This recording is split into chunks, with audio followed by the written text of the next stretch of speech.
area of the airports in the Midwest, then they become under the control of the FAA center out here. So yeah, all those flights flying throughout the Midwest, 6, 7, 8 states around here are under their control, and they would tell them exactly where they needed to go. All right, Brian Webb in Olathe.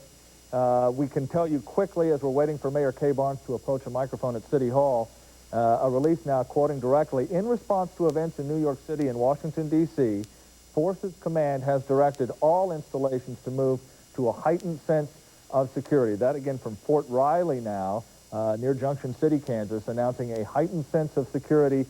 They have closed all the gates to the fort except one. They're conducting ID checks throughout the base. The release given to us just moments ago says that Fort Riley continues to function and that schools and offices remain open, but again, a heightened state of alert now at Fort Riley in Kansas near Junction City. Okay, let's take a look at Mayor Kay Barnes along with County Executive Catherine Shields. She is flanked by Rich Knoll, who is an assistant city manager. Troy Nash is to the mayor's right, your left on the screen there. It looks like Chuck Eddy, who is also a member of the city council. Behind him, Police Chief Rick Easley, Bob Collins. The city manager is to the police chief's right. They are on the steps of City Hall, it appears. My guess is on the south side. As we've been reporting all morning, the mayor, county executive, and other public safety officials have been meeting throughout the day. That looks like Rick McLaughlin now, a spokesman for the police department. Let's listen to what he has to say. That we think it may make it easier for us to pass information on to you. We do ask that questions be asked at the end of the conference. We'll make everyone available for any questions that anyone might have. We will have our speakers speak first, then we will open it up to questions. We do ask that when we do open it to questions that you please keep it in line with the fact that this involves primarily city government leaders, so it'd be issues on the city level. And that's our primary request. But please remember that the only things they will be able to answer will be issues that are on the city level.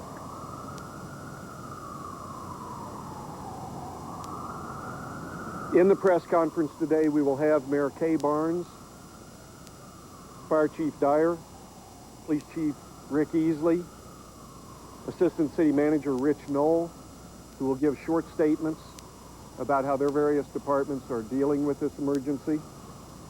And then, in addition to them, we will also make Dr. Rex Archer, the Director of Health, available, and also Catherine Shields, Jackson County Executive, available for questions following the statements from everyone else.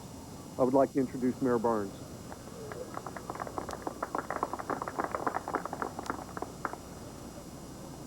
I think it's very important that we remember first the lives that have been lost today, the pain and trauma being experienced by those injured, and also by families who have lost loved ones.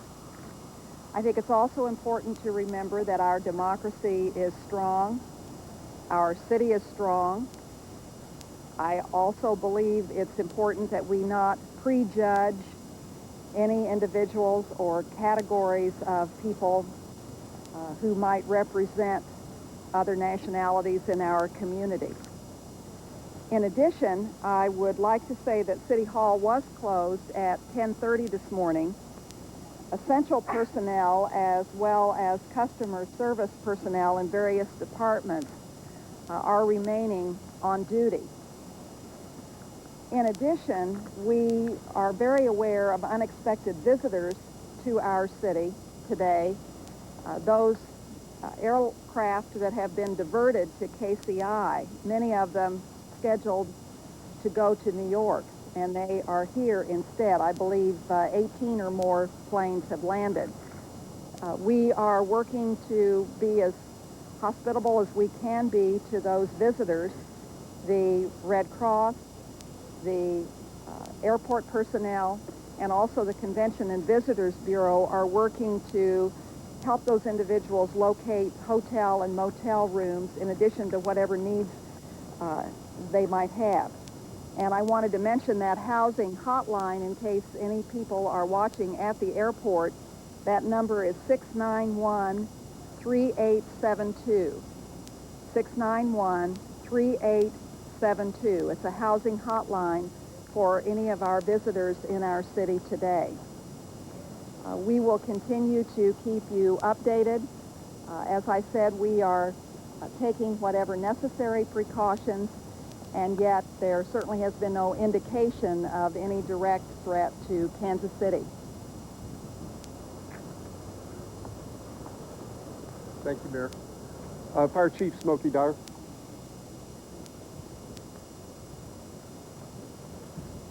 Since this morning, we have been operating the city's Emergency Operations Center.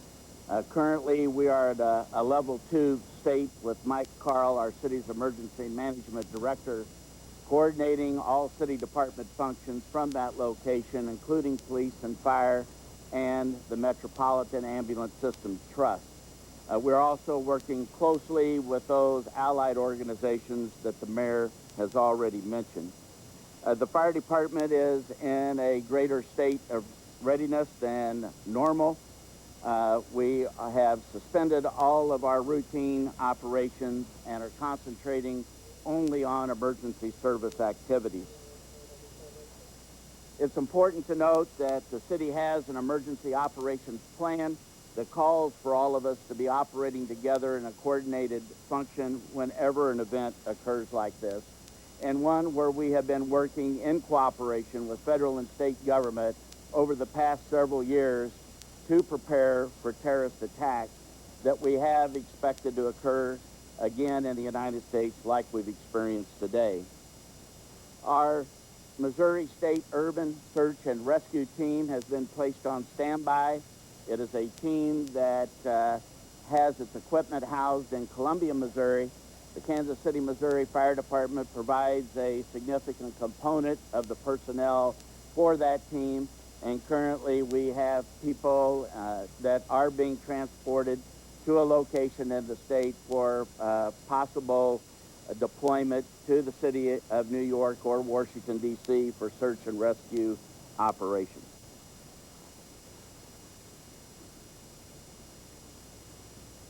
Next will be Chief of Police Richard Easley. I want to re-emphasize what has already been said. We have absolutely no information that would indicate we're under imminent danger here of a terrorist attack. Everything we are doing and have been doing is of a precautionary nature. The police department has set up a perimeter in the downtown area around the government buildings in this particular area. Our perimeter runs from 8th Street to Truman Road, from Charlotte to Grand, and we are asking the public that if you need to pick up somebody in the downtown area within that perimeter, that you pick them up on the corners at 8th and Charlotte, at Truman and Charlotte, at 8th and Grand, and at Truman and Grand. Also, our police department is currently in a heightened state of emergency. All of our on-duty personnel are very much aware of what has happened. We are only responding to emergency calls. We are not responding to non-emergency calls. Our off-duty personnel, of course, are in a heightened state of emergency on standby. That's all I have. Again, after Mr. Knoll speaks, we will open for questions. Next is Mr. Rich Knoll, Assistant City Manager. Just wanted to reconfirm that Kansas City International Airport has self-imposed heightened security measures, including no curbside parking, and as Mayor Barnes referenced earlier, is working with the airlines, the Convention and Visitors Bureau, and others to accommodate those travelers who've either been diverted to Kansas City or are stranded in Kansas City due to the shutdown of all commercial and general aviation flights. We've also heightened security at all of our water services and sewer treatment facilities. We'll also note that we have recommended that in addition to the reduced staffing in City Hall, that we have also recommended the reduced staffing levels at all other high-rise governmental operations within this area. And also note that there have been numerous calls received by our health department regarding a rumored release of smallpox in this area. That rumor is absolutely false. There is no evidence of any biological release in the Kansas City area, And Dr. Rex Archer, our Director of Health, is here if you have any questions regarding that.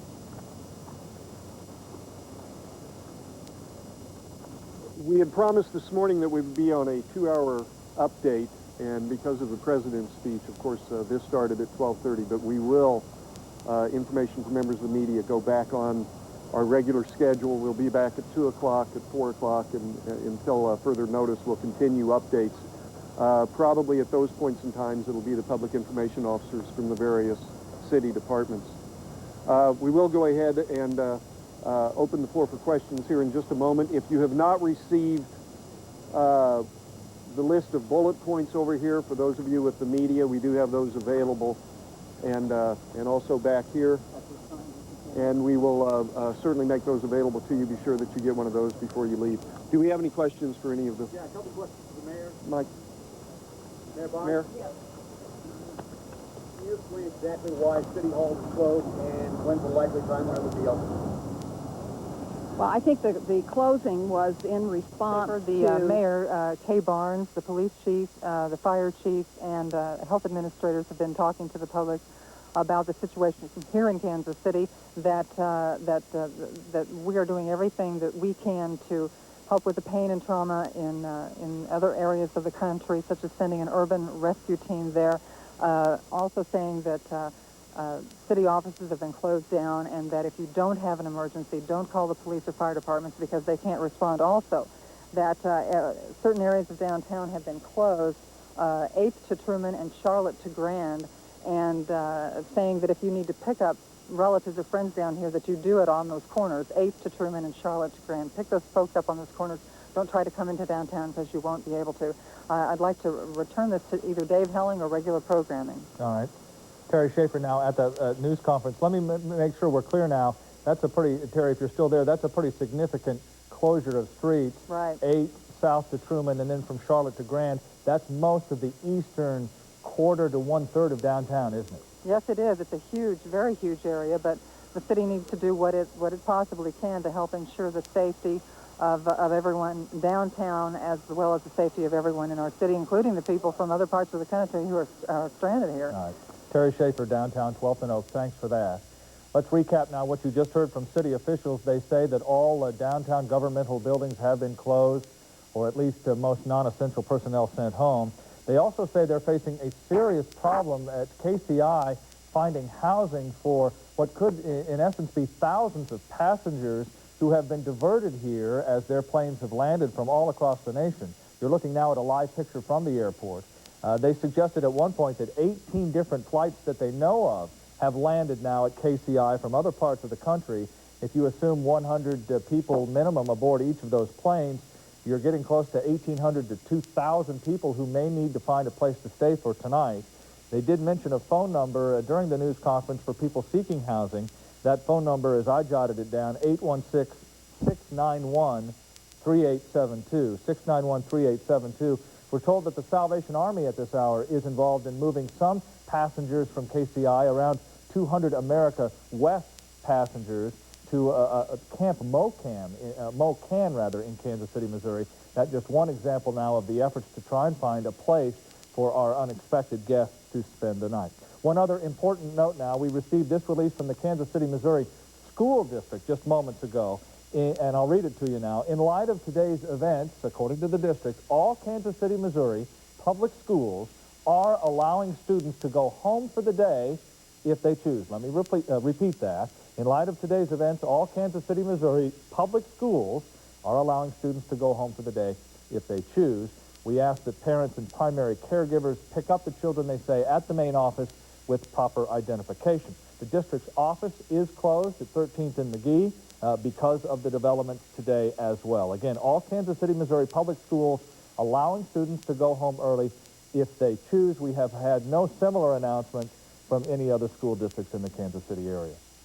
Well, we continue to monitor events in and around Kansas and Missouri and the Kansas City area as local leaders respond to today's tragedy in New York and in Washington. We'll continue to bring updates to you throughout the afternoon, and then, of course, have full reports later on KCTV5 News, and we will, of course, monitor CBS News for any important developments as they continue to occur. For now, I'm Dave Helling for KCTV 5 News. Let's rejoin CBS.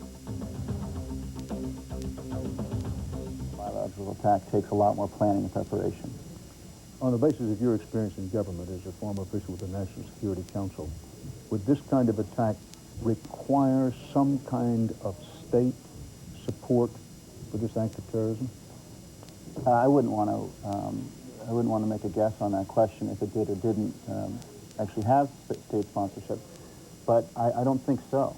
The reality is that a lot of the groups that would pull something like this would be ones that do have state sponsorship, and we know that.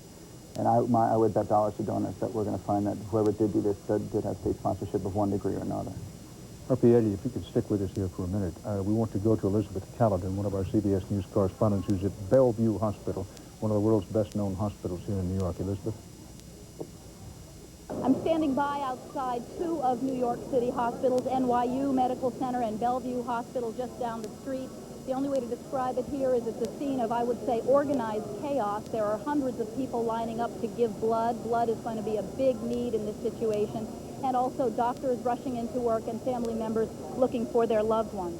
Now, Bellevue is one of the biggest trauma centers in New York City, so the majority of the most seriously injured patients will be taken here. The Deputy Director of Emergency Services here at Bellevue did tell me they have quadrupled the size of the emergency room. They have hundreds of doctors coming in from their days off, getting here any way they can to help with the situation. The way it's working is there is an emergency medical services team down at the site of the World Trade Towers. They are doing triage, determining which patients are the most severely injured and should be sent on to the hospital. And the doctors say so far they have no idea how many injured there will be. They are expecting thousands. They are prepared for thousands. They've gone through drills preparing them for this day many times, they say, and are also trying to cope with the psychological trauma of this situation. I'm Elizabeth Caledon, CBS News, reporting from NYU Medical Center and Bellevue Hospital. This was videotape of Elizabeth Caledon made a very short while ago. Now, the mayor of Washington, D.C. has declared a state of emergency there. According to the FAA, all U.S. commercial flights now have been accounted for, keeping in mind that the airlines have confirmed that at least 4 aircraft, commercial airplanes, were hijacked earlier in the day. American Airlines says that 2 of theirs, one each, hit the World Trade Center tower. So American Airlines says it was their hijacked planes, hijacked aircraft. What an incredible story this is. Hijacked planes crashed into the World Trade Center. David Martin reports from the Pentagon. Remember, the Pentagon, an aircraft of some sort was crashed into a helipad. It caused damage and some fatalities and injured the Pentagon. David Martin now reports the aircraft carriers USS George Washington and John F. Kennedy have been deployed to New York with the amphibious ships, cruisers, and destroyers that are part of their normal battle groups. Keep in mind that aircraft carriers do not sail alone. Of course, they have very large battle groups with them, and that the battle groups centered around the George Washington and John F. Kennedy have now been deployed toward New York City. Some of those ships also coming up the Chesapeake Bay to Washington. That is, that some of the battle carrier groups from these 2 battle carrier groups apparently going to be sent up Chesapeake Bay to Washington. The ships will provide hospital beds, humanitarian assistance, and of course defense for those 2 cities. Both the Washington and the Kennedy are out of Norfolk, Virginia. Now, R.P. Eddy, formerly of the National Security Council staff, I know that there's a scenario that a state enemy of the United States might want to have an attack at or about the same time that some terrorist act. What would the U.S. military as a whole be doing today under the plan? Well, as soon as this attack was reported, a coordinating subgroup of the White House was immediately called to effect, and all the cabinet officials that were involved with that met via secure teleconference to discuss the intelligence about the attack and the preparations to deal with further attacks and to deal with the catastrophic effects of it. And then the final thing they would probably discuss is if they could establish culpability and what kind of response would be necessary if they are able to figure out, who is behind this, if it's a state sponsor or not. And that usually takes a little while, though. And our State Department, which has been responsible for trying to pressure the Taliban government of Afghanistan to give up Osama bin Laden unsuccessfully so far, where would they be in all of this at the moment? Well, the State Department will be responsible for all international diplomacy that we do vis-a-vis this attack, including talking to the Taliban, which we do through certain channels, actually here in New York, to explain to them that, and we have previously, that we hold them responsible for any attack that occurs against U.S. citizens by the Taliban, by the Osama bin Laden. So that message has gone out again. I'm sure that we've insisted that they give us any cooperation that they might be able to, and we've asked that of our allies and other countries around the world. Part of that will be intelligence sharing, and part of that will be deploying of resources. RP-80, thank you very much. My pleasure.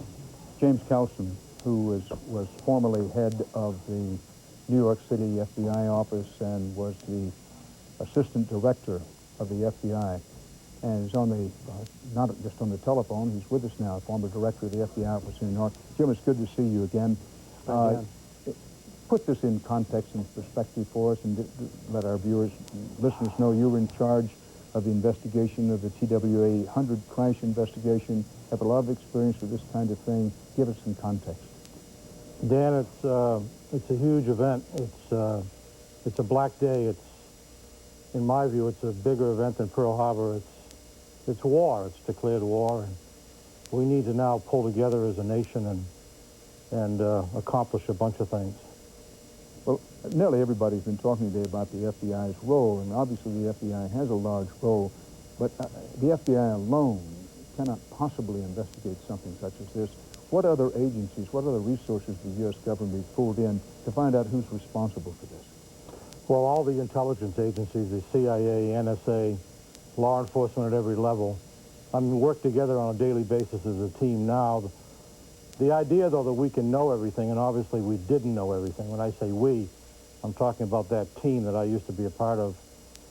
This event happened, so we did not stop it from happening. It's terribly difficult in a free society with open borders, and on any given day, people land at Kennedy Airport and other gateways undocumented. It's very difficult, and particularly with Middle East terrorism, these cells are not joined together. The only thing that joins them together is their hatred for us, our way of life, our foreign policy. Jim Kelson, you say that these various terrorist organizations are not necessarily as well connected as we sometimes might imagine them to be. Give us some perspective on who among the world's states helps them with what they do. I'm not suggesting that we know anything about who did this today, but the questions just tumble out. Well, can someone do this without some state support from someone like Iraq or Iran? Well, you know, Dan, whether or not this is state-supported, there has been state support over the years, and, you know, if this was 1% or 10% or 100% state-supported, I don't know. I'm a civilian now. I'm sure that the FBI and the agency and all the other intelligence apparatus of the free world, for that matter, is trying to figure out exactly who's behind this, and we need to act with massive power, in my view, without a lot of collateral damage, and that's difficult to do. But this is an act of war, and we need to act accordingly. Now is the time to step up to the plate and do the things that we need to do here as a country. Jim Kelson, when you were still active with the FBI, true or untrue, that there were a number of terrorist acts in which the threads of evidence led back to certain states, but that for reasons, perhaps understandable reasons of diplomacy and what we call geopolitics, there was a tendency to say, well, we may know that, but we don't want to deal with it. True or untrue? No, I think that's true, Dan. I think that obviously there has to be balance in actions that we take. I mean, these events look very clear once they happen. I mean, now that this horrific act has happened, and then we have untold dead people in New York and Washington and some airplane in Pittsburgh, it's crystal clear that we need massive, effective, high morale law enforcement, intelligence. We need to act as a unified country. We need to stop the hypocrisy. Not that hypocrisy got us to this day. I'm not saying it did. But this is serious business, and those of us in law enforcement over the years, and intelligence work over the years, didn't know what day this would happen, hoped it would never happen, but thought surely someday it might happen. I mean, we saw the World Trade Center bombing. We saw in the United States. Then we saw events the blind sheikh going to blow up the Holland Tunnel, the Lincoln Tunnel, the United Nations building, the FBI building. We saw Ramzi Youssef plot in the Philippines, well, after he escaped the United States, to blow up 9 to 10 jumbo jets simultaneously. We saw the bombing of the coal. We saw the bombing of the barracks in Saudi Arabia. We saw the bombing of our embassies in Africa.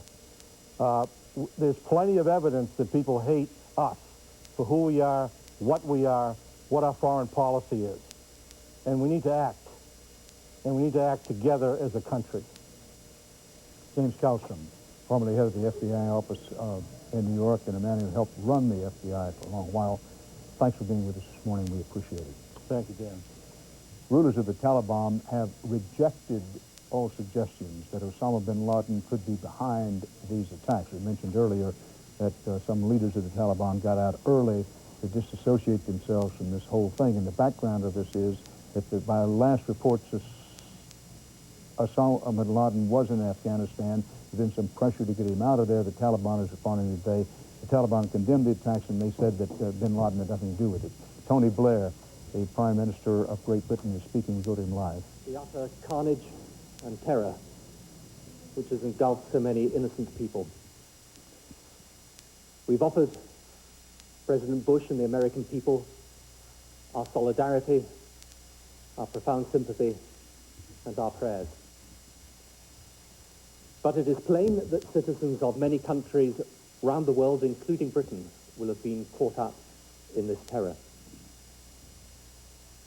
I have just chaired an emergency meeting of the British Government Civil Contingencies Committee, and I would like to explain some of the measures that we have agreed to take here. There are a range of precautionary measures. We have stepped up security at airports to the highest levels. No flights will take off from the United Kingdom for which we cannot apply the highest standards of security for aircrew and passengers. Private flights have been stopped except where specifically authorized. Flight paths into London have been changed so there will be no civil overflights of central London. Security has been increased across the full range of government buildings and military premises. The police across the whole of the UK are on full alert. All our defence facilities around the world have been moved to high alert to ensure the protection of British service personnel. Advice has been given to major financial and business institutions about appropriate security measures. A number of other security measures have been taken, and of course we are in close touch with US, European and other allies and are cooperating with them on issues of security. All relevant ministers remain in communication, and the committee, the Civil Contingencies Committee, will meet again tomorrow at 8 a.m. Obviously, some of these measures, not least the effect upon airports, will lead to some disruption, and I hope people understand that. But other than the specific measures we have taken, or that we have advised others to take, business and everyday life can continue as normal. As for those that carried out these attacks, there are no adequate words of condemnation. Their barbarism will stand as their shame for all eternity. As I said earlier, this mass terrorism is the new evil in our world. The people who perpetrate it have no regard whatever for the sanctity or value of human life. And we, the democracies of the world, must come together to defeat it and eradicate it. This is not a battle between the United States of America and terrorism, but between the free and democratic world and terrorism. We therefore here in Britain stand shoulder to shoulder with our American friends in this hour of tragedy, and we, like them, will not rest until this evil is driven from our world.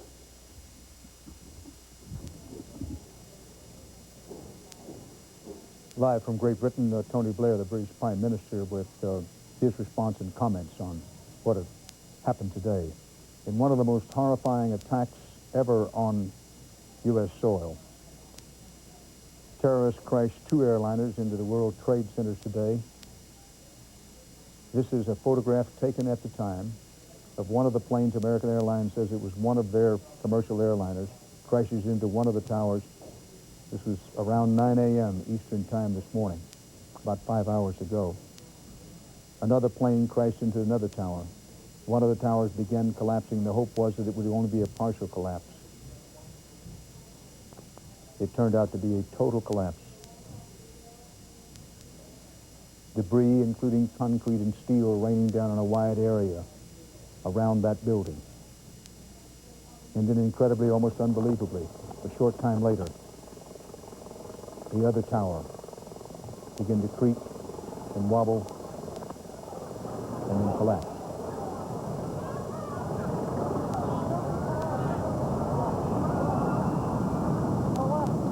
Other buildings in the vicinity, as reported by Mayor Rudolph Giuliani in a live television report to CBS News a short while ago, also began to collapse. This was the scene just after the collapse of the buildings, New York City high school students being evacuated. Teachers and others counseling them, be careful as you flee. At the World Trade Center, some people jumped, were forced out of windows at high up, 110 stories were those buildings. This was the scene. Horrified spectators cried aloud as they saw one after another persons jumping or forced out of the building. There were secondary, then third explosions, and then a fourth explosion. Apparently, no one knows for sure, from the high-octane fuel and other causes in the interior of the building brought about by the crash of the 2 planes into the World Trade Centers. 4 aircraft, commercial aircraft, were hijacked during the day. 2 of them crashed into the World Trade Center buildings. Another apparently crashed into the Pentagon, where there has been some loss of life. How much we do not know, and there have been some injuries. And then another plane is believed, this has never been completely, totally confirmed, in the area of Camp David, the presidential retreat in Camp David, Maryland. FBI officials reported earlier that a plane had crashed in that vicinity. It's been a confused reporting situation about that since then. And then in western Pennsylvania, in the Pittsburgh area, there was a big plane crashed there, details of which are still being sorted out. That was a crash in Somerset, Pennsylvania.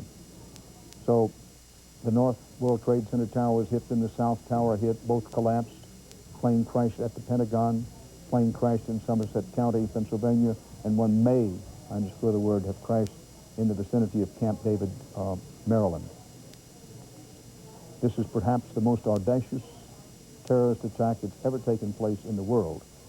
The most audacious terrorist attack ever taken place in the world, according to Chris Yates, an aviation expert with James in London. And he said it takes a logistics operation from the terror group involved that is second to none. He went on to say that only a very small handful of terrorist groups is on that list, and he names at the top of the list Osama bin Laden. That's quote-unquote for Mr. Yates. However, we keep emphasizing no one knows who's responsible for what happened today. And you may want to note that on previous occasions, first reports about who was responsible for what turned out to be erroneous. It will be many hours, perhaps days and weeks, before it can be sorted out who, in fact, is responsible for these actions today. John Roberts is at our Washington Bureau. John? Well, Dan, let's first of all speak to the issue of whether there was or there was not any kind of a crash in the Camp David area. I spoke with Secret Service sources just a few minutes ago, Dan, who say that they have no evidence that there was any kind of a crash or an explosion or fire or anything near Camp David in the Catoctin Mountains of Maryland. They say that there was this aircraft that went down in the Pittsburgh area, which is still some distance from Camp David, but there was nothing, at least, probably I would think within a number of miles radius of Camp David, and nothing to suggest that Camp David may have been specifically targeted either. However, they do not know at this point where that aircraft that crashed in Pittsburgh was headed, whether it was indeed headed to Pittsburgh, whether it might have been trying to overfly the northern area of Maryland near Camp David. Perhaps it might have been headed for downtown Washington, D.C. as well, because there, of course, is that other aircraft that crashed into the Pentagon. And there appeared to be, at least from my perspective, Dan, upon arrival at the White House this morning, that when that aircraft went into the Pentagon, what had been a fairly mild state of alarm at the White House suddenly went to an enormously high state of alert. They evacuated the building within 5 minutes, and they cordoned off a number of blocks around the White House, not letting anyone back in. And as well, they evacuated the Vice President and his staff. He is in charge of the Situation Room right now, off campus, not at the White House, though by all accounts still in Washington, D.C. He is there with his National Security Advisor and his Chief of Staff at his side. Lynn Cheney, his wife, also said to be in the same area as the Vice President. But Dan, a development within the last 45 minutes that I certainly don't want to begin to appear to speculate on, but we understand, Dan, that the congressional leadership this morning, after the attacks, was taken from Capitol Hill. They were taken to a secure location for a while under the protection of the Capitol Hill police, and then they dispersed and were operating out of private offices. Well, CBS News has learned from congressional sources just recently that the leadership of Congress, the congressional leadership, has been gathered together and is being ferried by helicopter individually, not together, individually to a location outside of Washington, D.C. Now, of course, the big area that has been designated for Congress to go to in the event of a big national emergency, war, nuclear attack, is Weather Mountain in the western part of Virginia, Dan, but we can't say that that's where they've been taken. President Bush, after leaving Sarasota, Florida today, went to Barksdale Air Force Base in Louisiana, where he made his first statement after receiving a full debriefing of what had taken place in New York and Washington. Here's what the president had to say. Freedom itself was attacked this morning by a faceless coward, and freedom will be defended. I want to reassure the American people that the full resources of the federal government are working to assist local authorities to save lives and to help the victims of these attacks. Make no mistake, the United States will hunt down and punish those responsible for these cowardly acts. I've been in regular contact with the Vice President, Secretary of Defense, the National Security Team, and my cabinet. We have taken all appropriate security precautions to protect the American people. Our military at home and around the world is on high alert status, and we have taken the necessary security precautions to continue the functions of your government. We have been in touch with the leaders of Congress and with world leaders to assure them that we will do whatever is necessary to protect America and Americans. I ask the American people to join me in saying a thanks for all the folks who have been fighting hard to rescue our fellow citizens, and to join me in saying a prayer for the victims and their families. The resolve of our great nation is being tested, but make no mistake, we will show the world that we will pass this test. God bless. Strong words this morning from President Bush, or this afternoon from President Bush at Barksdale Air Force Base, where Air Force One touched down after the president left Sarasota, Florida, where he'd been holding an education event earlier today. Those strong words backed up not too long ago by British Prime Minister Tony Blair, who said, "This barbarism will stand as their shame for all eternity," speaking of the people who perpetrated this act. He also went on to say, Prime Minister Blair of Britain, this is not a battle between the United States and terrorism, but between the free world and terrorism, and that Britain will stand shoulder to shoulder with the United States. Now, shortly after President Bush made that statement, Air Force One took off from Barksdale Air Force Base, destination unknown, but something curious and unusual happened just prior to Air Force One's departure. The normal, what's called tight pool that follows the president around, usually neighboring in the area between 13 and 14 people, was whittled down to 5 people. There were a number of people from the media who were left behind at Barksdale Air Force Base, which may be a suggestion that Air Force One is not headed back for Washington, because there would be no reason to leave those people if indeed it were headed back to Andrews Air Force Base, but that indeed Air Force One may be headed for another location. At this point, the president is being kept under tight wraps. No one is talking about his destination or his whereabouts, but we do understand that the vice president is still in Washington, D.C. But again, to reiterate, a change with the leadership of Congress. They have been gathered together and are being helicoptered, ferried individually out of Washington, D.C. to an undisclosed location. And again, as far as any explosion near Camp David, Dan, the Secret Service saying that they have no information about that. It doesn't appear to have happened. Dan? Roberts, we know that Vice President Dick Cheney is in charge in the White House Situation Room with able assistance from Condoleezza Rice of the National Security Council.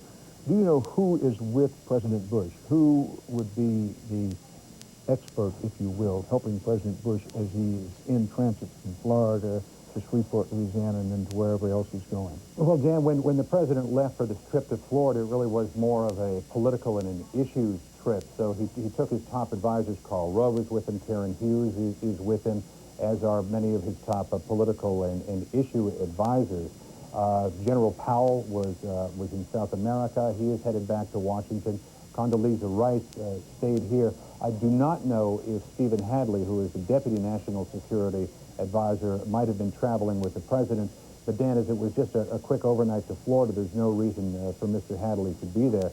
So it may be that the president does not have one of his senior national security staff with him. There's probably a minor staff member. But certainly, Dan, they are doing everything they possibly can to hustle out to the president all of the expertise that he would need. But certainly, Dan, his closest cadre of advisors have been with him since he left on Monday afternoon. Our White House correspondent, John Roberts, in Washington. We go to Scott Pelley in downtown on the tip of Manhattan, where the Twin Towers collapsed. Scott? Dan, I'm just a block from one of the World Trade Center buildings. There's another large building that's a short distance from where the aircraft impacted. It is burning above me now. There are flames shooting out of several stories of this building. Firefighters have told us there is some concern that the building might collapse because apparently the opposite face of the building has been blown away. There is towering black smoke, as you've seen from your live cameras, still rising over the tip of Manhattan. I just spoke a moment ago with some firefighters from the 3rd Aviation Battalion out of the Bronx. They told me they got here right after the first airplane impacted. They were getting their tools off their truck when the building began to collapse, and they described diving into a subway station and hearing all of the World Trade Center tower falling all around them. Apparently their tools are still buried under the rubble, and one of the firefighters said that if the subway station had not been right there, they would certainly all be dead. They also described from the center of this scene a New York City police lieutenant who was telling them to be careful to get back, and as he was waving his arms in the air, a piece of debris apparently fell from the World Trade Center building and severely wounded this officer who was trying to help the firefighters stay safe. Dan, I'm at the corner of West Broadway and Murray Street, and it is an unbelievable scene here. There are huge drifts of paper. This is all the office paper that was so carefully filed in all the hundreds and hundreds of offices in the World Trade Center. It's now scattered everywhere, drifting around like snow. I've seen letters from law schools. I've seen Christmas cards, all kinds of correspondence from what were all the neat, orderly offices and orderly lives in the World Trade Center now flowing around the street here in Lower Manhattan. And finally, couldn't help but notice for the last several hours, there have been several flights of U.S. Air Force F-15 fighter planes flying overhead. One might presume that they are flying combat air patrol over Manhattan to make sure that no other unauthorized aircraft get anywhere close to here. Flying combat air patrol over the soil of the United States. Dan? Scott Pelley in Lower Manhattan. Rocky Pastafaro is a chauffeur who was waiting for a client at Broadway and Chambers here in New York City, about a half mile from the World Trade Center buildings. Mr. Pastafaro, you saw one of the planes do what? Well, you know, I was outside my car reading the paper, and two women walked by me, and they looked up, and they says, "Look at that!" And as soon as I looked up, the plane entered the first building with the antenna, and just blew up in tremendous explosion and paper and smoke and everything. And it was just like chaos. And then like 15 minutes later, I see the other plane coming northbound, hit the South Tower, and a big ball of flames. Everything was blown all over the place. It was terrible. I spent a lot of time in Nam, and I seen a lot of action, and this was scary. I seen people jumping off the buildings. I seen people getting, they were running out in the streets, getting hit by cars. It was just ugly. It was just terrible. Terrible indeed. Did you get a look? You said you saw first one plane. Did you get a look at that plane? Yeah, it looked like a big passenger liner, yeah. Well, American Airlines says it was one of their passenger airlines that hijacked. Did you get a look at the second plane? Yeah, it looked like a small jet, double engine maybe, you know, one of those corporate jets, I guess. And it looked like that. It's so fast. American Airlines says it was another one of their commercial jets, but a smaller jet. Version, yeah. Now, tell us about, in the case of the first plane, about how high up on that tower did it hit? It hit at least 20, anywhere between 20 to 25 stories below the top. So it's a 110-story building, so it's about 90, maybe 85, 90 stories? And made a gigantic hole. And the second plane? Hit a lot lower, like in mid-section of the building, like around 450, 60, around there. Now, as terrible as it is, you said that you saw some people jump from the building. I thought it was debris, but you've seen people jumping off that building. It was ugly. It was terrible. I've seen a lot of things in my lifetime, but I just can't imagine jumping off a building 110 stories high. I mean, it was terrible. I mean, it was just chaos everywhere. The explosion, the floors were shaking. I mean, that second plane that hit, it was a ball of flames, no exaggeration, 150 by 200 each way. That's how big it was. It was rocking, debris everywhere. The ground shook? Yeah, I got stuff all over my car, too. Was there a great rumble, or was it just one huge boom? Yeah, one big boom. That was the first one. The first one was, yeah, it had a loud sound. I thought it went inside the building. I thought it looked like it was going to hit the building, then like fall down. It didn't. It went right through. It looked like a rocket. It went right through the building. Then it exploded inside, and there was debris, paper, smoke. It was just ugly. Rocky Pastafaro, thank you for coming on. We appreciate it. Yes, sir. We go to Washington and Jim Stewart. Jim? Dan, federal authorities are beginning to piece together a timeline which will assist them in their investigation, but quite frankly, at this point, don't answer as many questions as they raise. Let me run through with you what they report to be the sequence of events. The first explosion took place at 8:48 a.m., and this was American Airlines Flight 11 from Boston to Los Angeles. It crashed into the World Trade Center.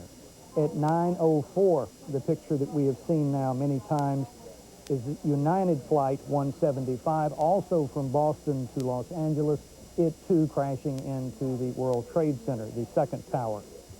The next explosion occurred at 9:38. That was in Washington, D.C., and involved American Airlines Flight 77, which was traveling from Dulles International Airport in Washington to Los Angeles. That plane crashed into the Pentagon. The fourth plane remains the big mystery. That was United Flight 93, Dan, which was departing Newark for San Francisco. It did not crash until a full hour after the Pentagon explosion. It went down at 10:20 a.m., according to the FBI, in Shanksville, Pennsylvania.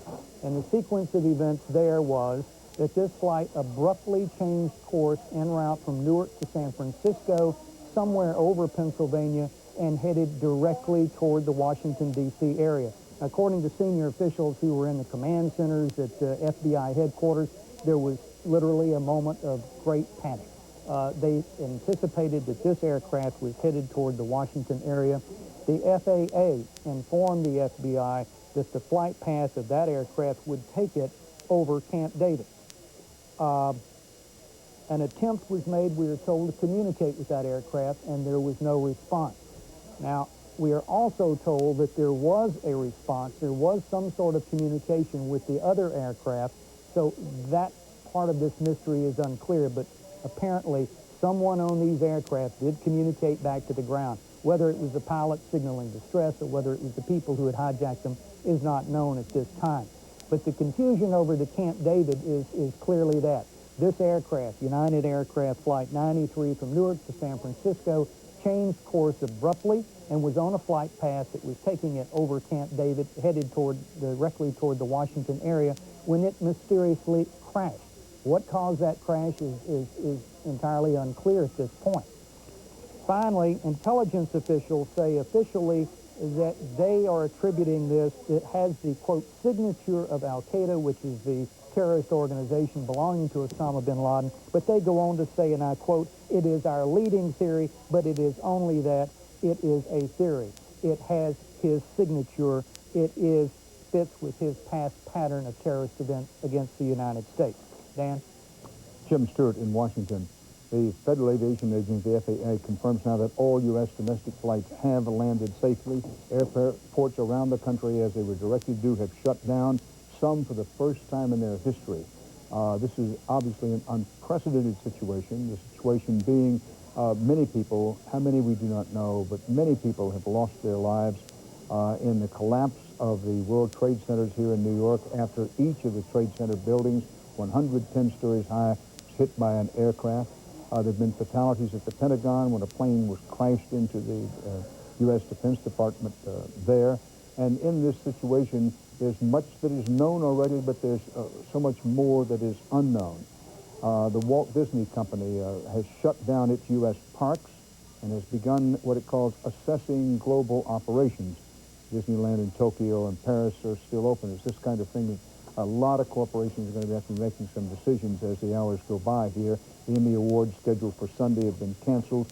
Pope John Paul II condemned what he called the unspeakable horror of today's inhumane terrorist attacks, unquote, the Pope. Now, President Bush has spoken twice today, once in just after the first attacks became clear on the World Trade Centers. He was in Florida doing some work there with school children. Also, we mentioned earlier his brother's in a gubernatorial re-election situation there. The president was on a domestic trip to Florida. He spoke there, said he was going back to Washington, but he didn't.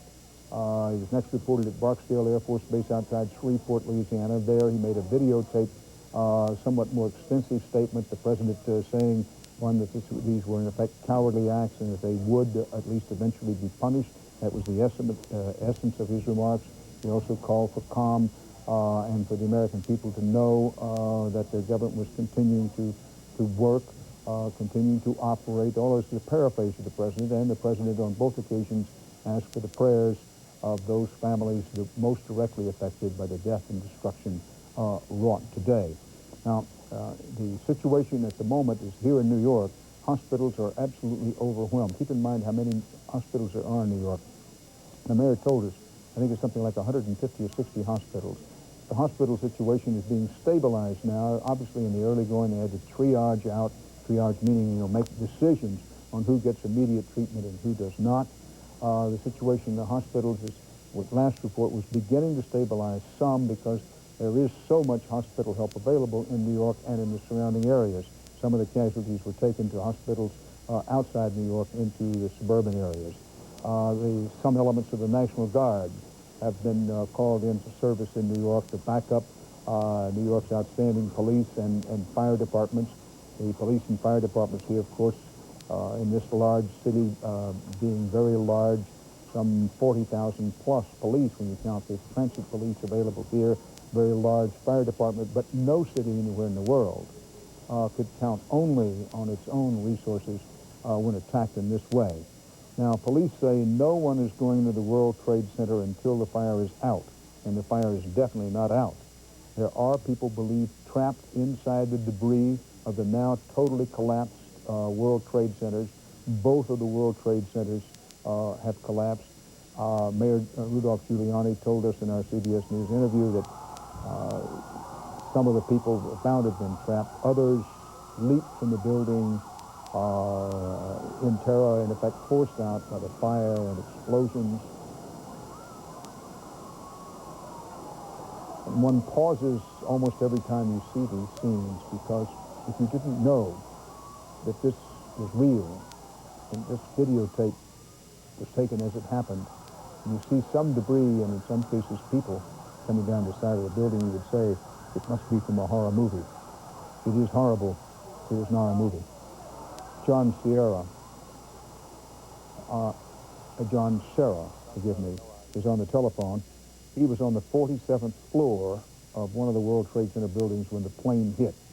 Mr. Serra, thank you for being with us. What was it like? It was very scary. We thought it was a bomb at first. The whole building shook. I was in number 1 World Trade Center, 47th floor, and I worked in the securities area. And first we thought it was a bomb. Then we all ran towards the main door away from the windows, and we saw debris flying out outside and everything. And then out in the hallways, there was a lot of smoke. So we stayed in the office. We didn't go out into the hallway. We tried to get in touch with people to find out what was going on. Someone's relative called and said that it was on CNN that a plane had crashed into the building. And another person I worked with called and spoke to a friend she knew down in security, and he confirmed that, and they told us to stay put, not to leave yet. A few minutes later, we were told it was okay to start going down the stairs, and it was about 45 of us. We waited till everybody got out, and then we started down the stairs, and there was not that much smoke in the stairways, and we all had wet rags and kept it in front of our face. And when we got out into the stairs, people were coming down from the 70th and 80th floors, and later on we saw some injured people. People would yell down, "Stay to your right," and people that had burns and some were cut up or whatever. We went down first, and also some pregnant women shut down. Everybody was very helpful and orderly in the stairs, and then we started seeing firemen after we got down to the, I think, third. Firemen were coming up, walking up, carrying equipment, and at one floor, people were passing out bottles of water from the water machine so we could, pour the water on our heads and keep the rags wet. And the smoke was not that bad, We were able to get down slowly, and I think it was 10 o'clock when I got out of the building, and that's when some debris fell down, and I was across the street, and we ran down into like a subway entrance. At that point, I became covered with the soot and the ash and everything. And then I just walked up north as far as I could, up Broadway. My sister works at Spring Street in the Village, and I went to her office. She wasn't at work, but the people in the office helped me clean up, and then I walked across the Williamsburg Bridge and came to my sister's house in Greenpoint. And I was able to contact my wife and children, let them know I was okay, and friends. It was horrible. It was unbelievable. I cannot fathom that the building collapsed. John Serra. Yes. Eyewitness who was on the 47th floor of one of the World Trade Center buildings. Thank you. Thank you. For your moving eyewitness account. We go to Los Angeles. Brian Jenkins, with the RAND Corporation, one of the world's ranking experts on terrorism. Mr. Jenkins, thank you for being with us. This is unprecedented today. Give us some context for it. It is unprecedented in terms of the enormity of scale of this attack. It has long been feared by those who analyze terrorism, who look at these things, that we could see a major attack on U.S. soil. And certainly there have been many scenarios that have been tested in the various exercises that have been conducted in cities across the United States, but there is nothing in the exercises that prepares you for the stunning images that we have seen today that will take us years to digest. Mr. Jenkins, there's never been a similar occasion. But on other occasions, there's been a lot of conclusion jumping, and a lot of the conclusion jumping has been wrong. Now, there's a sort of center of gravity building around the belief that this is the work somehow, some way, of Osama bin Laden and his organization. Give us some perspective on that. Certainly, the Osama bin Laden organization would have to be included in any short list of suspects, but it is really too early to jump to any conclusions. Keep in mind that it has been less than 6 hours since the first attack. Now, clearly, in terms of the enormity of the attack, the kind of an organization that would be required, the resources that would be required to carry this out, the style of the attack, that is consistent with some of the modus operandi that we've seen come out of the Middle East in the past. But let's wait for the evidence to take us to the conclusion as to who is responsible. Right now we know what has happened. It will take some hours, some days, potentially even some weeks to figure out who did it and exactly why they did it, if they needed a why. Brian Jenkins in Los Angeles from the Rand Corporation. Scott Pelley is in Lower Manhattan. Scott? Dan, thank you, Officer. Dan, I've made it down nearly to the base of the World Trade Center. I can see the building here. It is, Dan, it's very difficult to describe. What I see left of one of the World Trade Center towers looks to be about 10 or 15 stories tall. There is black smoke rising over the Hulk, the sun behind it. Police officers are moving. The smoke is coming out. There's a building next. There are two buildings next to the World Trade Center. Both of them are involved in fire. There is fire shooting out of the windows of those two buildings. Large pieces of glass and pieces of these buildings to the street. Dan, the scene here on West Broadway is astonishing. New York City traffic was stopped and incinerated right here in the street. I see a number of New York City police cars that were obviously the first responders to the catastrophe that have been blasted to pieces, thrown over on their sides, and burned. There are a number of U.S. postal vehicles in the street that have literally, Dan, just melted. U.S. postal trucks that have melted in the street. There is a large bus, could be a city bus, might be a kind of a Greyhound bus. Impossible to tell because it has been completely burned away, and is sitting just in the middle of West Broadway. As I reported to you earlier, the street is thick with several inches of muck that is made of construction material and files and paperwork, all sorts of things that were in the World Trade Center building. But Dan, the site of the building itself, the site of the World Trade Center tower that I can see here is a hulk about 15 stories tall, shattered, broken at the top, with huge columns of smoke rising in front of the sun. Sorry, it's very smoky down here. And the smoke has turned bright orange as it rises over Manhattan because of the backlight from the sun. Dan? Scott Pelley, live from Lower Manhattan.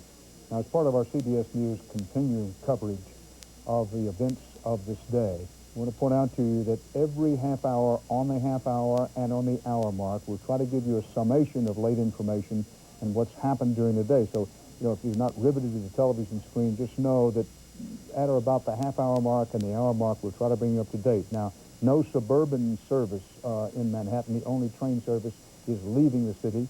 NATO, the North Atlantic Treaty Organization, has called what's called an emergency meeting for 3 p.m. Eastern Standard Time. It'll be about 25 minutes from now. New York City hospitals now report themselves to be in, quote, desperate need of blood. We mentioned earlier that this was inevitable. It has happened. The American Red Cross is keeping New York City donor stations open. Now, if you're saying to yourself, what can I do? One of the things you can do is arrange to give blood if you're in an area, especially if you're in an area of New York City away from the downtown area where all the emergency work is being done. And let us note that on a national basis, there's a shortage of blood supplies. And when you have a catastrophic event such as this, and it's no good describing it as any other way, you have a catastrophic event such as this, there are bound to be shortages of blood. So if you want to know something you can do to help in this situation and in general, one would be to give blood. The Pennsylvania Medical Society has been asked to begin collecting names of volunteer doctors to travel to New York City and to the District of Columbia. Remember that the Pentagon was hit. To what extent the damage there, we do not know. What we do know is that there have been some fatalities at the Pentagon. How many, we do not know. There's absolutely no way to know what the casualties are, but mark and mark well, this is a scene of the Pentagon where the smoke still bellows along the flats of the Potomac. The Pentagon in Northern Virginia, of course, just across the Potomac from the District of Columbia itself. But the casualties are expected to be very high from the World Trade Center collapse. Some people are said to be trapped in the debris. They're trying to organize to get those people out. But it's no good ducking or dodging around the fact that, particularly in the World Trade Center, the casualties are going to be high. Senator John McCain, United States Senator from Arizona, is on the telephone with us now. Senator McCain, thank you for being with us. Tell us what you know. And I don't know much more than what you do. I think it's been very well covered. I can only say that this is a great nation. We can overcome this. We'll rally behind the president. We will find out who perpetrated this outrage. We will punish them, and we will ensure that it doesn't happen again. And I want Americans, if I could add my small voice, we should remain calm. We're a great nation. We can overcome this. And the best way that the great nation acts is that we get through this tragedy and we make sure that it never happens again. Senator McCain, if you can stay with us just a moment, Sure, we're going to switch to New York Mayor Giuliani live. He's holding a statement. Hold on, please. Now, thank you. And the message that the city of New York and the United States of America is much stronger than any group of barbaric terrorists, that our democracy, that our rule of law, that our strength and our willingness to defend ourselves will ultimately prevail. And I'd ask the people of New York City to do everything that they can to cooperate, not to be frightened, to go about their lives as normal. Everything is safe right now in the city, and the people who are doing the relief effort need all the help they can get. And then, Governor, thank you very, very much for your assistance and your help and your support. Thank you. Thank you, Mayor, for your leadership through this crisis. This is a vicious attack upon New York. It's an attack upon America. It's an attack upon the whole concept of freedom and our way of life. And we cannot let these attacks succeed. First step has to be to make sure we do everything in our power to protect the people and to save the lives of those whose lives are still at risk and to help those who have been injured. And I want to commend the mayor, and I want to thank my colleagues from Connecticut, New Jersey, Pennsylvania, and the federal government have all offered and made ready support to help us deal with this ongoing crisis. The people of New York are not only the freest and most diverse people in the world, we're also, I believe, the most capable of rising to meet the challenges of this type of attack. And right now, we want New Yorkers to remain calm, to go about their business, to appreciate the fact that everything to provide for their safety is being done, to appreciate that everything that can be done to provide for the health and the needs of the people who are still at risk is being done, and that we will continue to work to make sure that we get through this as strongly and quickly as possible. I want to thank the federal administration. Secretary Thompson has been on the phone with me a number of times, as well as the president, for what they are offering and prepared to do. And we're just confident that, well, this is a horrible attack and one that is despicable and really unthinkable in its magnitude. We will get through this, and we will continue to have a great and free country. Governor Pataki of New York, standing at the side of New York City Mayor Giuliani. On the phone with us, Senator John McCain. Senator, you're speaking to us from where? I'm on Capitol Hill, Dan.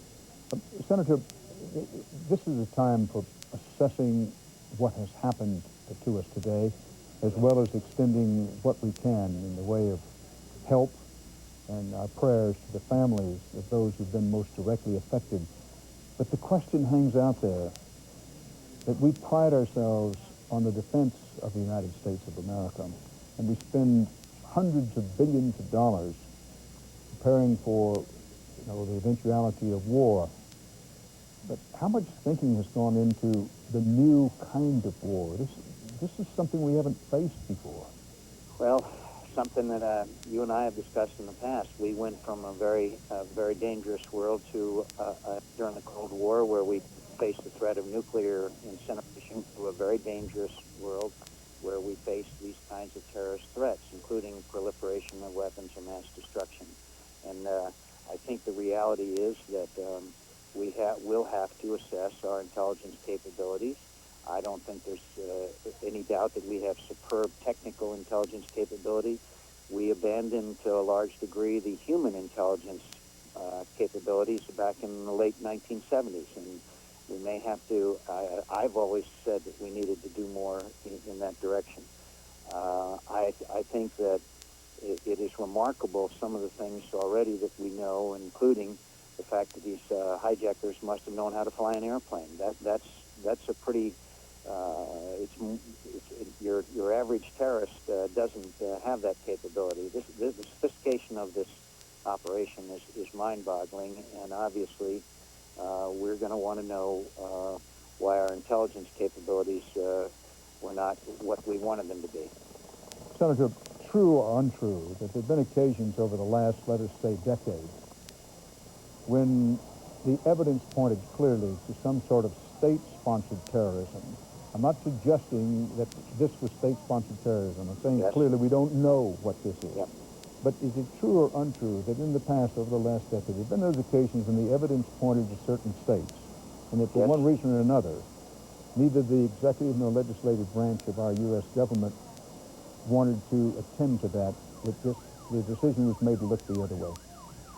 I don't know if the intention, if the action was to just look the other way, but I think there were indications. Whether there was conclusive proof or not was a judgment that was made by our leaders, both in the executive and legislative branch. I have felt that there's been involvement, but I'll be honest with you, Dan, I never thought that an operation of this sophistication and size would take place. I just never did. But I don't think there's any doubt that there are countries, Iraq, Iran, Libya, North Korea, and others, who we know engage in proliferation of capabilities and have from time to time involved themselves in state-sponsored terrorism. But never did we imagine on a scale such as this. Senator John McCain, thanks for being with us. Thanks, Dan. Thank you very much. Bye-bye. The earliest the FAA says it would consider lifting ground stoppages, this has to do with air traffic in this country, will be 12 noon tomorrow. Again, as we have so often, we need to pause and absorb that. This has never happened in the history of the country. The FAA early in the day said it wanted all flights in the country stopped. Just shut it down, given the situation. Now the FAA says it will consider lifting the ground stoppages at or about 12 noon tomorrow. Obviously, that could be subject to change, but that's what the FAA says at the moment. Sandra Hughes, CBS News correspondent, is at LAX, the Los Angeles International Airport, where some of the flights involved in the hijacked suicide missions, as it turned out today, were headed. Sandra? And the last few hours inside, excuse me, I'm just going to have to take this out of my ear because I can hear myself and it's very distracting. I just spent the last few hours inside the LA International Airport. It has now been evacuated and closed down.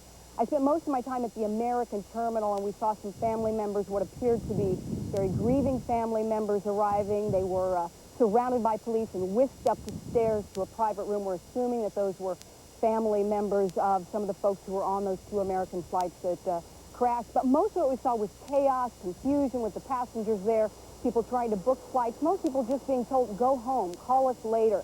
We then walked down to the United Terminal, a much different scene down there, Dan. It was a heightened state of security. Police tape was all around the terminal. It was completely closed down. We saw the Los Angeles Police Department bomb squad suiting up and going inside the United Terminal. We tried to get a little bit closer, and we were pushed back. Just as we've been standing here a little bit away from the airport, we have seen many police cars with their lights and sirens on, many emergency vehicles rushing in that direction. So what appears to be a heightened state of alert. Right now, they are just continuing to evacuate everyone from the Los Angeles airport who is an essential personnel. Also, just around California, Disneyland, the major attractions, they've all been closed down. The Bay Bridge up in San Francisco, any major bridge like that in the state of California, a heightened state of alert. Many state buildings have been closed down and evacuated. That's what's going on here in California, Dan. Sandra Hughes at Los Angeles International Airport. We go to Mika Brzezinski, who is live now in Lower Manhattan. Mika? Yeah, Dan, I've just moved up from PS 89, which is 3 blocks from the scene, Dan, because what they've told me is that we had to get out. They were going to try and get rid of what's left of Tower 1, and I was in the line of fire, so I ran 10 blocks up to our stab truck here on Canal and West, and I've had a first chance to take a look at what is behind me, and I can't believe it. This is Midtown Manhattan. This is New York.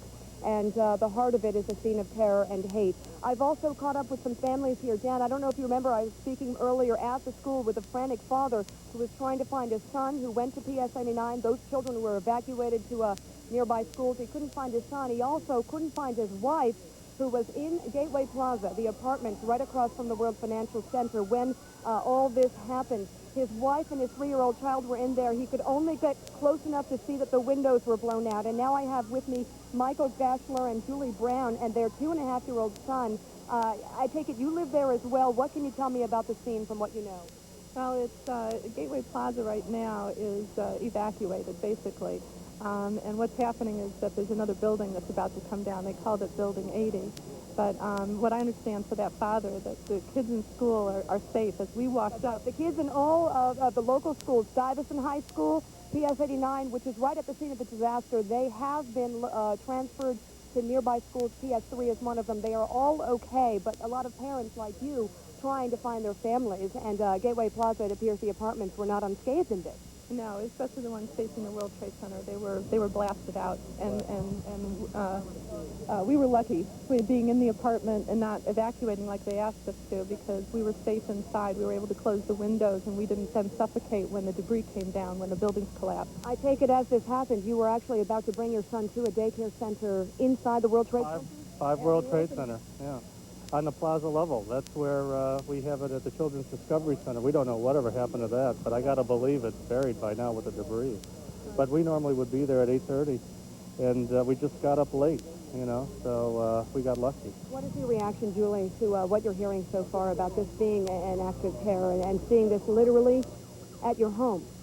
Well, having been down here when the bomb went off back in the early 90s, you know, I don't know what to say about that.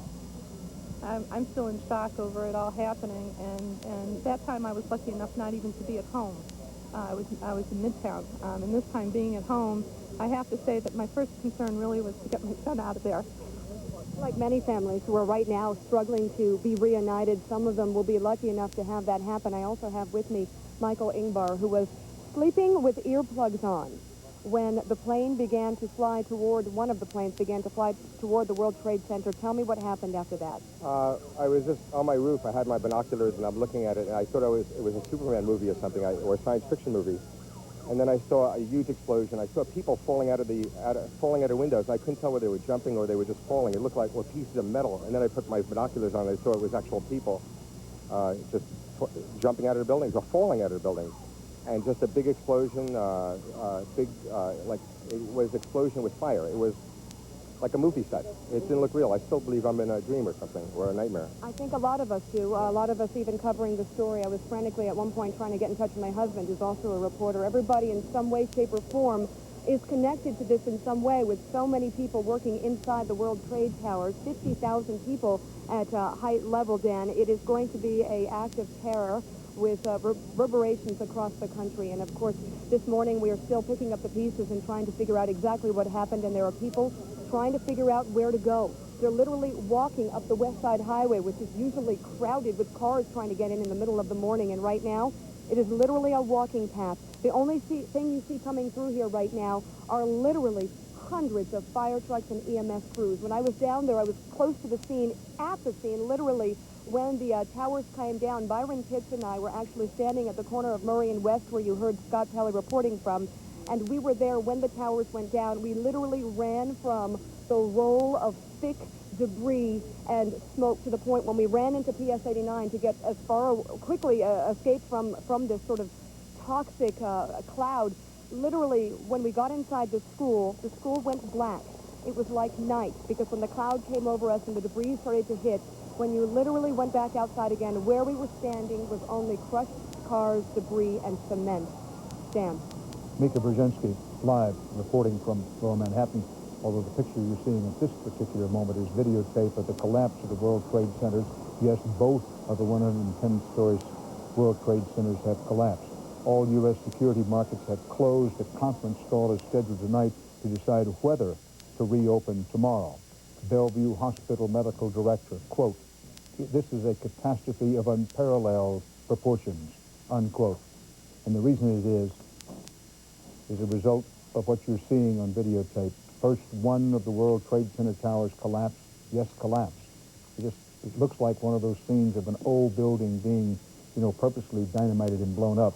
In this case, hijacked airliners, two, both of them American Airlines planes apparently, were crashed, first one, then another, into the World Trade Center. And then first one tower and then the other collapsed, completely collapsed, and buildings around them collapsed. People were seen jumping, being forced out of the building on high floors. People on the street gasped as each person was seen coming out of a window. Abraham Lincoln, 1864. "Let not him who is houseless pull down the house of another, but let him work diligently and build one for himself, thus by his example, assuring that his own shall be safe from violence when built."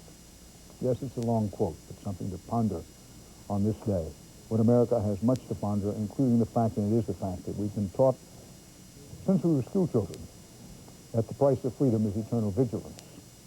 Clearly, our vigilance has not been what it could have, should have been in the days preceding this catastrophe today. And if you think the word catastrophe is an overstatement, then perhaps you want to rethink it. Because many, many people have died on this day. Some at the Pentagon. We hope a few. We don't know how many at the Pentagon when a plane crashed there. But the mayor of New York, police officials, everybody says when the death toll is finally counted from the total collapse of both of these towers of the World Trade Center, there will be a high loss of life. Some people are believed trapped in the remains as we speak, and operations are being mounted to try to get to them. You remember those scenes from Oklahoma City. Remember Oklahoma City 1, federal building, terrible as it was. How long it took to get organized to get those people who were trapped in the remains, as was the case in Oklahoma City. Many heroic deeds this day, most of those deeds we do not yet know, but police, firemen, ordinary citizens that performed their heroic deeds this day. And while many lives have been lost, many lives have been saved. And it's a day that will, as was the case with Pearl Harbor, live in infamy in American history. We go to John Roberts in Washington. John, perhaps bring people up to date on where the president is and where he isn't this hour. Well, Dan, as we try to grasp the enormity of this tragedy, and as many times as you see the pictures, they still hit you afresh, an assault against all your senses. It's impossible to understand the exact magnitude of all of this. The White House is trying to put the pieces back together here so that they can show that they are in control, to show America that they have a leader who is in command here and a person who is going to lead this country against the scourge of terrorism nationwide. Our what's called in-town travel pool was activated just a little while ago, been taken over to what we'll only describe as a government building in downtown Washington, D.C., for fear that people may be watching this broadcast in order to determine where the leaders of government are for a briefing about what the government does next. As best we can ascertain, Dan, the president most recently was at Barksdale Air Force Base in Louisiana, where he made the address that you played the videotape of just a short while ago, and is now somewhere in transit over the United States, whereabouts and destination classified at this point. We understand that the Vice President is still in Washington, D.C., though the congressional leadership has been ferried separately via separate helicopters to a location outside.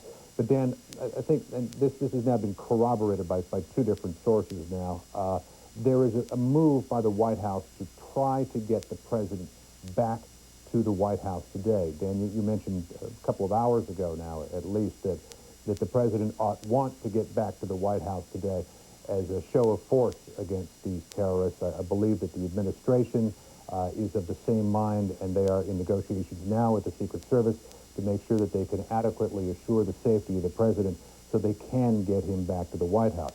Speaking against that, Dan, though, might be this idea that when the President on Air Force One left Barksdale Air Force Base, they trimmed down the number of media personnel, the White House press corps, who was following him from about 14 to 5, which may indicate that they were going to a smaller location, Dan. So still, the information somewhat up in the air, all of this again classified because I do not want to reveal where the President or the Vice President are at this point, but we should know more very soon. We'll get back to that. Our White House correspondent John Roberts emphasizing that whenever the President of the United States travels, and he's on Air Force One, he has an incredibly sophisticated communication system aboard that aircraft.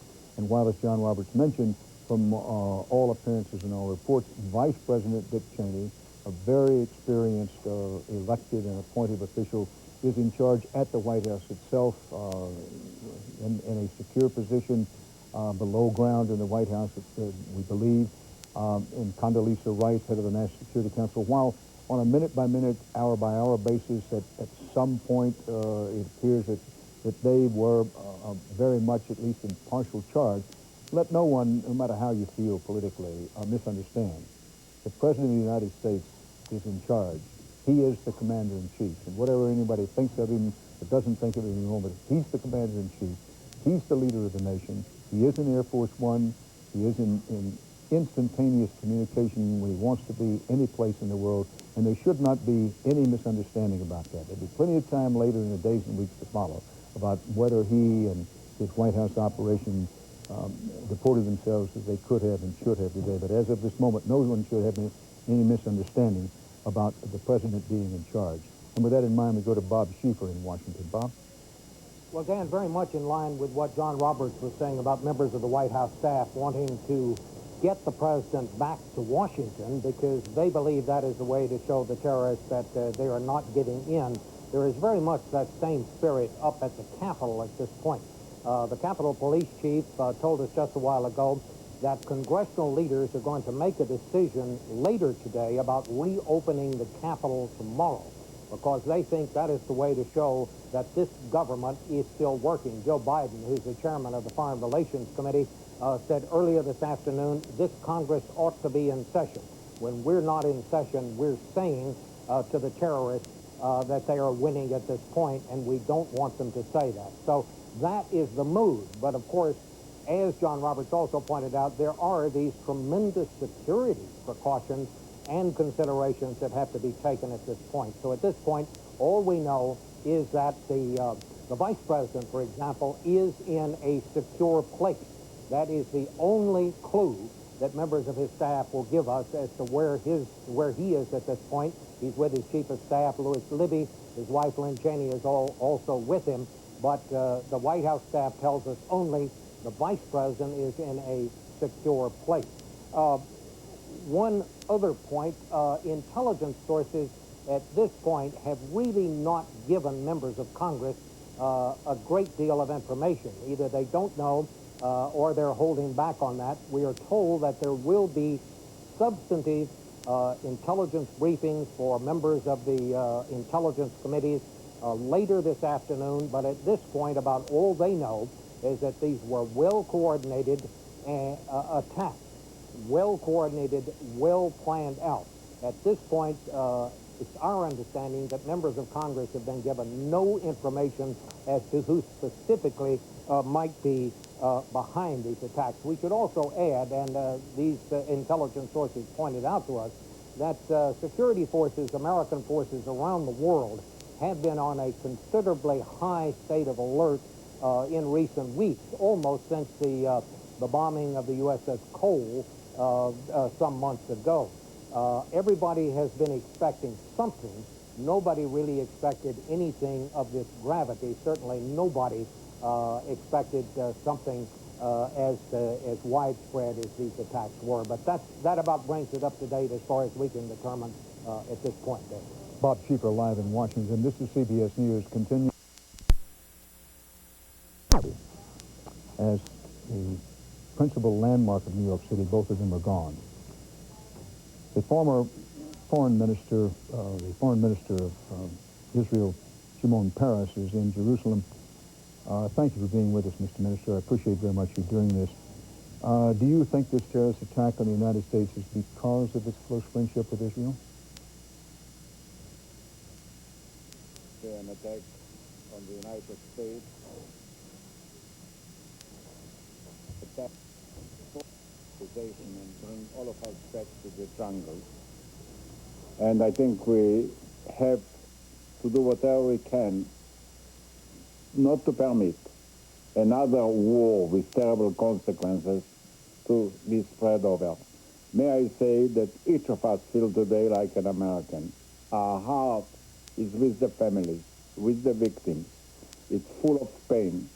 But we know the United States is a great and a strong country, and as we've won so many wars and suffered so many agonies, again, you and us and all of us will emerge stronger and more hopeful. I want to say that we have to draw consequences, all of us. We have had, or we are having armies against enemies that practically do not exist, but we have dangers without strategies and without armies. The most important consequence today is to develop a strategy against terror. It can happen every place, everywhere, and cause untold of damage and victims and blood and tears. And the time came for all of us to get ourselves organized. By the way, we send our own rescue team, which is already on the way to the United States. We shall do whatever we can to stand on the United States, which is leading the world, defending democracy, and enabling all of us to remain as a civilized community. Shimon Peres, you know our country, my country, well. And you know that there are any number of people in the United States who believe these bombings today are a direct result of U.S. support for Israel over the years in the Middle East. To those people who say that, what say you? Well, you know, there were other acts of terror that has nothing to do with Israel, including in the United States itself. Terror is a terrible way of destruction and killing. And you have all over the world acts of terror that has nothing to do with Israel. Terror is a new phenomenon. I know that you will understand this. I'm so sorry to interrupt you, but Karen Hughes, the principal assistant to President Bush, has begun to brief, and we pick her up in progress. Evacuated for security reasons and to protect our workers. Your federal government continues to function effectively.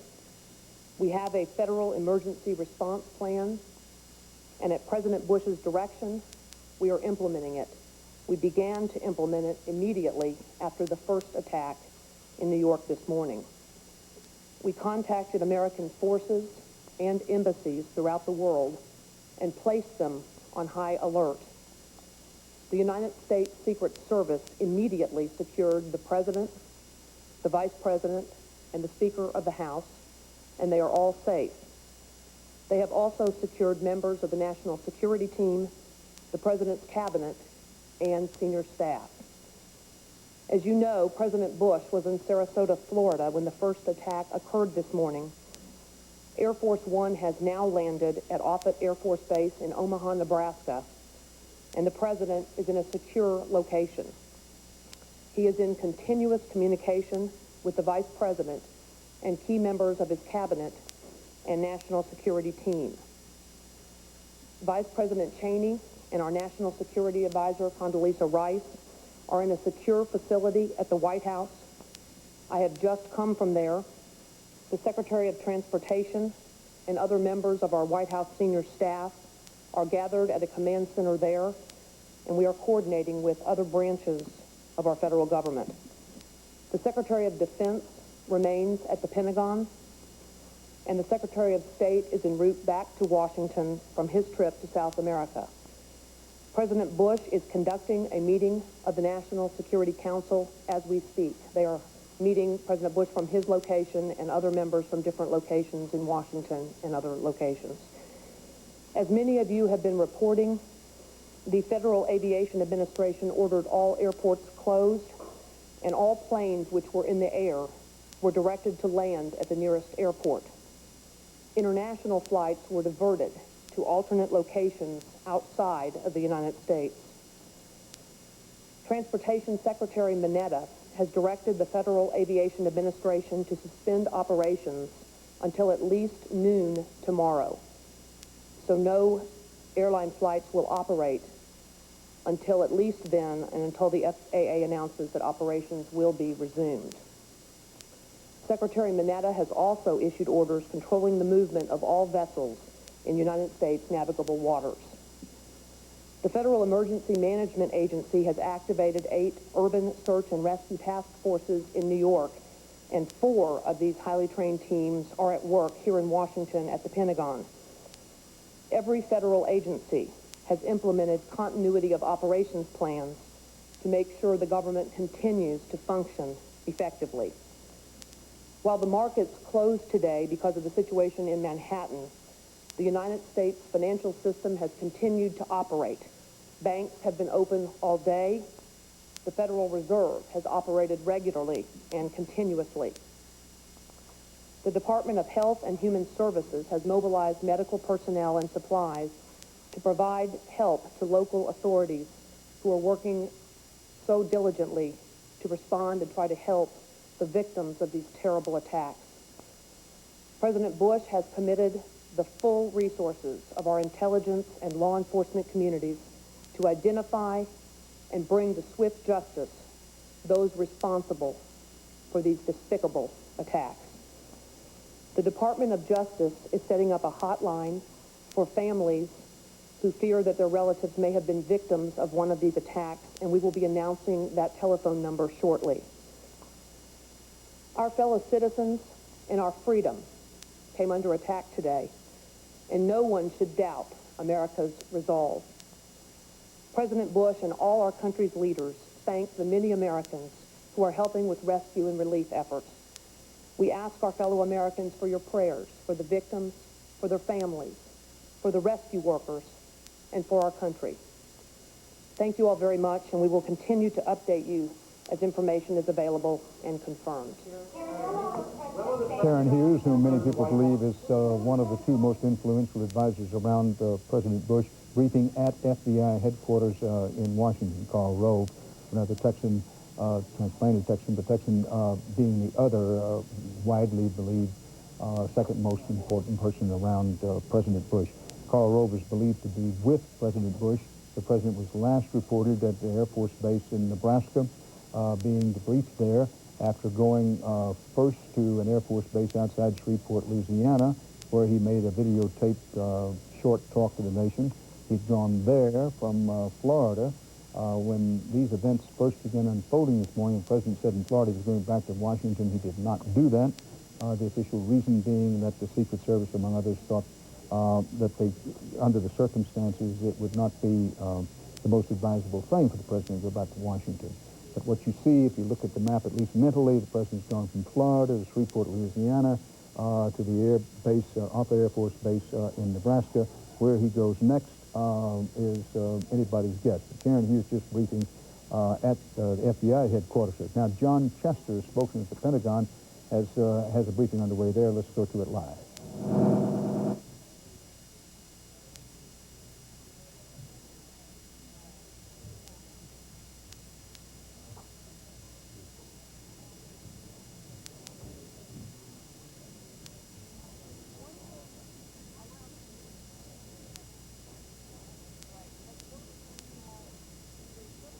Well, we're obviously having some audio difficulties there at the Pentagon. We'll bring you up to date on what they said there. What we know about the Pentagon already is that an apparent hijacked aircraft, again, a commercial airliner, was crashed into the Pentagon, and it's in we're told, a helipad right next to the Pentagon. There was damage to the Pentagon itself. Flames and smoke consumed a portion of the Pentagon for a while. Mark well, since the Pentagon opened in 1943, this is the first time it's actually come under a direct attack. Nothing even approaching this has ever happened at the Pentagon before.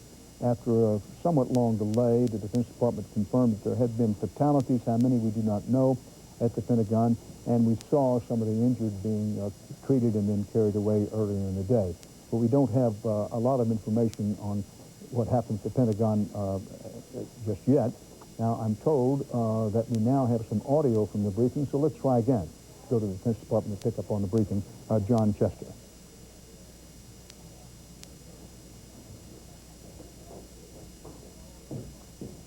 Well, 2 strikes on that. We obviously don't have the audio of Mr. John Jester. Sorry, that mistake is mine, for which I apologize, but Mr. John Chester, we couldn't pick up the audio. This is one of those days when obviously we're doing the best we can to bring you as many live reports as we can. There's no way we can do it perfectly.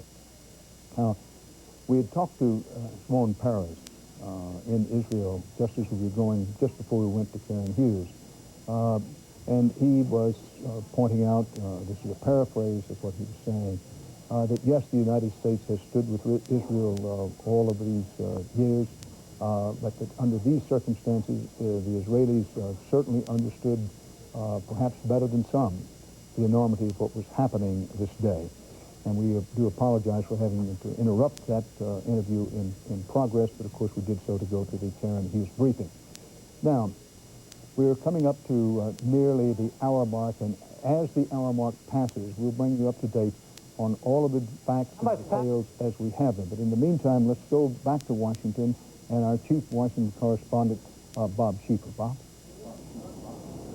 Well, Dan, I am here with Senator Chuck Hagel, who's a member of the Foreign Relations Committee. He has been to a series of briefings. Let me ask you quickly, Senator, because we're pressed for time, we're going to come back. Is the talk now about reopening the Capitol tomorrow? Yes. And why would that be?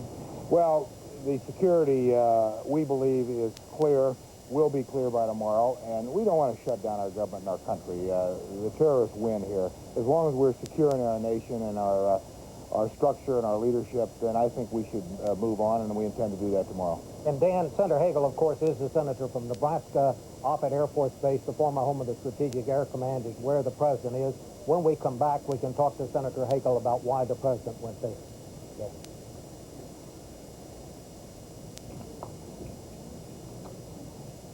Bob Schieffer in Washington. Bob, on the roof of a building in the far distance, you could still see some of the smoke from the Pentagon. The fire has subsided in the Pentagon, having been put out. The smoke may go on for a number of hours, perhaps even days, depending on how much damage. We don't really know how much damage there was done to the Pentagon. Understandably, the Pentagon is not giving out a lot of information about what the situation is there, after all being the military heart of U.S. defenses. Now, here in New York, I want to show you what it looks like in Lower Manhattan at the moment.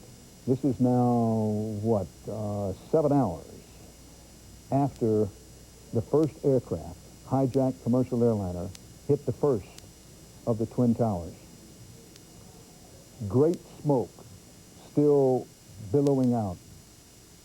There has been smoke on the water and on the land for these 7 hours. And this smoke does not show any signs of going away anytime soon. Rescue crews on the ground, this shot taken from up high. Rescue crews on the ground frantically trying to do several things. One, attend to the wounded, some of whom are still on the scene, and two, put out the fires, and then try to search for people still believed to be alive in the rubble and ruin of the World Trade Center. They're organizing efforts to find those people. Some fire and police casualties have been reported. The full extent we do not know. There have been no fatalities reported among fire and police, but make no mistake, there have been at least some wounded among the fire and police help. You are watching continuing CBS News coverage of the attack on America.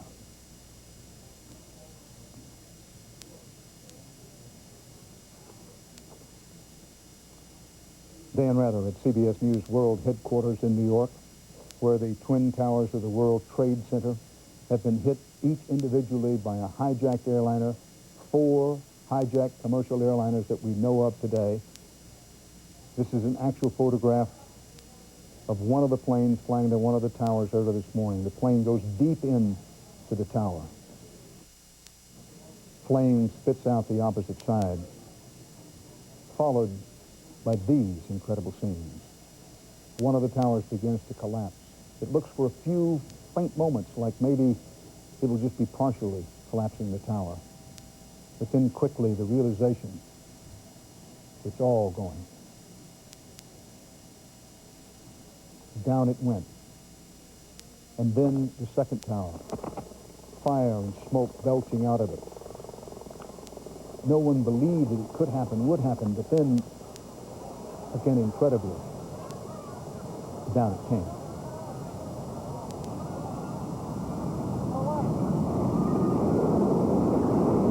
As we said at the time, it looked like a scene from the end of the world. It was the end of the World Trade Center.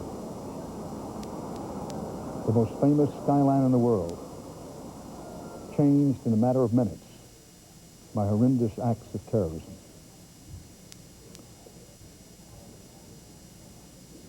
In the shadow of the Statue of Liberty, a direct attack on the freedom of every American, and indeed on the freedom of anyone who has it around the world.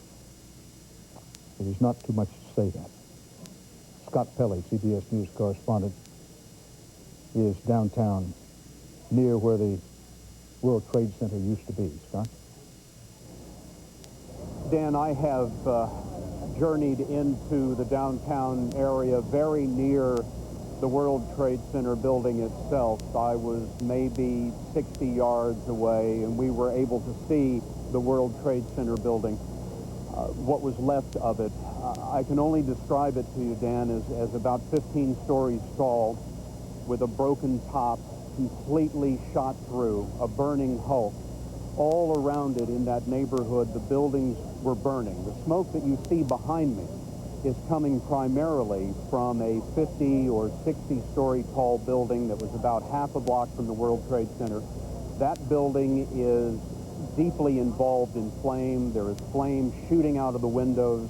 When we were below it just about 30 minutes ago, big panes of glass were popping out of the building and crashing below. Rescue workers really can't get into that area right now because it's much too dangerous. In the streets around the World Trade Center, Manhattan traffic stopped and was incinerated right where it stood. We saw a number of New York City police cars, obviously some of the first responders to the scene. The police cars were blown to pieces and completely burned. Some U.S. postal vehicles were actually melted onto the street just a few yards from the World Trade Center itself. I spoke to some firemen, Dan, from the Bronx, who were some of the first responders in, and they told us that after the first tower collapsed, they went in to try to save some people in the area around the second tower. And then the second tower began to come down. And these men looked over their shoulders and found an entrance to a subway and dived down the stairs into the subway as the World Trade Center tower came down around them. They told us that a police lieutenant was trying to warn them away at the time that the building was coming down. He had his arms high in the air, trying to get them to run, and they said that that lieutenant was hit by falling debris and, as best they could tell, was severely wounded. We've talked to a number of firefighters and paramedics who have been at the center of this hell and have come out covered in soot and dust and have told us amazing stories of heroism. One fireman told us that when the second tower came down, they were completely covered in black smoke and swirling dust, and the firefighters held each other's hands in kind of a human chain in order to get out of that area. Another firefighter, actually a retired firefighter who ran to the scene as soon as he knew what was happening, came out and told us that he didn't see any wounded people around the World Trade Centers. He just saw what he described as parts of bodies. I tried to get him to tell me how many he thought he saw in terms of the number of people killed, and he said it's much, much too many to be counted. Dan? Scott Pelley in Lower Manhattan. Thomas Paine, 1894. Quote, "These are the times that try men's souls. And so is this time that try men's souls.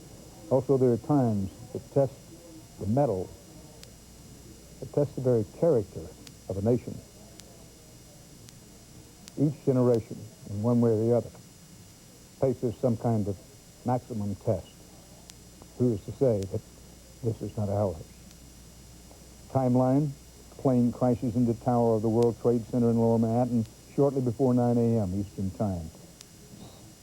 Just after 9 a.m., second plane crashes into the second tower of the World Trade Center. It's believed that a American Flight 11, Boston to Los Angeles, a Boeing 767 with 81 passengers and 11 crew, was the first of the two planes that struck the World Trade Center just before 9 o'clock. The second plane that hit the second World Trade Center is believed to have been now United Flight 175, also Boston to Los Angeles, a Boeing 767, 56 passengers and 9 crew aboard. Then President Bush in Sarasota, Florida, shortly after 9 o'clock, calls the crisis, quote, "an apparent terrorist attack," and, quote, "a national tragedy." He takes off, says he's going to Washington. He does not. An aircraft crashes near the Pentagon, just outside of Washington, D.C. in Northern Virginia, about an hour after the attacks in New York. Now, it's believed that the plane at the Pentagon was American Flight 77, Dulles Airport near Washington to Los Angeles. That was a Boeing 757, 58 passengers and 6 crew. That American Flight 77 believed to be the plane that hit near the Pentagon. Continuing our timeline, just after 10 a.m. Eastern Time this morning now, that would be, of course, 7 o'clock on the Pacific Coast, government buildings in Washington, including the Capitol and the White House, are evacuated with officials citing a credible threat of a terrorist attack. Vice President Richard Cheney, for intents and purposes, has minute-by-minute command inside the White House itself, said to be in a very secure position down below ground. The Federal Aviation Administration shut down all aircraft takeoffs nationwide. That was around 10:30 a.m. Eastern Time this morning. The FAA says that it does not expect to have any air traffic in the country authorized again until about noon tomorrow. Shortly after 10 a.m. Eastern Time, one World Trade Center tower in New York collapses. That was about an hour after being hit by the first plane, American Flight 11. Then senior law enforcement officials said a car bomb exploded outside the State Department in Washington, D.C. Then Federal Protective Services later denied any car bomb attack that occurred. Financial markets suspended trading in the wake of the attacks. That was sometime between 10 and 11 this morning. Then officials at Somerset County Airport, that's near Pittsburgh, said a large plane crashed in western Pennsylvania, about 80 miles southeast of Pittsburgh. That happened at about 10 a.m. That would have been the fourth aircraft. That is believed to have been United Flight 93, Newark, New Jersey to San Francisco, with 38 passengers and 7 crew. That plane, United 93, is believed to be the one that went down in Somerset County in western Pennsylvania, not far from Pittsburgh. Then 10:38 a.m., a fourth explosion rocked what remains of the World Trade Center. This was after the second tower collapsed at 10:28 a.m. So you had one tower go down, and within about a half hour, the second tower went down. Then authorities all across the country were in the process of going on alert, tightening security at strategic facilities, evacuating high-profile buildings. U.S. monuments and museums in Washington, D.C. and in Philadelphia were closed. Tall buildings in some other places in Chicago were shut down. The Securities and Exchange Commission said all financial markets would be closed for the day. Whether the financial markets will be open tomorrow or not remains an open question. They will have some kind of conference call tonight to decide that. We go now to Washington and Bob Schieffer with information on what President Bush has and has not been doing. Bob? Dan, I'm with Senator Chuck Hagel. He, of course, is a senator from Nebraska and is on the Foreign Relations Committee. He can give us a little information about why it is, Senator, that the president went to Offutt Air Force Base in Nebraska. Well, Bob, as you know, that's a very secure base. Strategic Command is the former SAC Command headquarters, and we have as secure facilities below ground as any in the world. So there's no surprise why he went there. I just spoke a half hour ago to some people from Omaha saying that there were a couple of small U.S. Air Force jets that just landed behind the president. We don't know who's on those. I suspect some rather high-ranking officials of the government to confer with the president. Well, I had heard earlier from sources on Capitol Hill that the president was going to get some extensive face-to-face briefings. It may well be that some officials from Washington have flown out there. That's probably right, and as I said, that's a very secure location, Strategic Command headquarters in Omaha. Senator, what do you make of this situation? Bob, how can one adequately express the horror, the outrage, the terror? What's happened in this country today will forever change America. I said early this morning, it is, as Dan Rather just remarked, each generation faces a challenge. This is the Pearl Harbor of our day, far worse in many respects. But I suspect whoever did this, and we will find whoever did it, has awakened a sleeping giant, to paraphrase another time 50 years ago. You know, I was just thinking this morning as I was listening to all this unfold, we've been expecting this big partisan scrap in Washington as the president came back from his vacation. Everybody was in disagreement on every issue. Suddenly, all of that has gone by the by. It seems like it was 10 years ago. The Congress has come together. I described it earlier as kind of a mild sense of rage on Capitol Hill, because I noticed that Trent Lott, Tom Daschle had put out a joint statement saying just what you have said, that the two parties, the country, will come together to find these people and to punish whoever did it. Well, we must. This is a great nation because we're great people. America will not tolerate this, nor should we, nor can we. And we will come back together, and we will build back, and we'll be stronger for this. And it is testing us in terrible, horrible ways. How much do we know right now, Senator? Well, Bob, I don't claim to know very much, quite frankly. I don't know how much we really know. We are focusing where we must focus first. Secure this nation, secure its leadership, then at the same time take care of those who need our help, the wounded, the injured. And in the process, we are starting to gather information. We will start to unravel that and get the facts. And there will be a very high price to pay, Bob, to whoever did this. Dan? Bob Schieffer in Washington. Jim Ogonowski is the brother of an American Airlines pilot, John Ogonowski, who apparently died this morning in the crash of American Airlines Flight 11. Mr. Ogonowski, first of all, thank you for being with us. Our condolences. And I'm told this is actually on videotape. That'll happen in live television. So in answer to that question, here's what the brother of the dead American Airlines pilot, John Ogonowski, Jim Ogonowski, had to say. I'm Jim Ogonowski, and as you all are aware of the tragedy that's impacted our country today, it's been reported that my brother John was the captain of American Airlines Flight 11, which was hijacked out of Logan Airport this morning en route to Los Angeles, California. John leaves behind a loving family, his wife, 3 lovely daughters, his parents, brothers and sisters, numerous aunts and uncles, friends, loving community. Our family is obviously grieving, as is the whole nation, for what has happened today. I personally, I think I'm in shock. I'm in some type of denial. I keep looking at the cornfield behind me, hoping that my brother comes walking on out.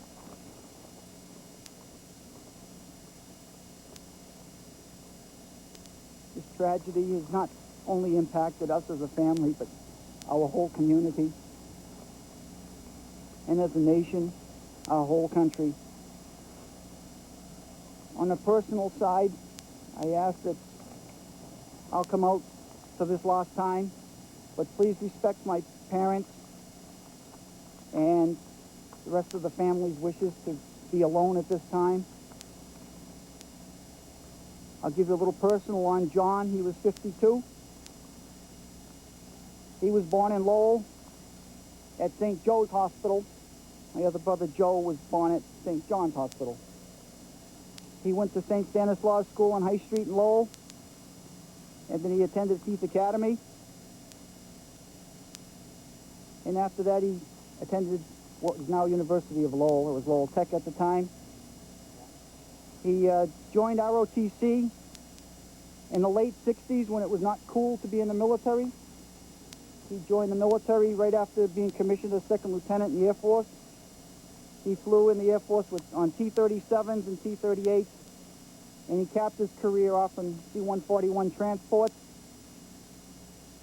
right at the close of the Vietnam era. He then pursued his lifelong dream and left the military to become an airline pilot. In 1979, he was hired by American Airlines. He's flown for them for 22 years. The most recent years as a captain on a 767. Jim Ogonowski, speaking of his brother, John, who was the pilot of American Airlines 11, which was the first plane to hit the first World Trade Center building this morning. Poignant moment, he said, I keep looking at the cornfield behind me and hoping my brother will walk out of it. Now on videotape, there are most recent remarks of New York City Mayor Rudolph Giuliani just a few moments ago. I have to commend not only the people that I was with, but all of the people of the city. We literally escaped with them from the debris, and they handled themselves with bravery, they handled themselves with dignity, they handled themselves in a way that reduced the loss of life. We didn't have panic, we didn't have people running and hurting other people, and people of New York City really distinguished themselves. And I just want to say this once again, New York City is a lot stronger than this, and we're going to overcome it, and the people of New York City are going to give an example of how you stand up to terrorists. You just don't be afraid, that's all. Thank you. New York City Mayor Giuliani just a few months ago. And by the way, the mayor says that so far there are confirmed 2,100 wounded in New York so far. Now, that's an early count, and one does not want to fuel any unjustified optimism. But there are many people who would believe that the early count might be higher than that. And as we piece together eyewitness information, it's clear that a lot of people got out of the World Trade Center in a hurry when they realized that something was wrong. Many of them came down the stairwells. We've had report after report of people without panic, understanding that a bad situation was developing, got out of the World Trade Center. Now, while some 50,000 people on your average day work in the World Trade Center and thousands more come there as tourists, and while throughout the day there have been, the belief has run strong that many, many people must have died, we want to pause and caution. Nobody knows how many lives have been lost. What we do know is that a lot of lives have been saved, and they were saved by people knowing what they needed to do under an emergency situation and carrying it out with some calm. We go now to Bill Plant at our Washington Bureau. Bill Plant, one of the most experienced White House correspondents anywhere in broadcast journalism. And Bill, you can give us some perspective on what the Secret Service advised the President and why. I can indeed, Dan, but first let me show you something. We've just received this extra edition of the Washington Times, and this one-word headline, perhaps as well as anything else, sums up what has happened today. This is just the beginning of the reaction that we'll be seeing for days and weeks to come. We were told by the Secret Service that the President wants to come back to the White House. Sources tell us that they're very anxious to reestablish their presence for Mr. Bush at the White House, the seat of the nation's power. It's very symbolic, and the President and his advisors want to do it. But the Secret Service is understandably concerned. They want to be sure, before they say yes to that there is no further danger. So that decision is pending. We're also told by sources that there really was no intelligence whatsoever, no warning of what was to come. No arm of the U.S. government, either military or civilian or National Reconnaissance Agency, none of them apparently picked up any warning about what was about to happen. A short while ago, the President's counselor, Karen Hughes, conducted a briefing at the FBI. She said that she had been in the secure underground room at the White House, the Situation Room, with other White House staffers during the day. And that, by the way, is now linked we presume to the president at Offutt Air Force Base for a secret teleconference on the security situation. But Ms. Hughes told reporters at the FBI that the activities of the federal government continue, and this is obviously a point that the administration is very anxious to make, to say that the federal government continues to function despite what happened today. She described in great detail how the Defense Department was being run from inside the damaged DOD building, the Pentagon, and how various other government agencies were under the control of the people who are supposed to be running them. The Federal Emergency Management Agency, FEMA, has 8 teams of people on the ground in New York for search and rescue, 4 teams here in Washington at the Pentagon. The whole idea of this briefing was to reassure the nation that the federal government continues to function. And that, of course, as we said, Dan, is why they want to get the president back to the White House as soon as they can. Bill Plant in our Washington Bureau. You may want to note that the president was visiting Florida today, where his brother is the governor and up for re-election. Those two things may or may not be connected, but the fact is that President Bush was in Florida this morning. When he first heard about what had happened at the World Trade Center, he said that he was breaking off his trip and would be flying back to Washington. I believe that's correct. But obviously, as events developed, the decision was made that the president would not return to Washington, and he still has not returned to Washington, so far as anybody can figure out, and as far as we can determine. That he went instead to Barksdale Air Force Base outside Shreveport, Louisiana. There he videotaped another statement to the American people, somewhat longer, among other things calling for the prayers of those families most directly affected. And then, unannounced, he took off and went to a destination unknown, but it became known that that was Offutt Air Force Base in Nebraska. Now, as Senator Chuck Hagel explained to Bob Schieffer not long ago, while these pictures were being shown on American television, the decision was being made to take President Bush to that air base in Nebraska because, said Senator Hagel, it is among the most secure U.S. military bases in the world. It was formerly the headquarters for SAC, the Strategic Air Command, which featured B-52s in the air at all times as part of our defense in the Cold War. So the president was taken there for a briefing. Obviously, there have been some discussions about the symbolism of the President of the United States being kept out of the White House. And, you know, was it a good idea for him to return immediately? The decision obviously was made no. And now a decision in progress, if indeed it has not already been made, of where the president is to spend this night. I want to go to Bob Orr in our Washington Bureau as well, as you look at videotape of what happened here in Manhattan earlier this morning. Bob?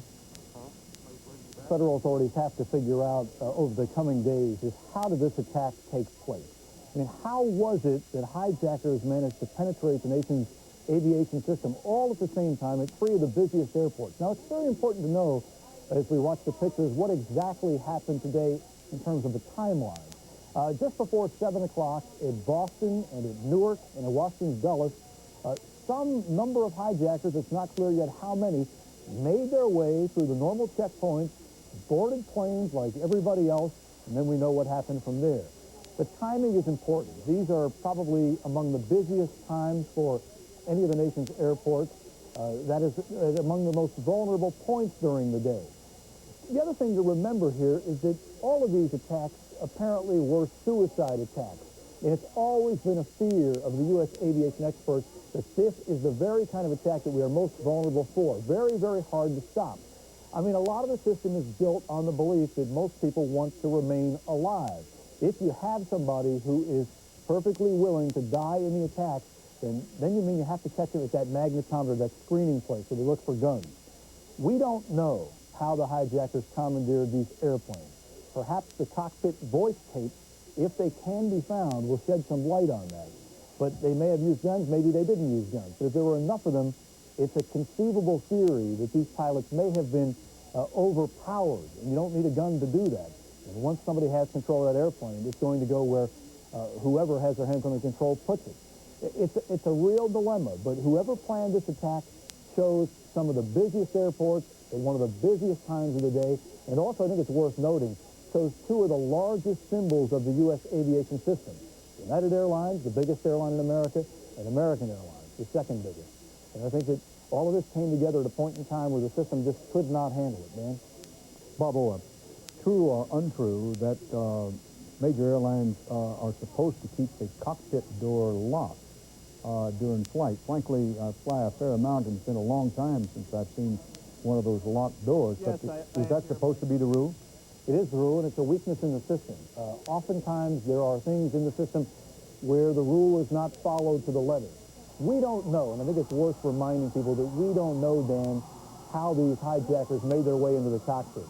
But perhaps the door was unlocked, perhaps there were enough hijackers on the plane that simply force was used. But it is something that I assure you the FAA is already going back to look at. There have been a number of GAO investigations, a number of oversight hearings on Capitol Hill, looking at these very issues. What do we do at the screening points to make sure that we have maximum security? And then, what do we do in the air to give the pilots the best chance to save the plane and the people on board? Obviously, today, something went very, very wrong. It was a very deliberate attack and one that was obviously well planned, Dan. Bob Orr, as we continue to show pictures of what happened in Lower Manhattan during and after the collapse of the World Trade Center, and occasionally show pictures of the Pentagon being hit by hijacked planes, let's talk about what are supposed to be security things on the ground. No one wants to be flip about this situation, but anybody who travels knows that what was supposed to be security systems on the ground at most, if not at all airports, number one, are manned by people who are outsourced contractors and who are paid, if not minimum wage, something near minimum wage. I've heard airline travelers talk about this for years.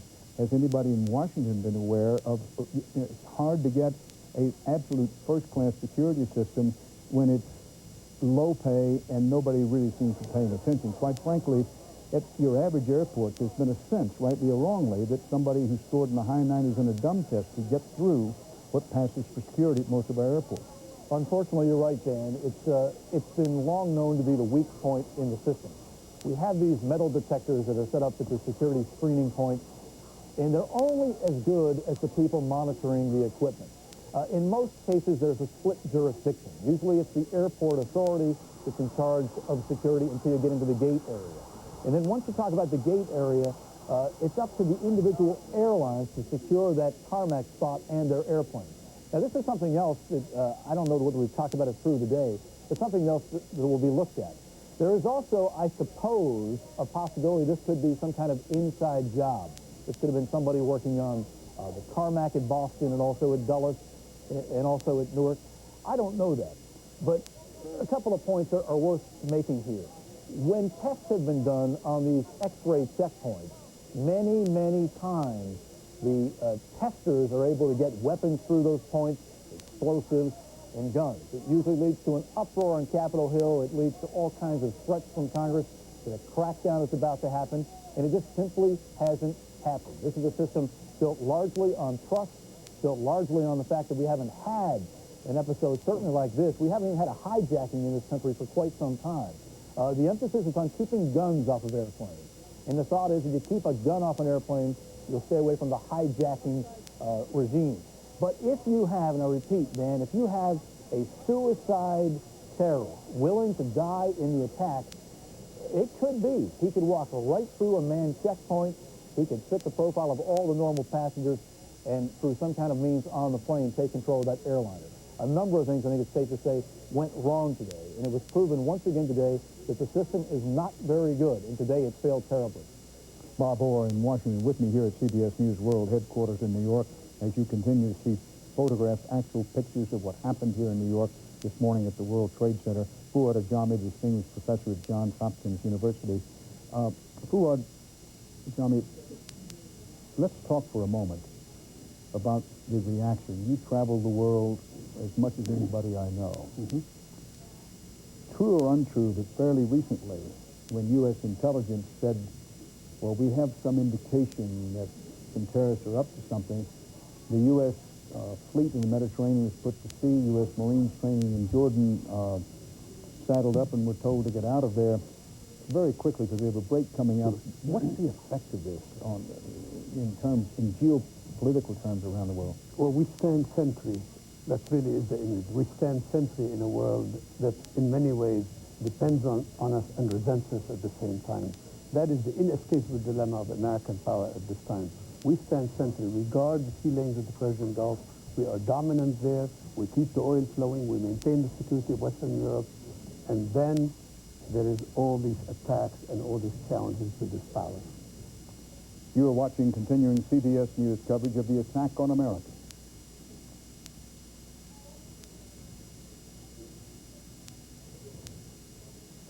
Dan Rather with Fuad Ajami in New York.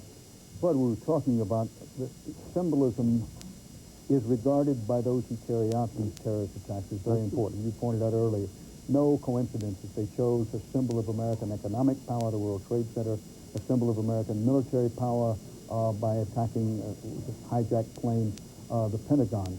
But the symbolism, and I heard myself, you confirmed that you heard, any number of people overseas, some in leadership positions saying, I'm not saying it's wrong. I am saying the United States has to think carefully when it does things like it receives an intelligence report and it puts its ships at sea, pulls out its Marines.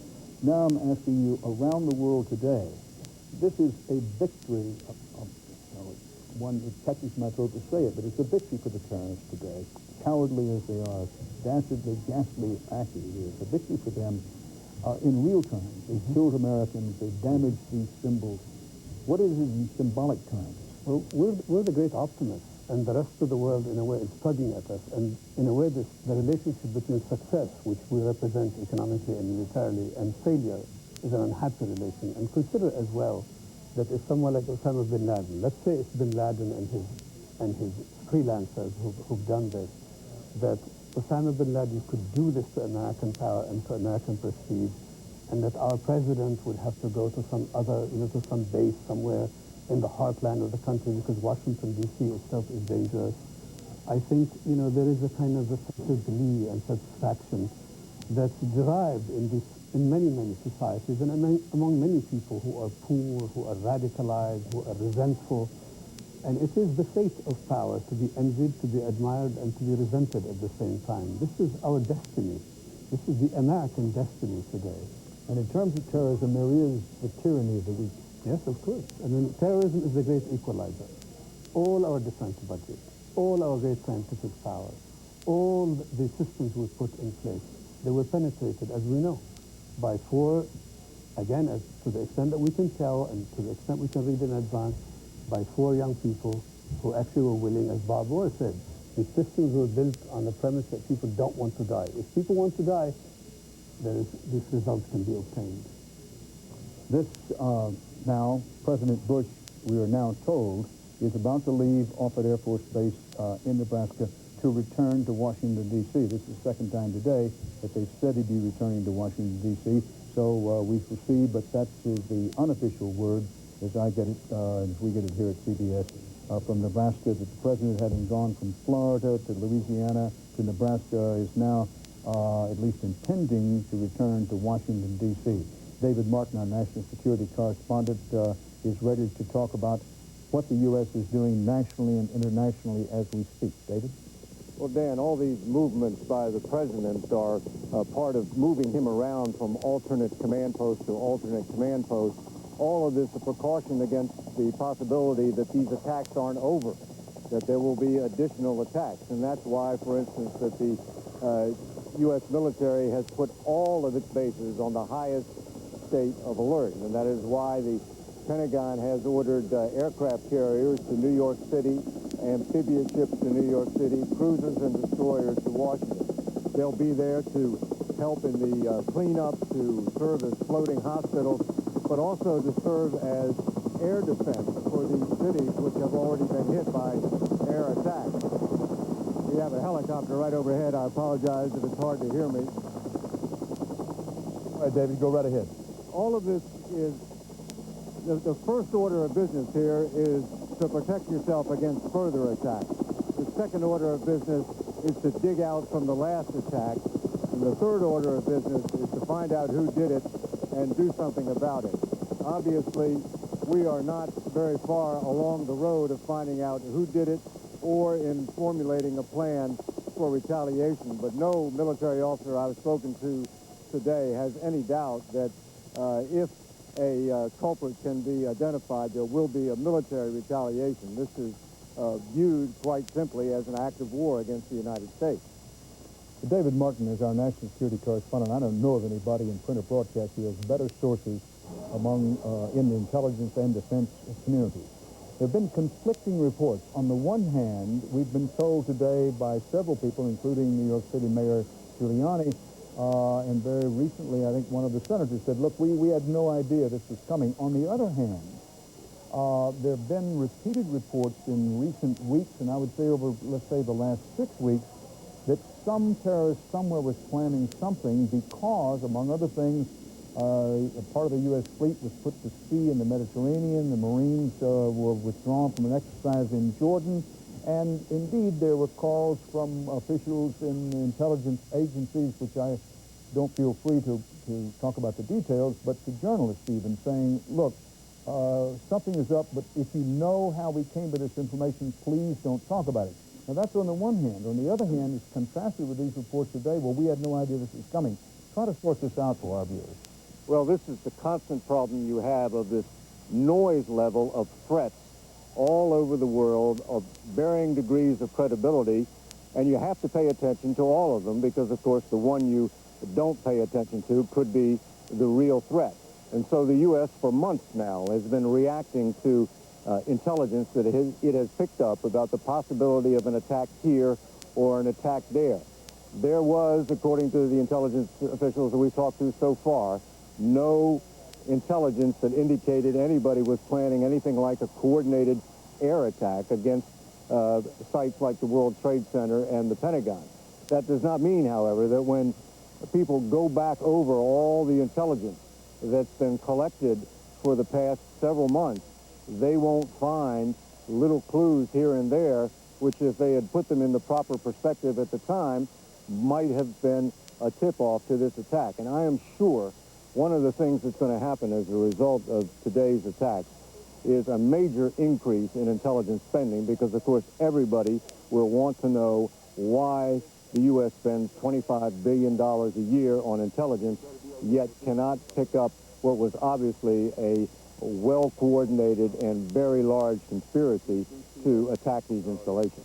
Well, David Martin, no doubt a lot of viewers will be saying that's a pretty good question. Dateline New York City, from where we're broadcasting, there are reports now that 2 more buildings at the World Trade Center complex, 2 more buildings of the World Trade Center complex are burning and are in danger of collapsing now. The fire is said to be in buildings 7 and 5. Buildings 7 and 5 of the World Trade Center. This morning, Trade Center towers 1 and 2 were hit by airplanes and then collapsed. For those of you familiar with Lower Manhattan and the World Trade Center complex, a huge complex, there are a total, well, I should say there were a total of 7 buildings at the World Trade Center. 2 of those, the 2 towers, are gone, obliterated. Now, buildings 7 and 5 are said to be burning and in danger of collapsing.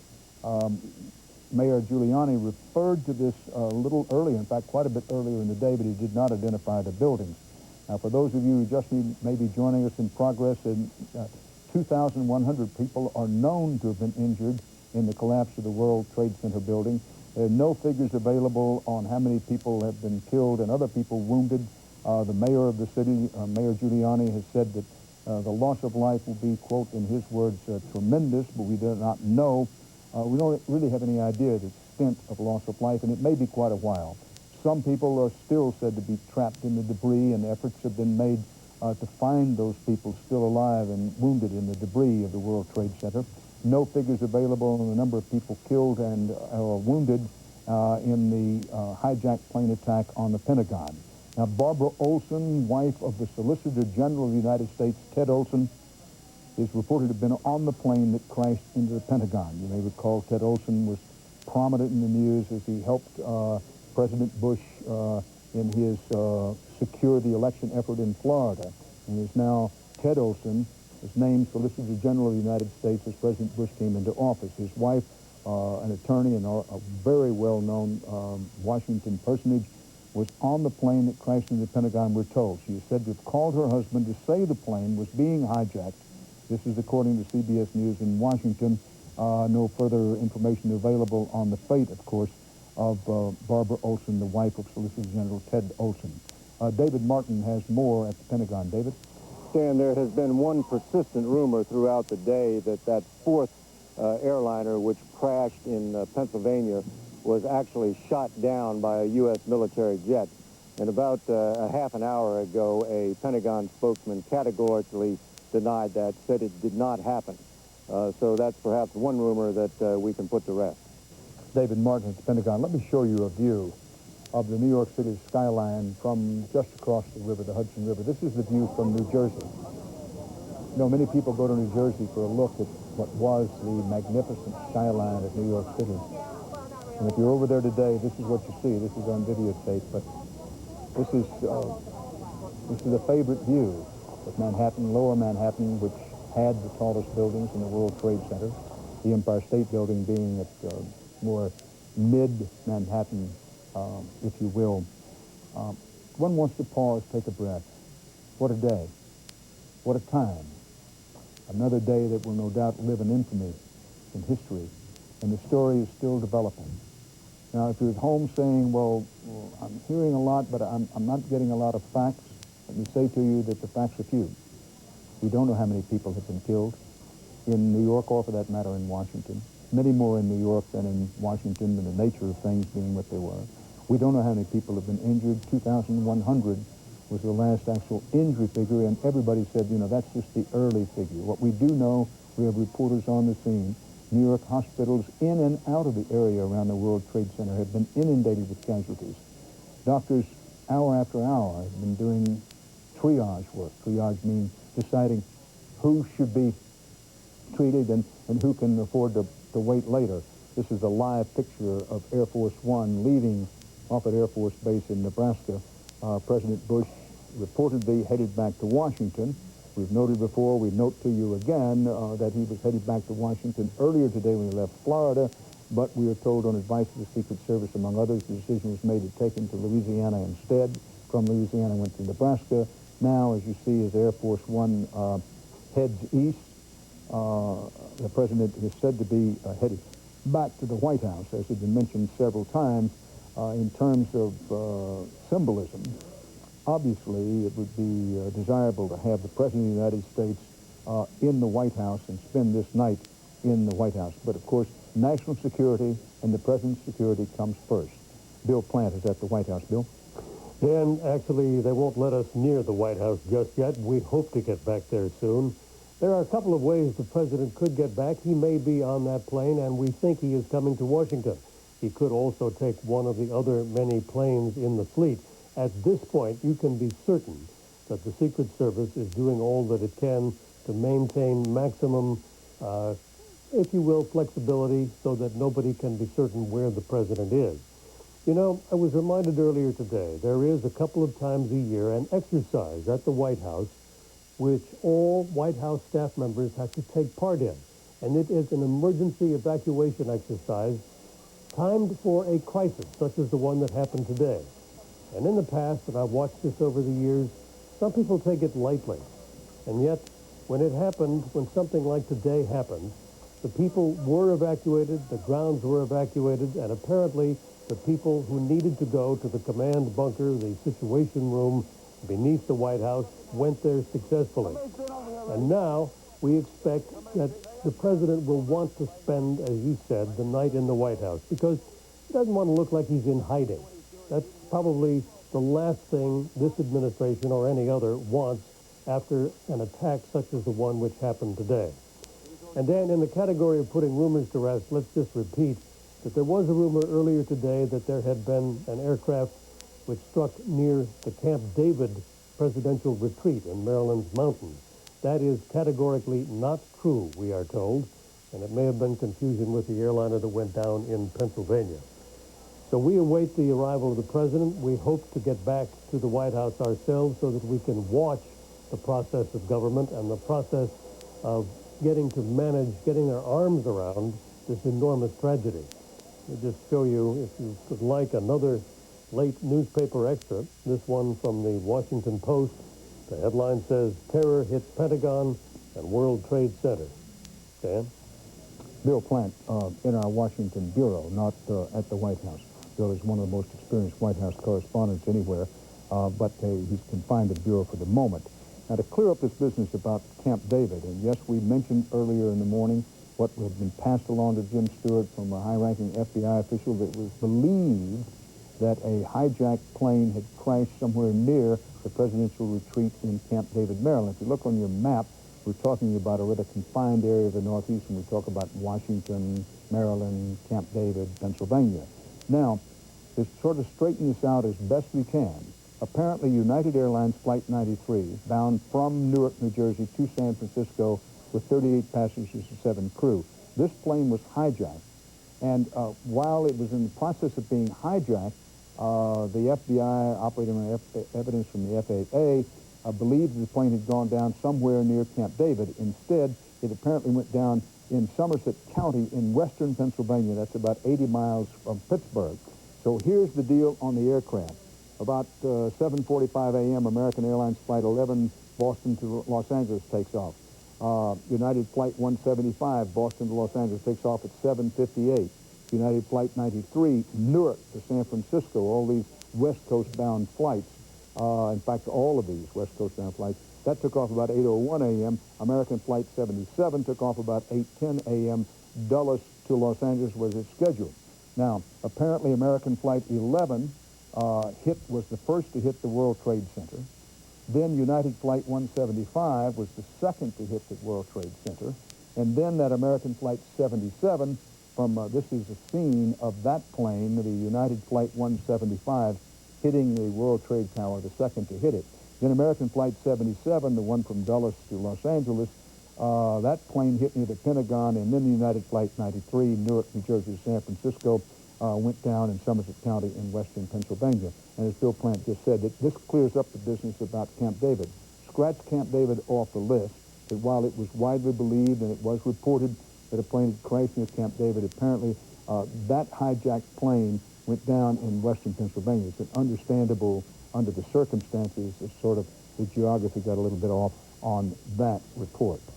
Now, we have more pictures coming in from more places about what happened in lower Manhattan today, and I want to show you a montage of pictures. In the backdrop of this, there are at least 2,100 people wounded. That was just the early count, 1,500 walking wounded. The wounded figure is bound to go up considerably as you look at the effects of the collapse of the World Trade Center. How many people are dead, no one knows. Both the mayor of New York and various police spokesmen have said we should brace for the possibility that many, many people are dead as a result of this.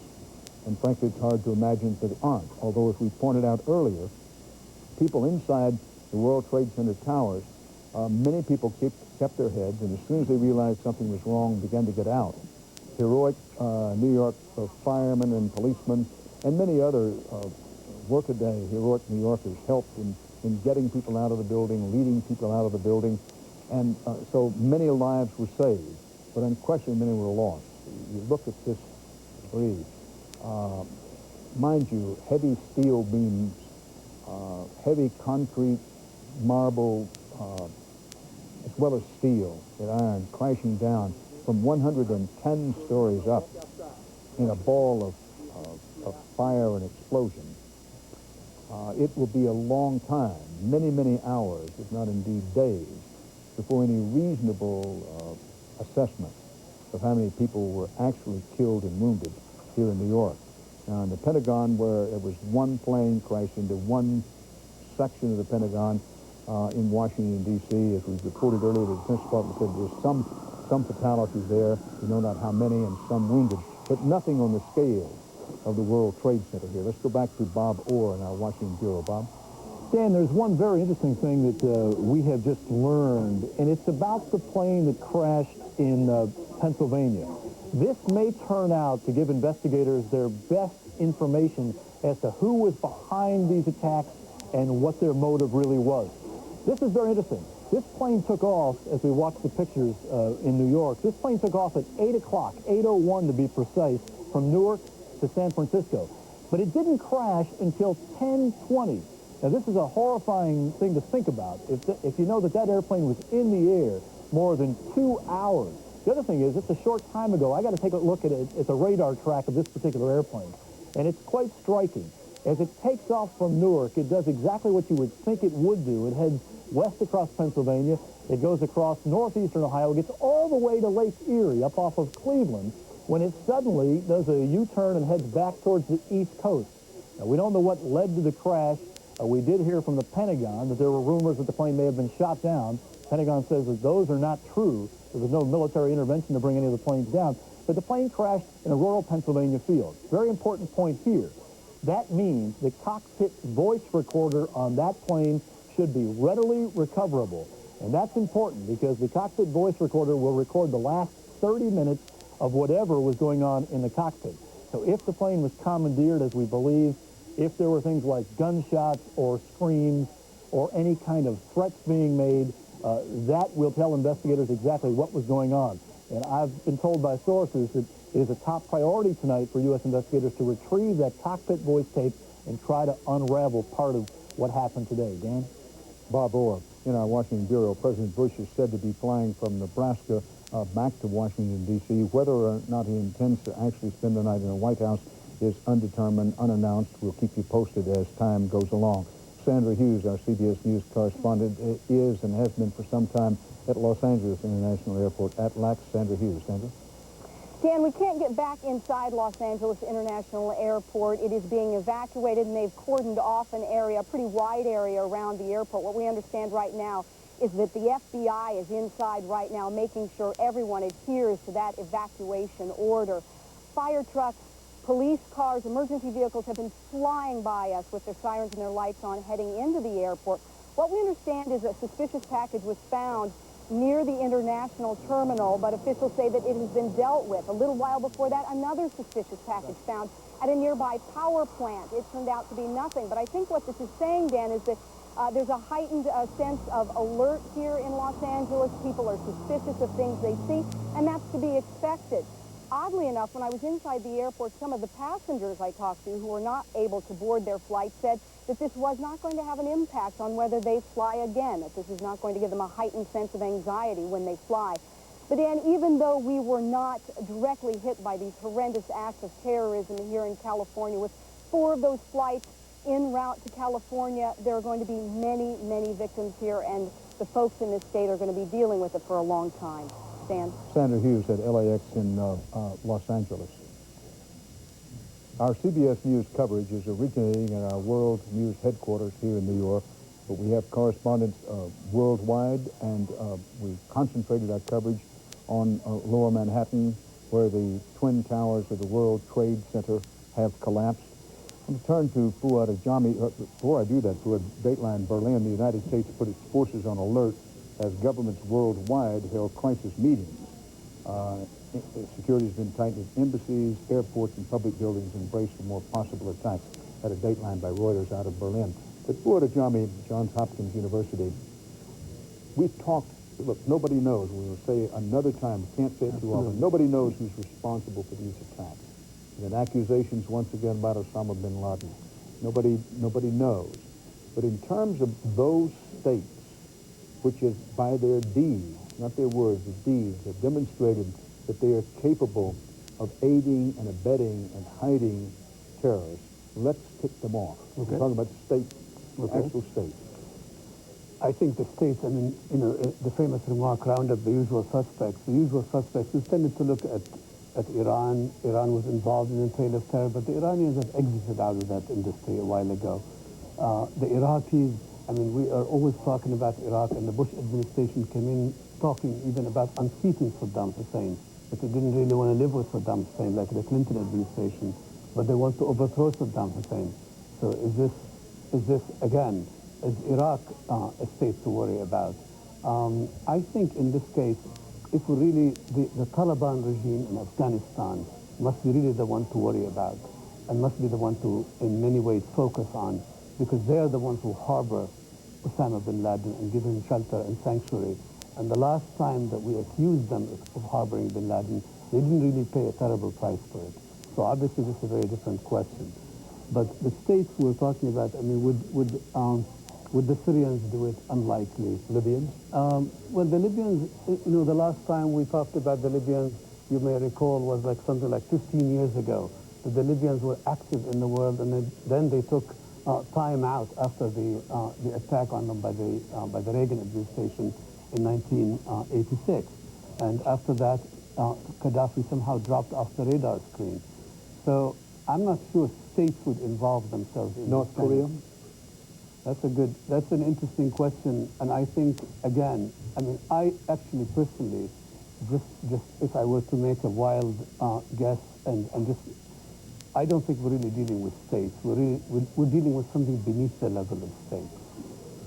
Some kind of worldwide terrorist networking. Yes. That isn't to say that they pick up the phone and talk to each other every day, that you can connect the dots, but what would make something below state-sponsored terrorism very effective, maybe they get money from some state or what have you, but the less they say to one another, the less they communicate, the more effective they can be. Yes, absolutely. Jami. Now, in New York at the moment, the situation in most hospitals are beginning to stabilize somewhat. Hospitals in the immediate area of the World Trade Center were overwhelmed in the early going. It's fair to say that they're still overwhelmed, but the situation is beginning to stabilize somewhat. I want to say again that the American Red Cross is kept open in most sections of New York City, those stations where you can go to give blood, and there has been an anticipated shortage of blood. Blood supplies are already short, and on a nationwide basis, and including New York. So just to note that if you're saying to yourself, what can I do? One of the things you can do is give blood, and the American Red Cross is one of those places you can contact to do that. This is a scene from outside St. Vincent's Hospital, an old hospital with a marvelous reputation in New York, and a great reputation particularly for dealing with emergency situations. But of course, no one has ever seen an emergency situation to match this one. And as you watch these photographs of the effort to help the wounded, let us say that according to the Associated Press, the United States government suspects Osama bin Laden in terrorist attacks, and the Associated Press quotes 2 U.S. officials. They don't say at what level those officials were.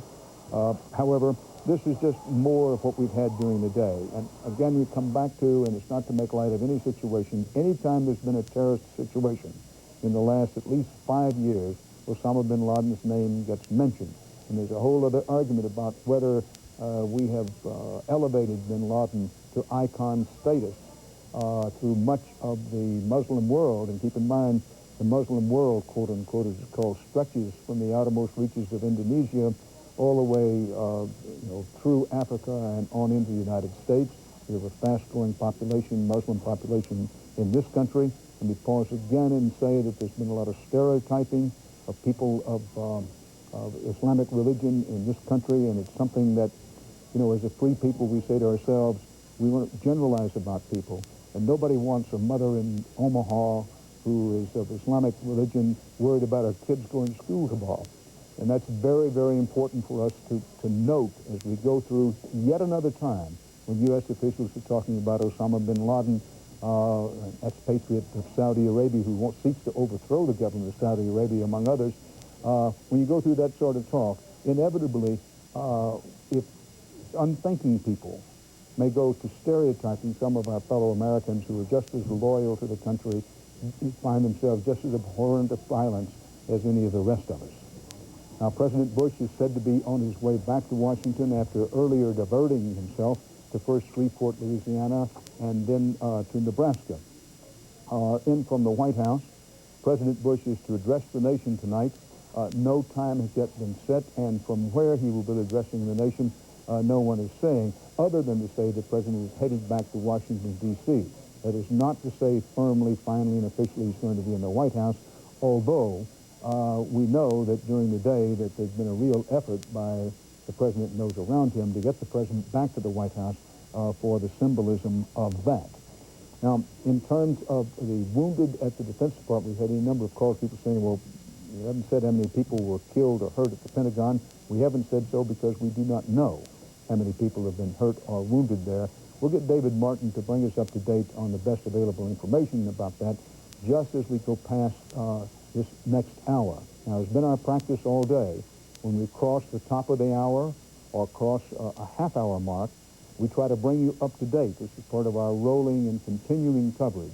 We are aware that many people are coming home from work, many people coming to this television set for the first time in the day and saying, well, I'm not quite sure what's happened. So at the top of each hour and at the half-hour mark, generally speaking, we try then to bring you up to date on all the information we have. Now, you are watching continuing CBS News coverage of the attack on America.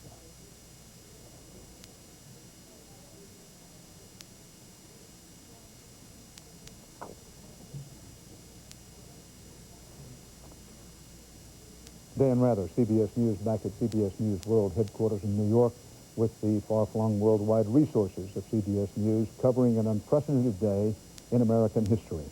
The United States has put its forces, armed and otherwise, on alert as governments worldwide held crisis meetings today, given the events that happened primarily in and around the World Trade Centers in New York and the Pentagon. Security has been tightened at embassies, airports, public buildings, and it's fair to say that the country has braced for more possible attacks. That's one reason that air traffic was shut down, a virtual lockdown of air traffic in the United States today. The FAA does not expect that to be any relief on that until at least noon tomorrow. That was the last available information from the FAA. We're also told that the financial markets, stock markets, will be closed tomorrow. I don't know that we've had official triple confirmation of that, but I believe the most reliable information is the markets closed down today, and the most reliable information is that they will be closed tomorrow. That the investigation of who's responsible for these dastardly acts today is already underway, but the first order of business is to tend to the wounded, as President Bush has said on 2 occasions, to offer encouragement, support, and prayers for the families of victims in these bombings. 4 aircraft hijacked, 1 hit a World Trade Center tower, and then another, and then the World Trade Center towers collapsed. Another hijacked plane hit the Pentagon in Washington, and then yet another hijacked commercial aircraft, all of them bound from the East Coast to the West Coast, went down in a fairly remote area about 80 miles from Pittsburgh in Pennsylvania. No one has claimed responsibility for these bombings. This is the scene in Lower Manhattan as the following continues. The 2 towers of the World Trade Center are down, destroyed, completely collapsed in separate avalanches, 1 then 2, of steel and concrete. Now, the World Trade Center complex includes 7 buildings. 2 other buildings in the World Trade Center complex just a short while ago were reported to still be in flames and in danger of collapsing. Some people are said to be alive in the collapsed debris of the World Trade Center, and efforts have been made all day to search through that debris for people still alive in the debris. You may recall in the Oklahoma City bombing that there were people, some of them extremely badly wounded, who were pulled out of the debris literally days after the building, the federal building in Oklahoma City had been bombed and collapsed. New York City police and firemen been working literally around the clock this day to try to stabilize the situation as best they can in the area, to get people out of the World Trade Center. Many lives were saved when people got out of the World Trade Center. We don't know how many people were killed, but we know that the lives of many people were saved because they acted calmly and got out of the building, extremely quickly. But how many lives were saved and how many were lost, we simply don't know in this unprecedented show of terrorist horror. The World Trade Center towers were 110 stories high. They collapsed in this shower of rubble and debris that you now see. Some people were forced out of the building. Some leapt, forced out at very high floors and leaped to their death. Eyewitnesses, several eyewitnesses, described one man and woman holding hands as they leaped and plunged to their death. Terrorists directed 2 planes into the towers in the middle of the morning rush hour. That sent thousands of Trade Center workers fleeing for their lives. 50,000 people normally work in the World Trade Center. Thousands more come there as tourists. This is an actual photograph of the second plane, apparently United Flight 175, Boston to Los Angeles, plowing in. This was after an earlier plane had plowed in at a higher level. You see, the first plane went into a fairly high level into that one tower where you see the black smoke. That was the first plane. The second plane came in lower, estimated maybe 80 to 85 floors up. Keep in mind that these towers are 110 stories high. So that second plane went deep into the building. Some said it almost came out the other side, and there was that ghastly burst of flame. And then these incredible sights. One tower begins to crumble.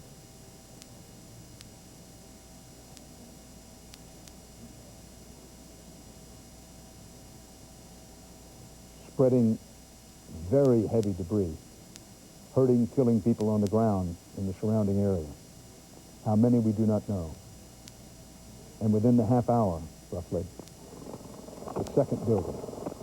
This was the oh no moment, among many oh no moments, but this was an oh no moment of, oh no, not the second one.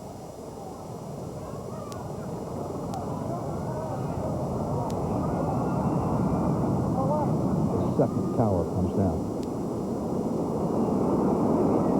This was happening between 9 and 11 a.m. this morning. First plane hit just before 9 a.m. Eastern Time. The second plane hit just after 9 a.m. Eastern Time, and the buildings collapsed roughly within the hour and a half.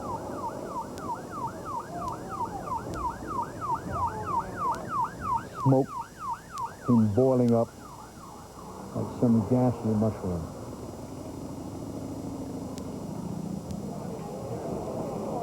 And then when some of the smoke cleared,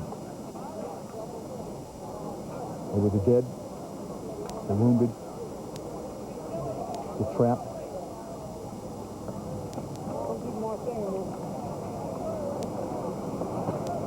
And a bloody mess of unprecedented proportions in this country. New York City Mayor Rudolph Giuliani, quote, "The number of casualties will be more than most of us can bear." He declined to speculate on what the death toll might be, but made it clear he thought it would be high. This is a scene from some blocks away. The Empire State Building, middle picture to the left. What had been the Twin Towers of the World Trade Center, now gone, completely gone. And the message from the plumes of smoke, the World Trade Centers are no more. Death and destruction reigns in Lower Manhattan. Bob Orr has new information on Washington Bureau. Bob? Dan, whoever was responsible for this horrific attack today, it is now growing increasingly clear from the timeline we've been able to put together that this was a highly coordinated attack. Consider the following. The 4 airliners that were used in the attack all took off within about 25 minutes of one another. 2 from Boston, 1 from Newark, 1 from Washington. All in a period of time from about 7:45 this morning to about 8:10 in the morning. Now, that's very important because the 3 airports where these airliners left from are among the busiest in the nation. And that, the morning rush hour peak, as it's called, is about the busiest time. So if you were going to try to penetrate security on a number of fronts, one might say that that is a perfect time where the system is at its most vulnerable. A couple other points. The 2 airlines involved are the 2 largest airlines in this country, making them obviously 2 symbols of American power, United Airlines and American Airlines. And all 4 planes that were used by the terrorists were filled to capacity with fuel. These were cross-country flights. That was no accident. When these planes are fueled, they go from points on the East Coast to the West Coast, they carry tens of thousands of gallons of fuel. What that means is they literally are flying bombs. When these planes, heavily laden with fuel, go into a building, they do so with tremendous force, there's tremendous heat, and the explosive power of each of those airplanes is many times greater, I'm told, than the blast we saw that leveled the Oklahoma City Federal Building. Another thing, it seems, from looking at the radar track, that all of these planes were probably in the air. At least that's what it appears before the first plane started to divert from its flight course. Air traffic controllers watched these planes on radar. They saw the first plane, which was American Airlines Flight 11 from Boston to the West Coast, suddenly turned to the south. It was heading up over Massachusetts and up over eastern New York, and suddenly when it got just over the eastern part of New York, it turned straight south and headed right into Manhattan. Shortly after that, another flight from Boston kind of did a loop around and also headed back towards the city. In addition, sources tell us that there were cockpit conversations between air traffic controllers and whoever might have been in the cockpit.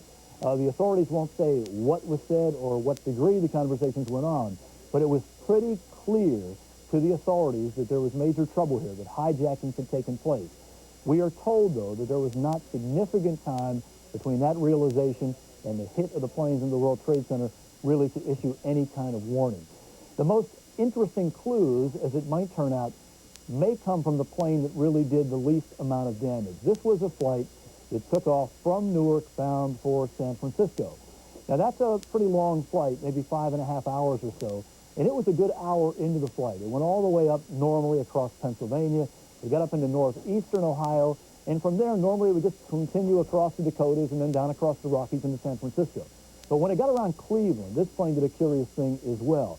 It turned around, literally did a U-turn, and controllers watched this on radar. And it circled back around across the northern panhandle of West Virginia until it finally crashed in a rural Pennsylvania field near Somerset. This could turn out to be very, very important because this crash scene is by far, as you might imagine, less chaotic than the horrible rubble we see in New York, less chaotic than the Pentagon crash. And that means the cockpit voice recorder may be easily recovered. If they do get that cockpit voice recorder, immediately authorities will start to listen to that tape, and they may know a great deal about who was in the cockpit, what the motives were, what the methods were, and it may go a long way towards explaining these terrorist attacks. Of course, the questions about security will go on for some time, but for now, an entire nation is trying to deal with an unprecedented attack on this country. Our chief Washington correspondent, Bob Schieffer, has been downtown all day monitoring the reaction in Washington. Bob? Bob, one of those grim little reminders of just how awful this situation was, excuse me, just a few minutes ago on the White House, they lowered the flag to half-staff. Now, flags had been lowered to half-staff back at the Washington Monument on Beyond earlier today, but the White House has just lowered that to the flag to half-staff. Now, there is some news at 7:30 tonight. We are told that the Republican and Democratic leaders of the Congress will hold a joint press conference on the steps of the Capitol to express their support for the president. We're told that they will also say that the Congress will reassemble in session tomorrow in order to pass a resolution of support for the president, a resolution that will call for tracking down and punishing whoever is responsible for all of this. That's the latest downtown. This town, Bob, from one end of Pennsylvania to another, really in a state of shock tonight. Thank you, Bob. Across the country, Americans trying to deal with the reality of what may turn out to be the worst attack on American soil. We know about the rubble in New York from the Twin Trade Center towers that have come down. We now know that there are a couple of other buildings in the lower part of Manhattan in the Trade Center complex said to be on fire. There is still a considerable destruction tonight at the Pentagon and all around America. We're trying to make sense of the attack if you look at some of the pictures from New York today. We don't have any firm words yet on the number of victims. Of course, the priority now is to treat those people who may be wounded and injured, and search teams are now looking through rubble on a couple of fronts trying to find survivors. But we do have a couple of grim facts from the airlines. After all, there were 4 civilian jetliners involved in the attack today. These are planes capable of carrying about 250 passengers apiece. There were 4 planes involved. And we thought initially that the death count just from the airline planes alone could be upwards of 800 or so. It turns out that according to United Airlines and American Airlines, some 266 people, that's passengers, flight attendants, and crew, have been killed in all of these crashes. And as of yet, there is no explanation from the FAA as to how these security breaches took place. A couple of points about security. It's long been a criticized point of the FAA policy that the American aviation system depends too much on luck and good fortune. The magnetometers you see, the X-ray machines are put there to catch people walking on planes with guns, and some of the screened bags, some of the checked bags, I should say, are screened. But in large degree, we haven't seen an attack like this in the past, most aviation sources will tell you, because to a certain degree, we have been lucky. Now, we've been telling you through the day that President Bush has not been in Washington, but is heading back to Washington at this hour. Bill Plant has more on that for us now. Bill? Bob, President Bush started his day in Florida, where he was doing 2 education events. One yesterday, he stayed last night in Sarasota, Florida, and this morning he was reading to a group of school children when he got the word. An aide came up and whispered in his ear what had happened in New York when the first plane hit the first tower of the World Trade Center. He finished reading to the children, and a few minutes later, he made a statement, and then got on a plane and said he was heading back to Washington. But as it turned out, the president did not go to Washington. Security concerns were paramount here, and he was taken instead to Barksdale Air Force Base in Louisiana. And on the ground in Barksdale, he taped a statement, which was later played back for us, and this is what the president had to say at that time to the American people. Freedom itself was attacked this morning by a faceless coward, and freedom will be defended. I want to reassure the American people that the full resources of the federal government are working to assist local authorities to save lives and to help the victims of these attacks. Make no mistake, the United States will hunt down and punish those responsible for these cowardly acts. I've been in regular contact with the Vice President, Secretary of Defense, the National Security Team, and my cabinet. We have taken all appropriate security precautions to protect the American people. Our military at home and around the world is on high alert status, and we have taken the necessary security precautions to continue the functions of your government. We have been in touch with the leaders of Congress and with world leaders to assure them that we will do whatever is necessary to protect America and Americans. I ask the American people to join me in saying a thanks for all the folks who have been fighting hard to rescue our fellow citizens, and to join me in saying a prayer for the victims and their families. The resolve of our great nation is being tested, but make no mistake, we will show the world that we will pass this test. God bless. President Bush, that was the videotape that he made outside Shreveport, Louisiana, his second statement of the day. The earlier one, a situation in Florida where he spoke very briefly, had happened about an hour and a half, 2 hours before that statement was made. Russ Mitchell, who's been helping me here at CBS News World Headquarters in New York, has a development and someone to talk to. Russ?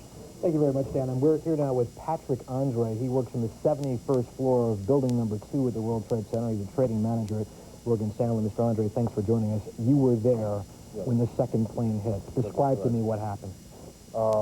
We were evacuating the 71st floor when suddenly I heard a boom and fire and smoke engulfed the floor, and all the tiles for the ceiling started crumbling down. The tiles from the ceiling? Yeah, from the ceiling started, yeah. And at that point, the 2 other co-workers who were with me, we decided to go down the stairs, and leave the building. You went down 71 flights of stairs. Tell me, you said the building didn't shake, but you obviously felt an explosion. Yes. What was going through your head when you felt this?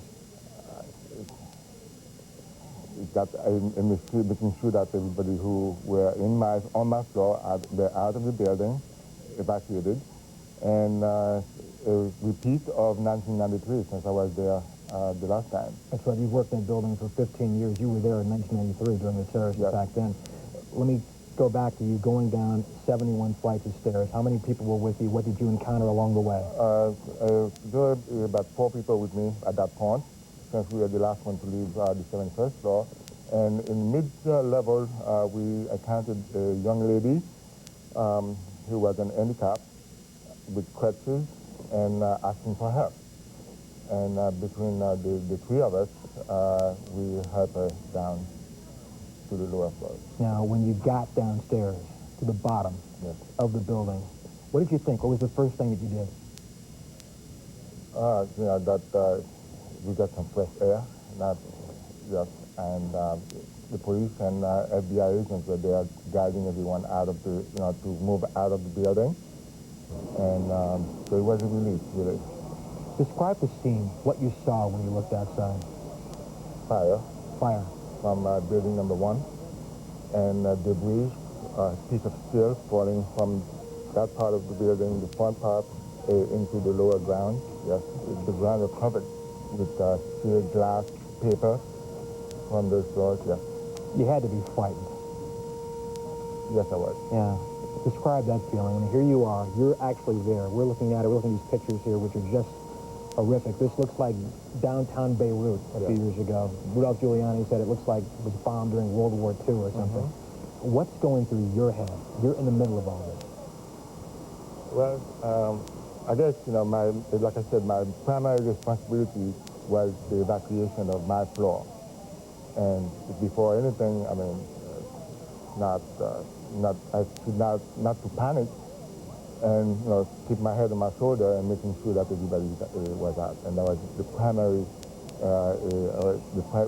responsibility that I had at that point. The primary responsibility was to get everyone out. Now, what happened? Where were you when the building collapsed, when Tower 2 collapsed? I was in front of City Hall, between City Hall and GNR Music World. Which is about, what, 3 blocks away? About 3 blocks away. And I'm looking up my building, number 2, in flames at the upper level. And then suddenly, I'm looking at the building collapsing like paper. Yeah. And, that really frightened me at that point. Excuse me, Russ, please forgive me for interrupting, but apparently another building in the World Trade Center complex has just collapsed downtown. This is a live photograph of yet another building. Keep in mind that the World Trade Center complex, check me as I go here, Fisher, has 7 buildings total. Has the 2 towers. They're gone. Yep. Now, we reported some time ago that 2 other buildings in the World Trade Center complex were in danger of collapsing. One of those buildings has collapsed. There is an unconfirmed report that is building 5, but we do not know that. Other sources are apparently reporting this building 5 in the complex, but we do not know that. What you are looking, these are live pictures here. We've mixed live and tape, tried to make it clear to you throughout the day what's live, what's videotape. This is live tape, and you can tell it's at least another building collapsed because the density and the amount and frankly, the altitude of the smoke has increased so dramatically in that area. Keep in mind, and we've said this before, we say it again, what you're seeing are high shots. Now, here we're going to show you a videotape of the collapse itself. Now we go to videotape, the collapse of this building.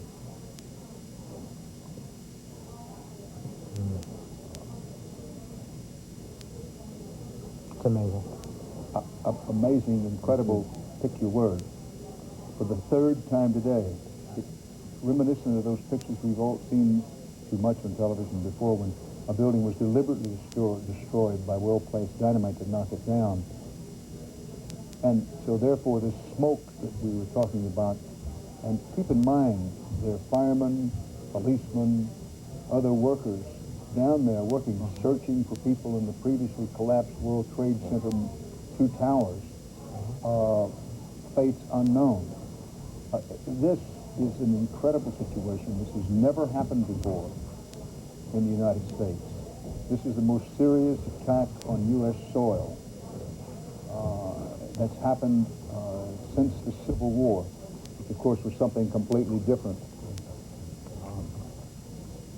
Here on the front edge of the 21st century, and it's a good thing we held off in the confirmation because we now are able to report with confidence that Trade Center Building 7 is that building that collapsed. Not Trade Center Building 5. Now, Trade Center Building 5, keep in mind 7 buildings in the World Trade Center, 2 twin towers, they collapsed early this morning after being hit by planes. Then this afternoon we were told buildings 5 and 7 were in danger of collapsing. Building 7 of the New York Trade Center, a large building, in most other cities would be one of the largest buildings in town probably. Trade Center Building 7 has collapsed. CBS News correspondent and 60 Minutes 2 correspondent Scott Pelley is on the scene. Scott. Dan, we were literally at the base of building number 7 about an hour or so ago with a number of New York City firefighters and police officers. At that time, the building was fully involved in flame. There were large panes of glass crashing down into the street. And at that moment, the firefighters told us that there was a good chance that building number 7 was going to collapse. That appears to be what has happened now. I don't know exactly how many stories the building is, Dan, but standing at the base of it, watching it burn about an hour ago, it looked to be something on the order of 50, 60 stories, as you said, a very, very large office building. And I don't know whether they were able to evacuate all of the emergency personnel before the collapse, but I can tell you that an hour ago, there were a number of firefighters and police officers in the area. They were watching building number 7 burn because there was frankly nothing they could do about it. The inferno was huge. So much of the building was collapsing into the street bit by bit that they were unable to do anything with it. And now it seems that building number 7 has finally collapsed, at least the 3rd building to fall in the World Trade Center today. Scott Pelley in Lower Manhattan. I don't believe Scott Pelley hears me, but Scott, on the off chance you do we know anything about Trade Center Building 5, which is reporting their collapse? Dan, I don't know, but when we were down about a block from the base of the World Trade Center towers about an hour ago. And there was a great deal of concern at that time from the firemen that building number 7 was going to collapse, building number 5 was in danger of collapsing, and there is so little they can do to try to fight the fires in these buildings because the fires are so massive. And so much of the buildings continue to fall into the street. When you're down there, Dan, you hear smaller secondary explosions going off every 15 or 20 minutes. And so it is an extremely dangerous place to be. Heavy, dense, black smoke choking the firefighters down there. Very little they can do to save these buildings. We don't know what the condition of building number 5 is at this moment. Scott Pelley, and we're told Associated Press quotes authorities as saying that building 7, the one you just saw collapse on videotape there, and this has happened in the last few minutes, that we're told that the building had been evacuated. Sir, you know the World Trade Center complex. What was building 7? Do you know? Solomon Smith we have some offices. It was built for Solomon Smith Barney. So Solomon Brothers and Smith Barney were in that building, headquartered there. But I want to emphasize that we're told that the building had been evacuated because it was in danger of collapsing in some time. And in building 5, which is reported on... This is Morgan Stanley building as well. You work in Morgan Stanley again. Building 5 is the operation for Morgan Stanley. Thank you very much. And we get back to the point which has been made earlier in the day, we repeat it here, that the terrorists, whomever they may be, yes, there's a lot of talk about Osama bin Laden and others, but whomever gets together, did so, a coordinated attack, attacking the 2 symbols of America's superpower status. The financial district, the Twin Towers. Now I'm hearing about these other buildings, part of the World Trade Center complex around the towers, being centers of American financial institutions, and then, of course, another of the hijacked planes hitting the Pentagon. Not by coincidence, they chose these targets for their symbolism. Now, we're coming up to the top of the hour here in our continuing CBS News coverage from our world headquarters in New York. We do have coming in additional video that you haven't seen before, taken by private individuals And we're going to show you some of that as we pass the top of this next hour. We will also, as we've been doing all day, at the top of the hour and then at the half-hour mark, try to bring you up to date on the situation, the latest information, and put a frame around this incredible day, a day that will leave an infamy in United States history.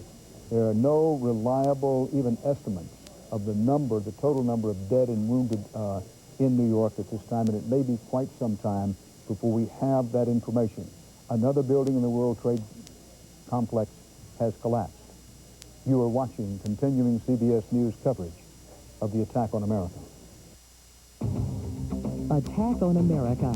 This is a KCTV5 News Update. I'm Dave Helling with KCTV5 News. As we have done throughout the day, we will continue to monitor CBS News coverage of unfolding events in New York City, particularly the collapse, as you just saw, of the third building in the World Trade Center complex. And if there are further details, we will return, of course, to CBS News as quickly as possible. Right now, we want to update you, though, on the latest discussions involving Kansas City, Missouri, and Jackson County leaders as they try and figure out what response the community will have over the next several hours and days. Joining us live now down at City Hall is KCTV5's Terry Schaefer. Terry. Dave, 56 square blocks down here downtown Kansas City are still closed. Soon city workers, those who remained downtown, will soon be going home. They better hope they have enough gas in their tanks because gasoline is going up to $3 and $4 a gallon around town. The closed area, if you don't know, is bounded by 8th Street to Truman and Charlotte to Grand. If you're coming down here to pick up anybody who's been working down here today, you have to go outside that large perimeter. Since City Hall is closed, the mayor and city officials have been meeting in the police station across the street, and they'll be coming out here in a little bit to update us. Earlier in the day, of course, they told us that security was heightened at all the city facilities that you as the public would need. Water, sewer, police, fire stations, that they were all on what they call level 2. Level 3 is what they would go to if Kansas City were involved in a direct hit. So being on level 2 is very serious. They're taking this situation nationally very serious here locally, and they're trying to stabilize your local services here by putting them on alert. Oddly enough, there was a rumor circulated earlier today that there was a smallpox virus that had been let loose somehow in Kansas City and would start infecting people by the thousands. That, of course, is only a rumor. It is not true. It was dispelled this morning at about 11 o'clock. City workers, federal workers, Jackson County workers all went home before noon. The federal workers were told at first that they could go home under a liberal leave policy, but then the federal government here locally in Region 7 decided that they should just go on ahead and go home. And several people with children in the federal daycare center in the federal building were very glad to be going home. Kansas City's urban search and rescue team here in Kansas City, as well as an urban search and rescue team in Columbia, Missouri, are standing by to go to New York, Pennsylvania, or D.C. if they're needed. The news conference will start here in a few minutes. They're just now coming down the street. I want to tell you real quickly, people have been trying to donate blood at the community blood bank. This is not a good time to do that since there are no flights going out of Kansas City to the affected areas. Might be good to wait a day or two when flights from Kansas City are going out to those affected areas, and you can begin giving blood at that point. At this point, it wouldn't do you any good to be doing that. Let's take a here we're coming down with the mayor and with the police chief and with the fire chief. They're going to tell us if anything's going to change. When they left earlier today, they said City Hall would be open in the morning at about 8 o'clock. Let's see what they're having to say now.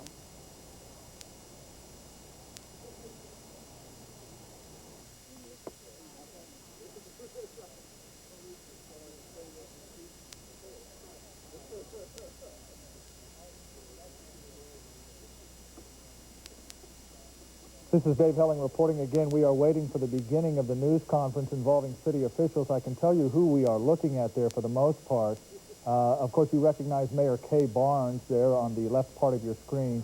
She is standing next to Rich Knoll, who's the assistant city manager and is generally in charge of emergency preparedness activities in the city of Kansas City, Missouri. To Mayor Barnes' right are a couple of mayoral aides and her police escort. To Rich Knoll's left, the gentleman in the beard is Rex Archer. Archer is the head of the health department in Kansas City. He has long discussed the need for some sort of bioterrorism response mechanism in Kansas City, and he may be here to respond to this rumor that Terry just told you about concerning the possible use of smallpox virus, which of course is completely false. Bob Collins, then the city manager, that's the gentleman in the shorts, he's there as well. Let's listen to the police department now at the news conference.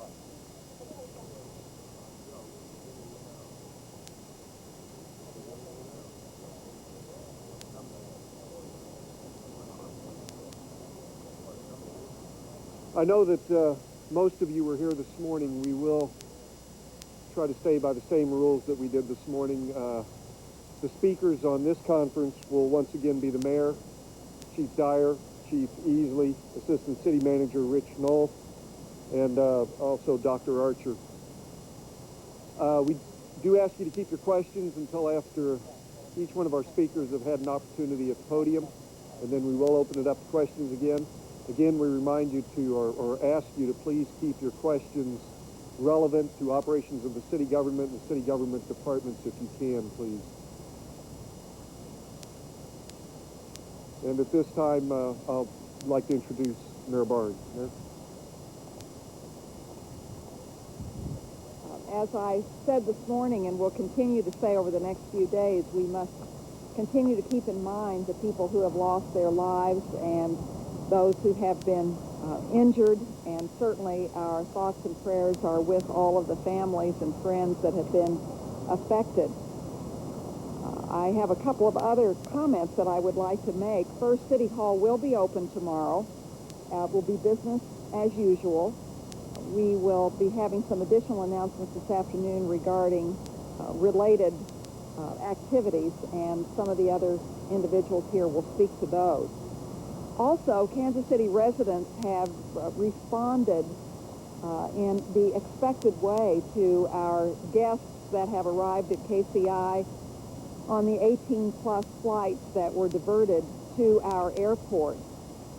From what we have been told, all of those individuals, several hundred in number, have had their housing needs taken care of one way or the other through the efforts of the Red Cross, the airport personnel, Convention Visitors Bureau, and Salvation Army, other organizations in our city. So as Kansas Cityans always do, we have responded very well to those individuals and are showing them as much hospitality as we possibly can under what for all of them, I'm sure, are very trying circumstances.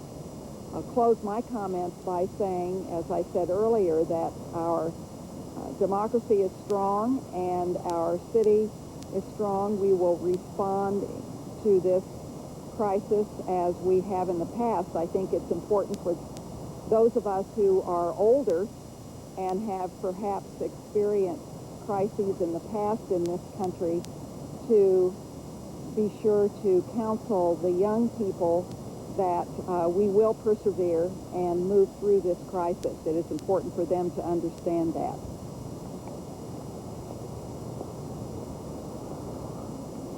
Thank you, Mayor Burns. The next speaker will be Chief Smokey Dyer of the Kansas City, Missouri Fire Department. Chief. Since the other briefings we've had today, really not much has changed. The fire department remains in a heightened state of readiness, and we plan on continuing that same state of readiness throughout the night, and will not be downscaling from anything that we have put in place earlier today until sometime tomorrow, when we can reevaluate in the Emergency Operations Center the nature of what Kansas City and the rest of the country is facing. The Emergency Operations Center will continue to stay at level 2 readiness throughout the night, where all city department operations will be coordinated out of the Emergency Operations Center here. And that also means the Joint Information Center will continue to operate and have a central point of contact with the media for Kansas City, Missouri, city operations, and the Kansas City, Missouri Police Department. On the mutual aid assistance, Right now, we have Deputy Chief Paul Berardi, who is the commander normally of our Professional Services Bureau of the Fire Department, commanding a team of 10 additional firefighters for a total of 11 that are now en route to New York City as part of the Federal Emergency Management Agency's Urban Search and Rescue Team. This team is called Missouri USAR 1. It was created by the federal government shortly after the Oklahoma City bombing. And during that time, members of the Kansas City, Missouri Fire Department, as well as several other fire departments throughout the state, have been training exactly for an event like this. We do not know at this time how long that they will be deployed to the incident, and we will attempt to keep you advised as we receive reports from Deputy Chief Berardi from the scene. As those reports come back to us, then we will make every attempt to let you know how their activities are proceeding in New York.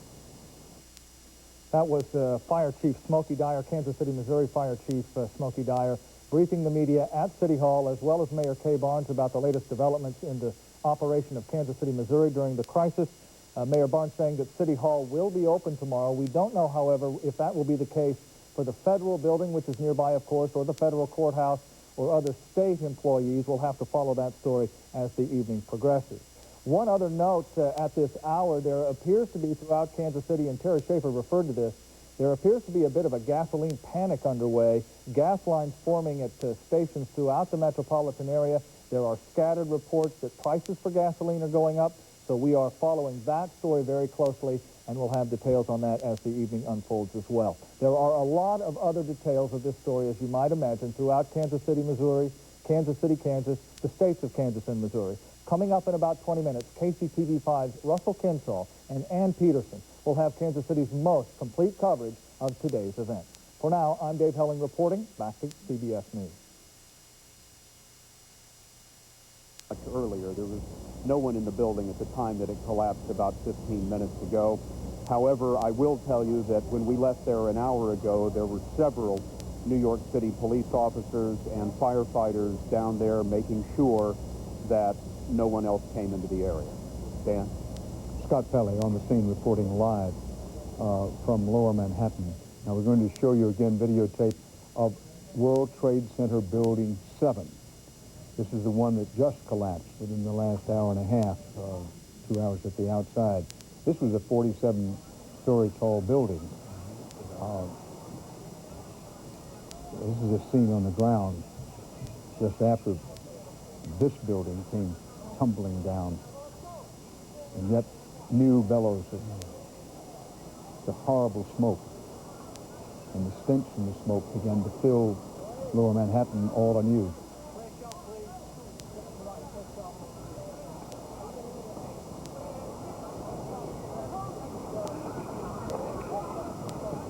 We're going to re-rack this videotape for you because what we intend to show you, and we have on videotape, is the collapse at World Trade Center building number 7, which housed Solomon Brothers and Smith Barney. I look away because our friend here who's an eyewitness and who worked in the building. And by the way, let's get a picture of another, he wouldn't call himself a hero. Here's a man in our studio who's given us some eyewitness reports here today who calmly got together, led people out of the building. It was his responsibility. He took it upon himself to get people out and then get himself out. Was there actual panic as you did that? There were panics among the staff, yes. But the important thing is everybody got out on time before. Well, you won't say it, but I will. You got everybody out. Yeah. David Martin is outside the Pentagon, David. Dan, the U.S. is trying to do two very different things here simultaneously. One is to hunker down and button up and protect against the possibility of still another attack, and that's why the Pentagon has put all of its bases on the highest state of alert, and the State Department has put all American embassies around the world on the highest state of alert. But at the same time, the U.S. wants to create an impression, at least, of a quick return to normalcy, and that is one of the reasons why the president is coming back to Washington tonight. You know, he spent the day moving about from military base to military base as much as he would in the event of a nuclear war. That now is ended, and they are bringing the president back to Washington to try and create this impression of a return to normalcy. But obviously, as you can see behind me, we are a long, long way from normal. One of the obvious questions here is, who did this? And the early suspicions are focused on Osama bin Laden, the terrorist who seems to have made it his life calling to attack Americans around the world. And in this case, I think, in contrast to previous cases, there is very little doubt that there will be some form of military retaliation. What form it will take and when it might happen, I think it's much too early to tell, but I think it is all but inevitable. David Martin, two questions. The last quote we had from any official at the Pentagon was that 100 people were believed killed or injured. Any later information about that? The only number I've heard, Dan, which is 20 dead, but no one expected it to end there. The services that had offices in that part of the building have asked all of the people assigned there to call in so they know who made it out. And there are still, among all the services, hundreds of unaccounted for, but you don't know if that's because they didn't make it out or simply because they haven't called in.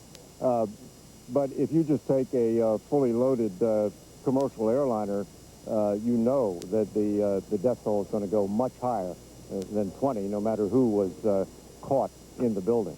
Well, that's a good point. And the belief is that American Flight 77, headed from Dulles Airport near Washington to Los Angeles, a Boeing 757, this is the plane that's believed to have crashed in the Pentagon, had 58 passengers and 6 crew. And while one might hope and pray that somebody among those 58 passengers, 6 crew survived, it seems highly unlikely. So there, right there, you would have, you know, in the 60s, the number of people dead, killed at the Pentagon. And the wife of U.S. Solicitor General Theodore Olson was aboard the jetliner that crashed into the Pentagon. She called him as the plane was being hijacked. She twice called her husband and described some details of the hijacking, including, now this is Barbara Olson, an attorney, very intelligent woman, the wife of the U.S. Solicitor General, the new one, Theodore Olson. She said that the attackers were using knife-like instruments. When she called her husband, she said the attackers, this is on the plane, that would have been the American Airlines Flight 77. She said that the attackers were using knife-like instruments. Now, the officials who quoted this conversation to the woman's husband declined to give any further details of the conversation. In a brief telephone interview from his home, Theodore Olson said his wife was on the plane and that they crashed in the Pentagon, and he said, I wish it wasn't so, but it is. Olson argues President Bush's cases before the Supreme Court. We're going to go back to David Martin at the Pentagon. David, I understand you have some additional information or insight, and then I have an additional question for you, please. You were talking about the plane that crashed into the Pentagon. Someone made the point to me that all of these planes were cross-country flights that had just taken off, meaning they were all carrying full loads of fuel, which would obviously increase the destruction that they caused when they crashed into a building. Whether that was part of the plan or whether it just worked out that way, we of course don't know, but it would certainly indicate, at least initially, that considerable thought and planning went into this attack. Indeed, David, including that they hit the World Trade Center at the height of morning rush hour, right at 9 o'clock. First one building, then the other, right at the very height of rush hour here in New York City. David, stand by because I have some questions about possible U.S. responses. You say, you know, the U.S. will respond. The how and why of that I'd like to discuss with you. But first, we want to go through a sequence of pictures of what happened here in New York today at the World Trade Center, including 2 pieces of videotape that CBS News obtained exclusively and we've shown only in the last half hour or so. So the sequence of events will not necessarily be in order, but this to review for you and give you the latest picture information we have is the way it was this morning between 9 and 11 a.m. New York time, Eastern time. One plane has hit the upper tier, but watch the left-hand corner of your screen. The second World Trade Tower has not yet been hit. It's about 9 a.m. Here comes the plane, very high speed, cuts almost through the building. Great balls of fire, tremendous bellows of smoke. The voices you hear in the background of people in the home or the place where these pictures were taken.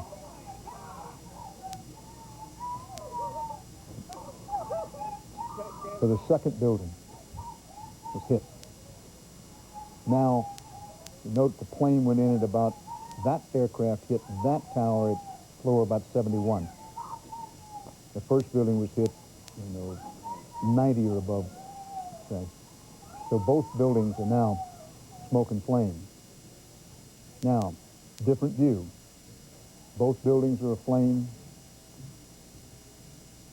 And then the building that was hit second comes tumbling down.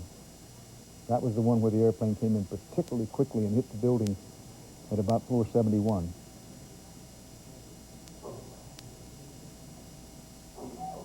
The Chrysler building in the background.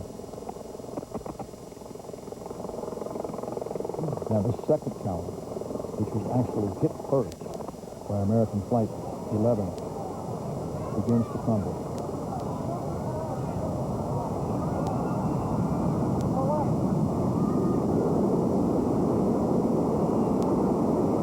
And disappear. And since in the most recent collapse, which happened just a short while ago, Building 7, a 47-story building as part of the World Trade Center complex, collapsed. That building had been, we were told, completely evacuated. But the fate of people on the ground, including rescue workers, as it came tumbling down, we simply don't know. But it had been threatening to collapse, had been on the verge of collapse for a long while, so perhaps most of the area had been evacuated, but who could have anticipated this kind of incredibly dense and fast-moving smoke, which covers many blocks in New York.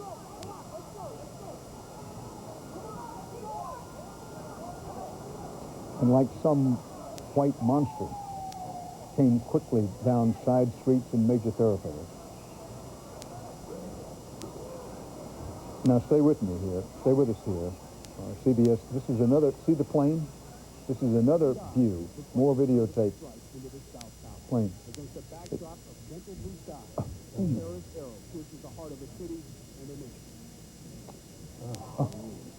Oh.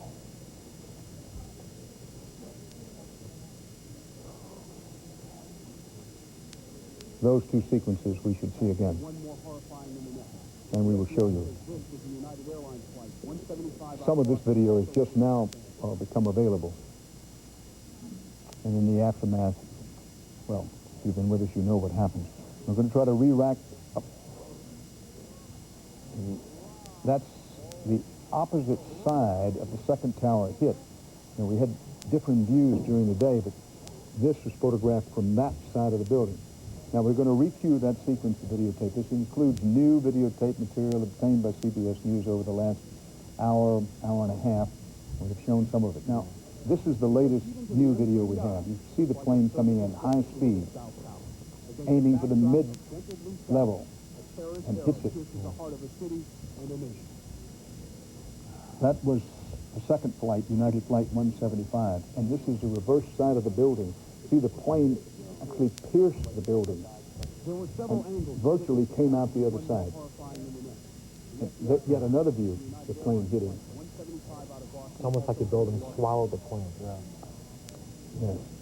Here you see this aircraft below. Did you see that? All right. But to be looking closely on the right-hand side, you see it. Indeed, Rush Mitchell said it's almost as if the building swallowed the plane and then belched back up. Well, nobody's ever seen photographs like that because nothing like this has ever happened before. We'll go to David Martin for some of that.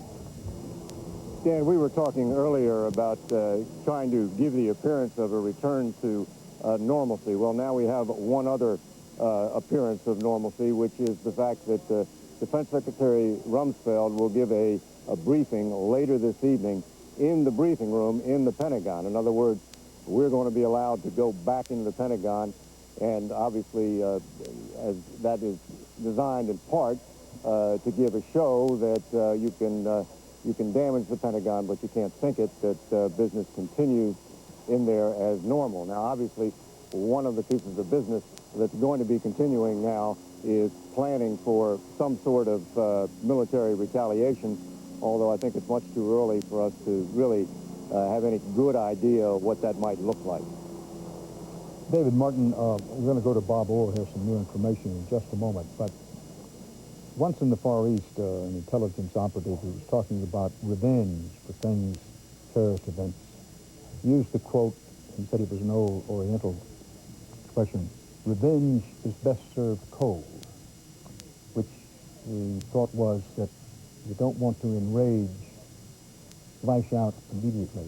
Now, given the fact, and it is the fact, that after the 1998 attacks on the U.S. embassies in East Africa, the United States government responded in fairly quickly with 2 separate cruise missile attacks, mini missiles, at Sudan and Afghanistan. My question to you, David Martin, when you talk about some kind of retaliation is certain, what has been the thinking before this happened about the advisability of responding immediately or waiting and, in effect, serving revenge cold? Well, they have 2 lines. One is that we will strike in a time and place of our choosing, and that supports the argument that you don't have to do something right away. But after those cruise missile attacks on the Sudan and Afghanistan, the argument was that that was not retaliation, that was preemption, because Osama bin Laden was planning further attacks against the U.S., and they had to disrupt his operations. So I can see that that argument would apply here as well. The U.S. could say it has intelligence that this was not all the attacks that were planned, that Osama bin Laden had further attacks planned, and they had to act quickly to upset these plans. On the other hand, I can see them wanting to take their time and get it right so that we don't have another largely ineffectual strike as we did following the embassy bombings. The strikes did not get Osama bin Laden, and obviously did not have any lasting impact on his operations, since he has been behind most of the threats that the U.S. has had to react to over the years. And of course, if the evidence indicates that he was behind this as well, then of course we really didn't do much to stop him with that earlier strike. And I think all that would argue for some very large military response, perhaps including going after him on the ground, which of course is always risky because of casualties. But I think the proportion of the offense, I mean, let's face it, this was the worst sneak attack on America since Pearl Harbor. And when you put it in that context, I think the American public would support taking casualties to go after the person who was behind that. But all that's still pretty far down the road, Dan. Indeed, David Martin speaking live from the Pentagon. President Bush will address the nation tonight. CBS News will cover it live. We'll be staying on the air live. Very quickly, Russ Mitchell has some new information about attending to the wounded in New York. That's right, Dan. The Health and Human Services Department has activated a national medical emergency system. This is an unprecedented move that will dispatch about 7,000 volunteer doctors, nurses, pharmacists, and other medical staff to areas affected by Tuesday's attacks, which of course would be New York and Washington. The timetable for this, Dan, I'm told, is immediately. Russ Mitchell, 7,000 volunteer doctors sought from around the nation to come help in New York with what is a massive healing and tending to the dead and wounded operation, which will go on for weeks, if indeed not months. Now, Bob Orr in Washington has a new insight on this information from Barbara Olson, who was aboard one of the planes hijacked, about knife-wielding or knife-type instruments in the aircraft. And Orr's going to put that in perspective for you just at the top of the hour. Now, at the top of every hour and at the half-hour mark, we try to bring you up to date on the latest video we have, the latest pictures we have, latest information that we have, and we'll be doing that just past the top of the hour on many of these CBS stations. The aircraft involved this morning, American Airlines Flight 11, Boston to Los Angeles. That was the first of two planes to hit a World Trade Center building. The second was United Flight 175, Boston to Los Angeles. That was the second plane to hit a World Trade Center building. American Flight 77, Dulles, near Washington to Los Angeles. This is the plane that hit near the Pentagon. Then United Flight 93, Newark, New Jersey to San Francisco, is the plane that apparently went down in Somerset County in western Pennsylvania. They believe they might get the cockpit recorder from that, and if they do, it could be valuable information. You're watching continuing CBS News coverage of the attack on America. Attack on America. This is KCTV5 News at 5. Good evening, I'm Ann Peterson from the Community Blood Center in Kansas City. And I'm Russell Kinsall at KCI Airport, where the attack hit home here in Kansas City. The government's first plan of action today, the first nationwide action from the government today, was to shut down all air travel, and that had a big impact here in Kansas City, here at KCI. It eventually turned the airport into a parking lot for airline planes who are parked all over the area along tarmacs as well as on runways out behind the terminal where I'm standing now. It eventually turned the 3 terminals here at KCI into a sea of stranded passengers. Most are gone now, but if you look behind me, the gates are shut. No one is walking up and down the rows of aisles here. There are some pieces of luggage still sitting here under lock and key, but the place is a virtual ghost town. However, I can tell you even now, security is very high. Take a look at some pictures from earlier today. Airplanes started landing one after the other. Many passengers didn't know why till they got off.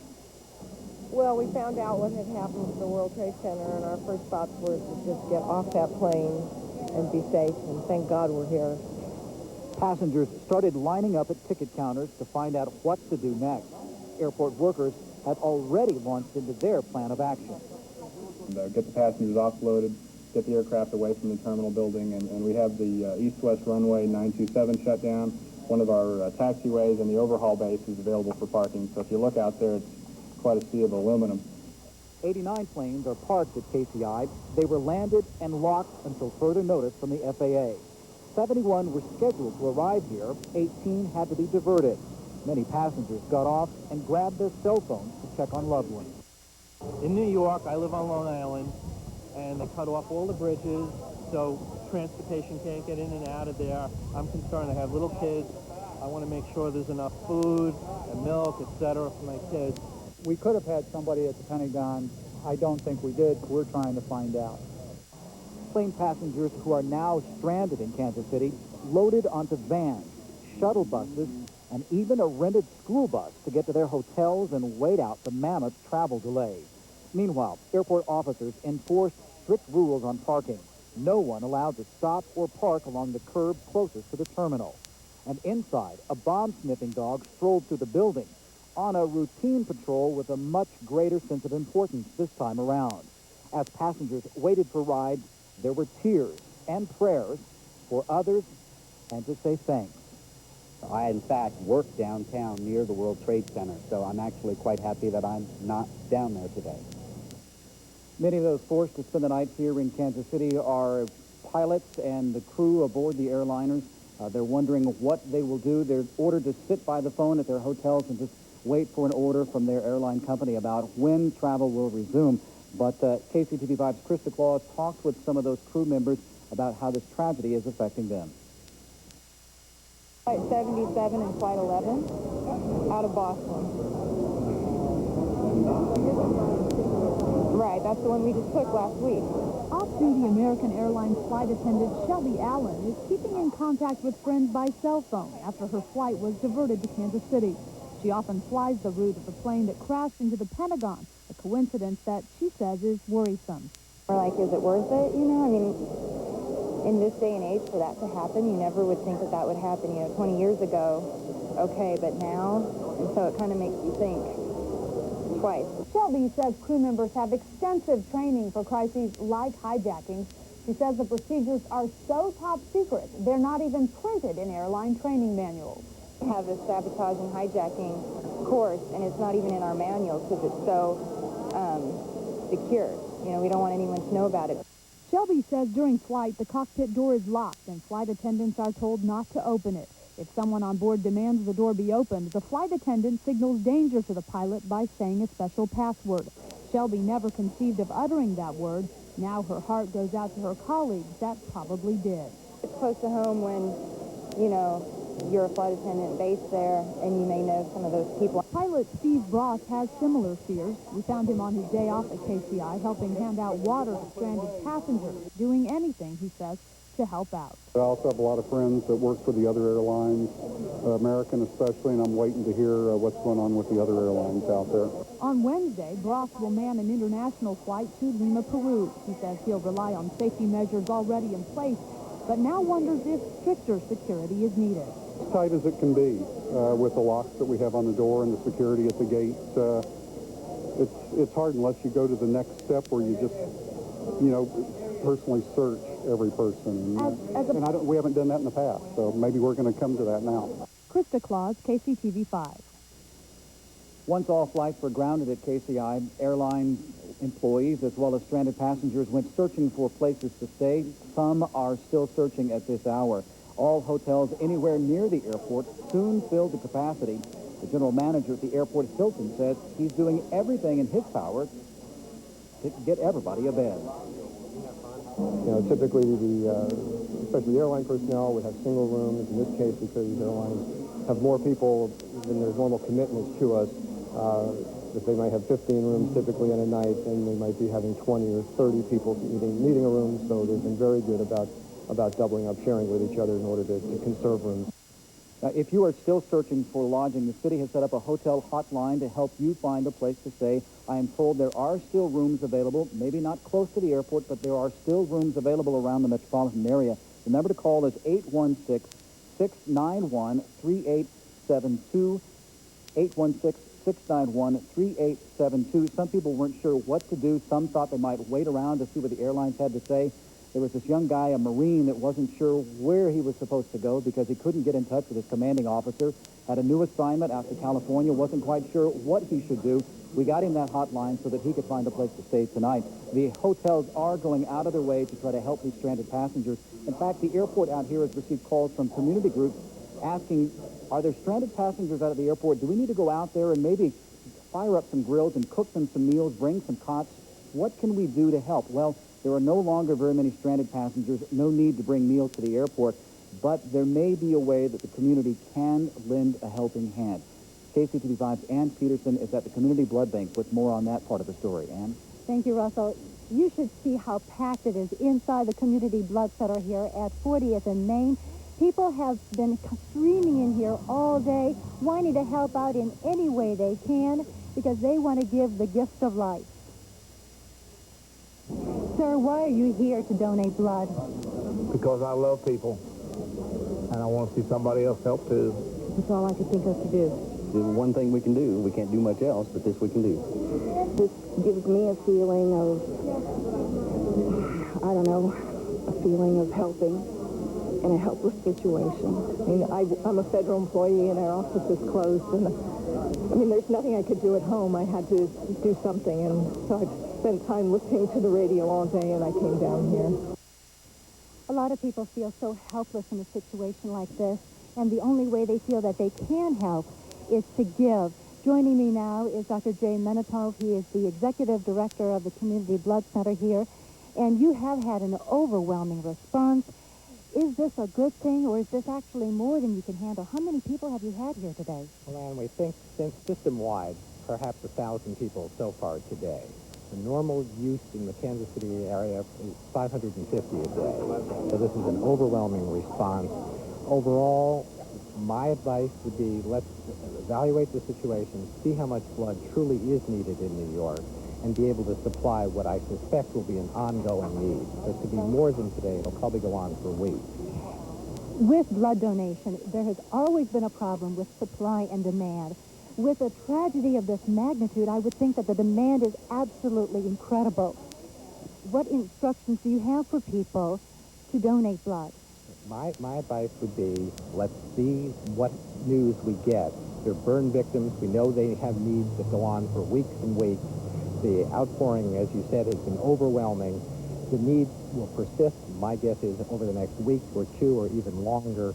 If everybody comes in today, it overwhelms the system. What we need to do is to step back a little bit and have people come in over the next several weeks. What is the problem with transporting the blood? What we're told is that air transportation to New York has been closed down. The Department of Defense, to the best of the information I have, is taking over. We have had some trucking companies volunteer to take blood to New York, and we'll follow up on that as soon as the national organizations tell us how much they need and when they need it. And what is the lifespan for the blood that is donated? Because you can't keep it forever. That's correct. Platelets are 5 days, red cells 42 days. The plasma that's used for burn victims actually is up to a year. But for the most part, it's just a matter of weeks. So if everyone comes in today and there's still a need 2 months from now, we're not going to be able to help out. So the response has been overwhelming. Let's see what the news reports are overnight, reevaluate it tomorrow, and do that on an ongoing basis. But we do want to continue to encourage people to donate blood. All we want you to do is to wait a day or two and then come back down. We also want to tell you that the Blood Center says that all the blood donated in Kansas City will be going to Kansas City area hospitals in case there is an emergency here. Kansas City must remain the first priority for blood. Then the blood can help the East Coast victims. You know, this evening, a lot of children and parents will be coming home from school and work, and there will be a lot of questions, there will be a lot of concerns, and a lot of emotions. As a parent, when your child asks you why, how are you going to answer that? Well, that's going to be a tough question that parents and teachers will have a difficult time answering in the days, weeks, and even months ahead. The news first broke this morning. Many children were on their way to school. You're just in shock, and sometimes I think when kids see it on TV, because of what's on TV now, they don't realize it's real. It's not a movie. It's happened. As the events of today's tragedy unfold, schools that I've talked to say they wanted to keep things business as usual with teachers and students. Now, after school, here at Indian Valley Elementary School, the principal will be meeting with the crisis response team to get input from teachers on children's concerns after today's events and how to cope with them tomorrow.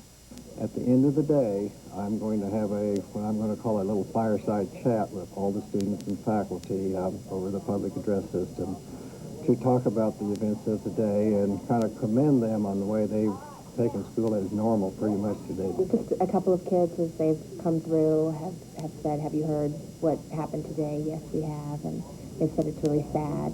I do think it's important that parents talk to their children calmly and try to ensure their safety and help them just deal with what's going on. It's a hard thing as a parent to let them know, and they're seeing all this on TV, to let them know that that we're doing everything we can to keep them safe. School officials tell me the key is to listen, be honest, and upfront with your kids.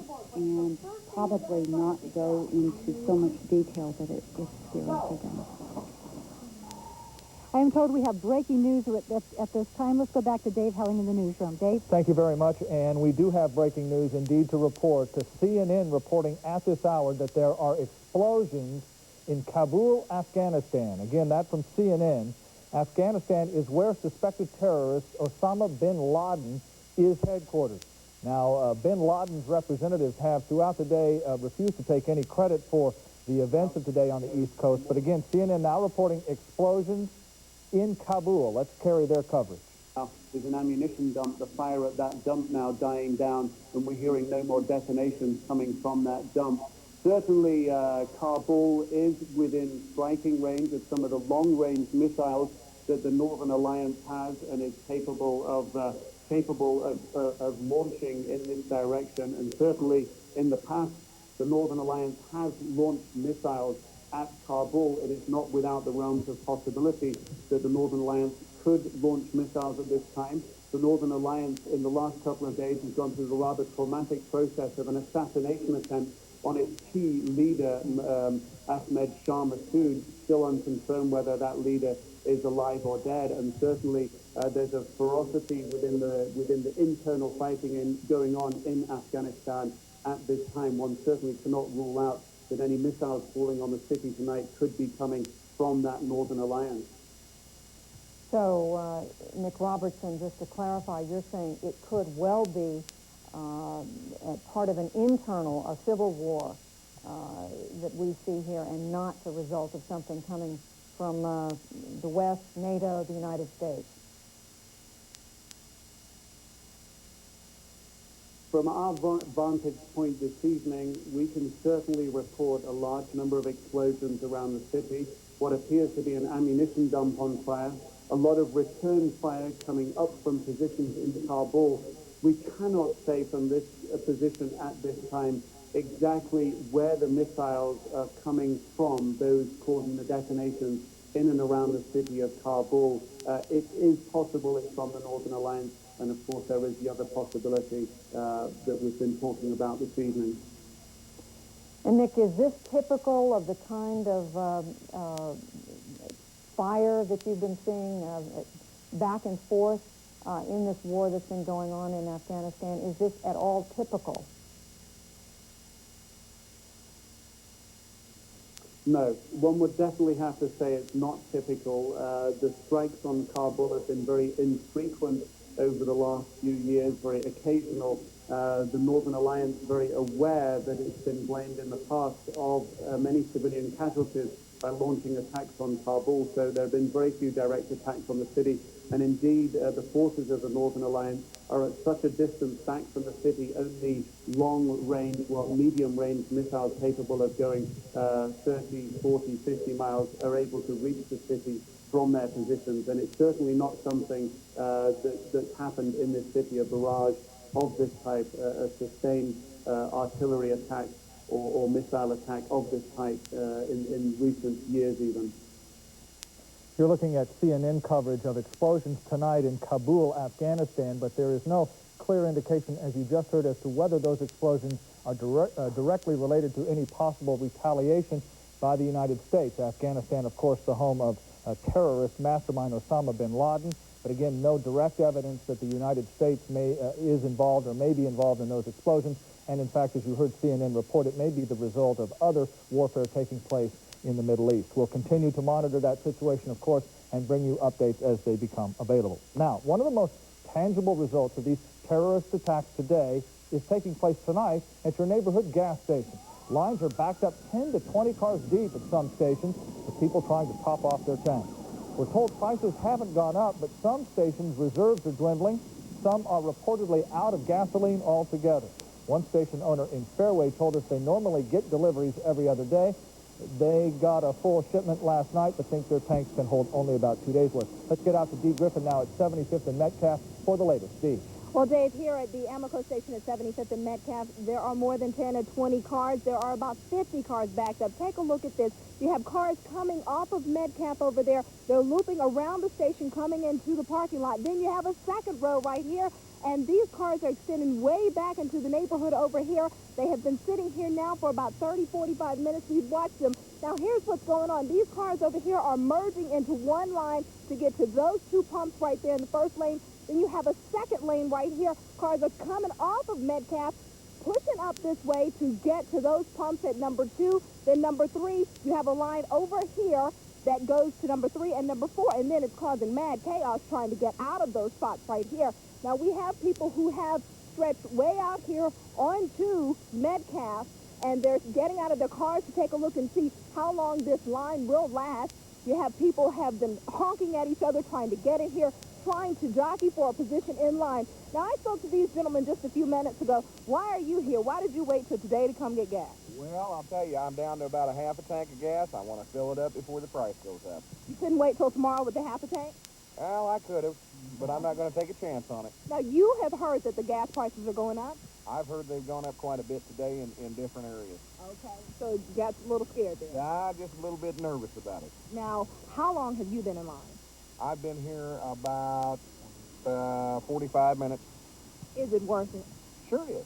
Sure it is. especially if it's going to save me $1 or $2 a gallon. All right, and there you have it. Now, this is all fueled by rumors that they have had higher gas prices in different areas. We've heard that Lawrence had a higher gas price. We've heard that Platte County had higher gas prices, but so far we found they haven't gone up very much. Now, even in Oklahoma, the governor and attorney general have actually gone as far as telling people not to buy gas because of price gouging. They will launch an investigation into seeing what the problem is there and how they're going to deal with that. Now, I've just been told by my producer that there have been confirmed $4.99 a gallon at 47 and Mission. So the gas prices are going up in some areas. Right here, I want to tell you, though, at 75th, rather, and Metcalf, the prices have remained the same. We have not seen any movement from what it was yesterday, but we cannot promise that that will stay this price. That's why these people are taking their chances and standing in line right now. And I tell you, as I speak right now, there are cars still coming into here. And it's the same story across the street at the Star Mart Texaco gas station. There was a line way back down 75th to actually get into that gas station. And it's like that everywhere. Overland Park is seeing the same thing. Kansas City in the metropolitan area, they're seeing the same thing. So the biggest advice out here is patience and be prepared to stand in line. Back to you in the studio, Dave. All right, Dee Griffin, thanks for that. A full-blown gas crisis in Kansas City, gas panic due to the events of today. Thanks, Dee. Now, as you might imagine, governments around the area spent the day trying to figure out how to deal with the crisis. The Kansas City Hall and the Wyandotte County Courthouse were closed around 11 this morning. Unified government leaders decided to shut down offices and send employees home as a precautionary measure. Well, I think, when you get typically government employees in a tragic time like this, they're going to be very concerned employees, and understandably so in light of what's happened today. Just being in this building, I got a little worried. We could be next, so I'd rather go home. The federal courthouse in Kansas City, Kansas remained open during the regular workday. However, the streets surrounding the courthouse on the Kansas side were closed off. Meanwhile, Kansas City, Missouri officials have been meeting throughout the day to determine their reaction to the crisis, including federal workers in the downtown east part of the Loop, City Hall, the Jackson County Courthouse, and the federal courthouse. Terry Schaefer of KCTV5 is down at 12th and Oak with the latest from there. Terry. Dave, City Hall here has been closed virtually all day. Jackson County Courthouse across the street's been closed. The federal courthouse has been closed. The federal office building has been closed, all in response to what's happened.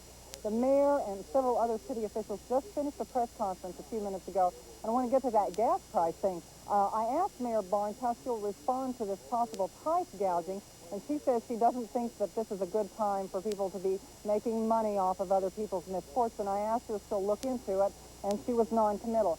The buildings down here, some of these buildings will be open tomorrow. City Hall will definitely be open. We'll have to tell people a little bit later on tonight, after an 8 o'clock news conference, whether the county buildings and the federal buildings will be open.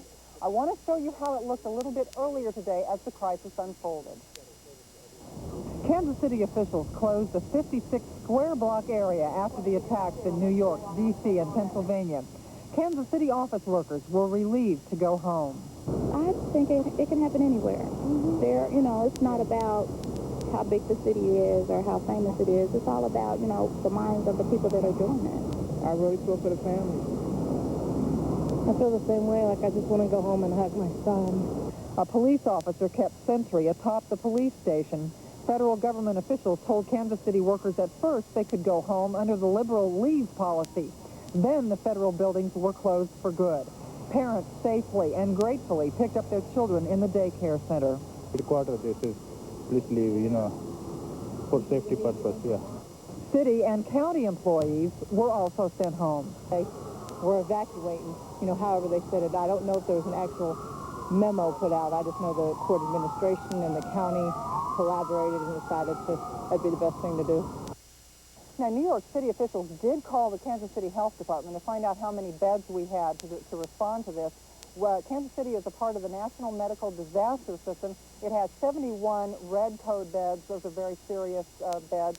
169 intermediate care beds and 403 standard care beds. Kansas City hospitals stand ready to help Kansas City. Also, we need to tell folks who work downtown tomorrow where they can go to get satellite parking to come back down here because the area from H to Truman and Charlotte to Grand will still be closed tomorrow. Here's what you can do. You can park at the downtown airport and shuttle buses will bring you in. You can go to the A&B lots at Kemper Arena and a shuttle bus will bring you in. You can also park at 16th and Liberty near Kemper, and a shuttle bus will bring you in. That's it. Up to date down here, Dave. Back to you. All right, Terry Schaefer at City Hall. Thanks for that update. Again, an important reminder, about half of downtown remains shut down tonight, and you'll want to stay with KCTV5 for the latest on that situation, including how to get to work downtown tomorrow. Kansas Governor Bill Graves is coordinating efforts to secure his state in the wake of this morning's apparent terrorist attack. Graves was in Wichita attending the Midwest-Japan Trade Conference. Government buildings, military bases, and universities all across the Sunflower State have restricted access tonight and increased security. Despite all the precautions, however, Governor Graves says he knows of no credible threat to the state of Kansas. I urge Kansans to be alert, yet to remain calm. Terrorists need to see that Kansans are not intimidated by cowards. This is a strong nation. America shows its best when it unites in the cause of freedom and justice. We continue to be a free nation. I know that justice will be done. Finally, I ask each Kansan to pause in prayer for those who have been killed, are wounded, and their families. God bless all of them, and God bless America. The state of Missouri has also stepped up its security tonight. Governor Bob Holden has placed the Missouri National Guard, the State Highway Patrol, and the State Emergency Management Agency on alert. Additional security officers have been placed on duty at state office buildings in St. Louis, Kansas City, Springfield, and Jefferson City. And access to the state capitol in Jefferson City has now been restricted. We understand at this hour that President Bush is on his way back to Washington, D.C. after a long day of travel. This is a look now at Air Force One departing from Omaha, Nebraska. The president began the day in Florida, where he met briefly with some elementary school students, then traveled to Louisiana, then traveled to Omaha to Offutt Air Force Base, site of the Strategic Intelligence Command, where he spent a couple of hours meeting with aides. We're told now that he is en route to the national capital in Washington. We are also told that he is expected to brief the nation on today's event. We will, of course, bring you live coverage of the president's remarks when he makes them. As you can imagine, today's tragedy has shaken people in every walk of life all across the nation. Several prayer vigils are planned at places of worship all across Kansas City tonight. The list is very long. We have put all of the cancellations and vigils that we know about on our website. You want to go to KCTV5.com and look on the home page. But your best bet, if you've got some activity planned tonight, is to call ahead before you head out. If you wish to worship, call your local church. The chances are very good that they may be having a worship service. Once again, here's how the terrorist attacks on the East Coast are impacting Kansas City tonight. KCI Airport is now closed. It will remain closed until at least noon tomorrow. The federal government will make a decision at that time as to whether to resume national air traffic. Also, the city of Kansas City has established a restricted area in downtown. City leaders did decide to close City Hall today, but they say they will reopen it tomorrow. The fate of federal and state workers downtown is not known at this hour. Also, some Kansas City federal buildings will remain closed until further notice. The Kansas City Hall was closed today as a precaution. And finally tonight, as we reported earlier in this broadcast, there is a bit of a gas panic tonight unfolding in Kansas City. Lines of some 40 to 50 cars throughout the metropolitan area. There are also scattered reports of some price gouging that state and local officials promised to investigate. Once again, some evidence tonight of a gas panic as many motorists are trying to fill up their tanks. We'll continue to cover that story throughout the evening. Katie Horner is standing by in the Weather Center with a quick look, Katie, at our weather. All right, Dave, we wanted to show you a national picture on satellite to show you that, thankfully, the weather is very quiet tonight from one end of our country to the other, showing that at least they'll have dry conditions as they continue the search and recovery and rescue efforts in New York. Another thing that you can see, though, just offshore of New York is Hurricane Erin not posing any threat to land as it continues to move out to sea. Now, here in Kansas City, under clear skies, we have 80 degrees, a dew point of 54, and a south to southeast wind blowing pretty strongly at 16 miles per hour. We continue to see very high counts in the pollen, in the mold. Tire particle counts are moderate today, and we have a green sky cast for tomorrow. Here's a look at our 7-day forecast. We are expecting more sunshine tomorrow. It should be a lovely day with a high of 84 degrees. On Thursday, partly cloudy skies with a high of 76. 74 degrees on Friday. Saturday. Don Rumsfeld, the Secretary of Defense, is in just a few minutes going to hold a briefing inside the Pentagon for a very few number of reporters that are over there. And all of the military chiefs have been accounted for, and they have been spending the day in the National Military Command Center. Presumably, they have initially been looking at rescue options, but we also believe they are looking at retaliation options. But before that can happen, of course, the United States has to determine who they believe is responsible for this attack. I'll tell you, Peter, there is a pervasive sense of anger among the military officers I've talked to today. They have mentioned again and again Pearl Harbor, saying that it is going to be dwarfed. The number of people killed in Pearl Harbor so many years ago, just about 2,600. They say the casualties from this one are going to be so much worse. They are ready to go to war. There is a sense of war here at the Pentagon. And thank you very much, John McCarthy at the Pentagon. We'll be coming back to you many times in the course of the evening. The question is, go to war with whom? Because from the FBI, from the CIA, from the Pentagon today, no warning of this whatsoever, no knowledge of who's involved, no clues yet as to who's involved that we have heard about in any respect today.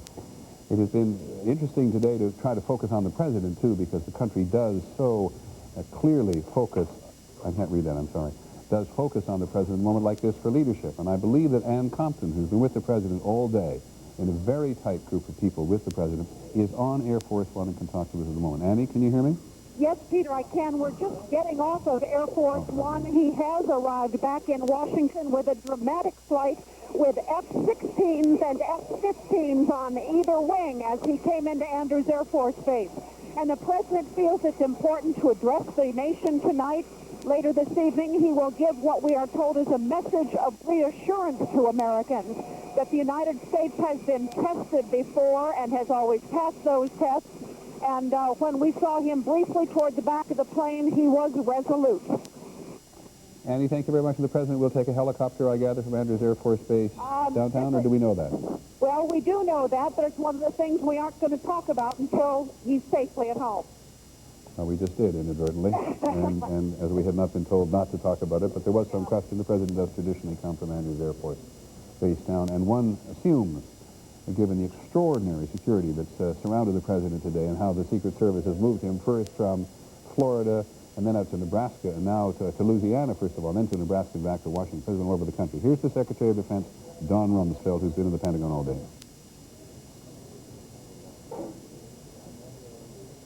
And we're having difficulty hearing him, and one should not be surprised if there isn't some kind of, if there's some kind of hookup that didn't work today. Very, very rarely today have we had a problem. So we'll have our reporter on the scene listen to this, and the moment that we can hear him, we will go back to him. But in the meantime, Claire Shipman is just outside the White House across Lafayette Square. Claire, I want to check in quickly with you, if I may, to know that if we know anything about the president's plans for this evening that we, in some respects, haven't had on the air today, or go beyond what Ann's reporting is. Well, what we do know is that we're told by sources who've been with the president today that he is extremely upset, of course, about what has happened, but agitated and angry. Somebody told us that the language he will use tonight will be retaliatory. He will express his impatience. In other words, he will say there won't be a long time spent thinking about how to act once Claire, the U.S. is confident. I apologize. I wouldn't interrupt you if Sure. you couldn't go back to Mr. Rumsfeld, Secretary of Defense.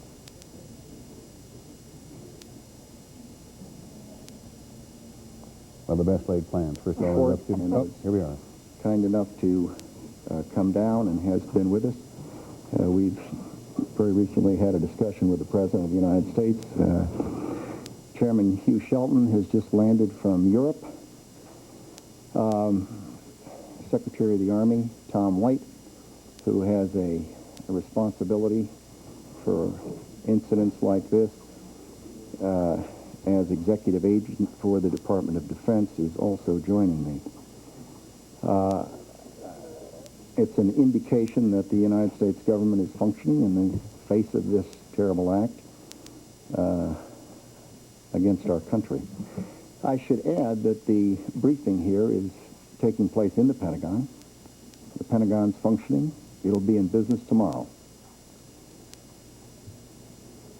I know the interest in casualty figures, and all I can say is it's not possible to have solid casualty figures at this time, and the various components are doing roster checks, and we'll have information at some point in the future, and as quickly as it's possible to have it, it will certainly be made available to each of you.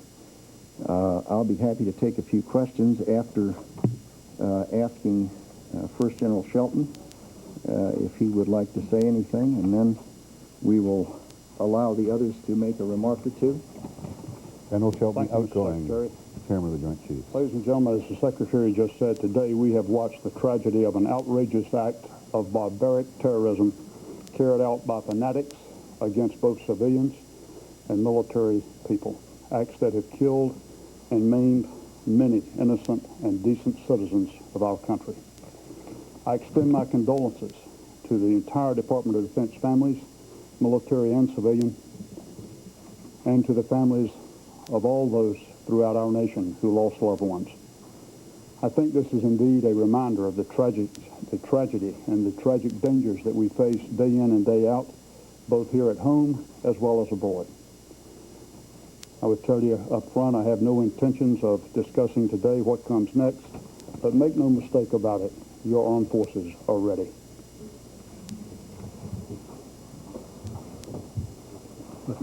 Chairman of the Senate Armed Services Committee, Carl Levin. Our intense focus on recovery and helping the injured and the families of those who were killed is matched only by our determination to prevent more attacks and matched only by our unity to track down, root out, and relentlessly pursue terrorists, states that support them, and harbor them. They are the common enemy of the civilized world. Our institutions are strong, and our unity is palpable.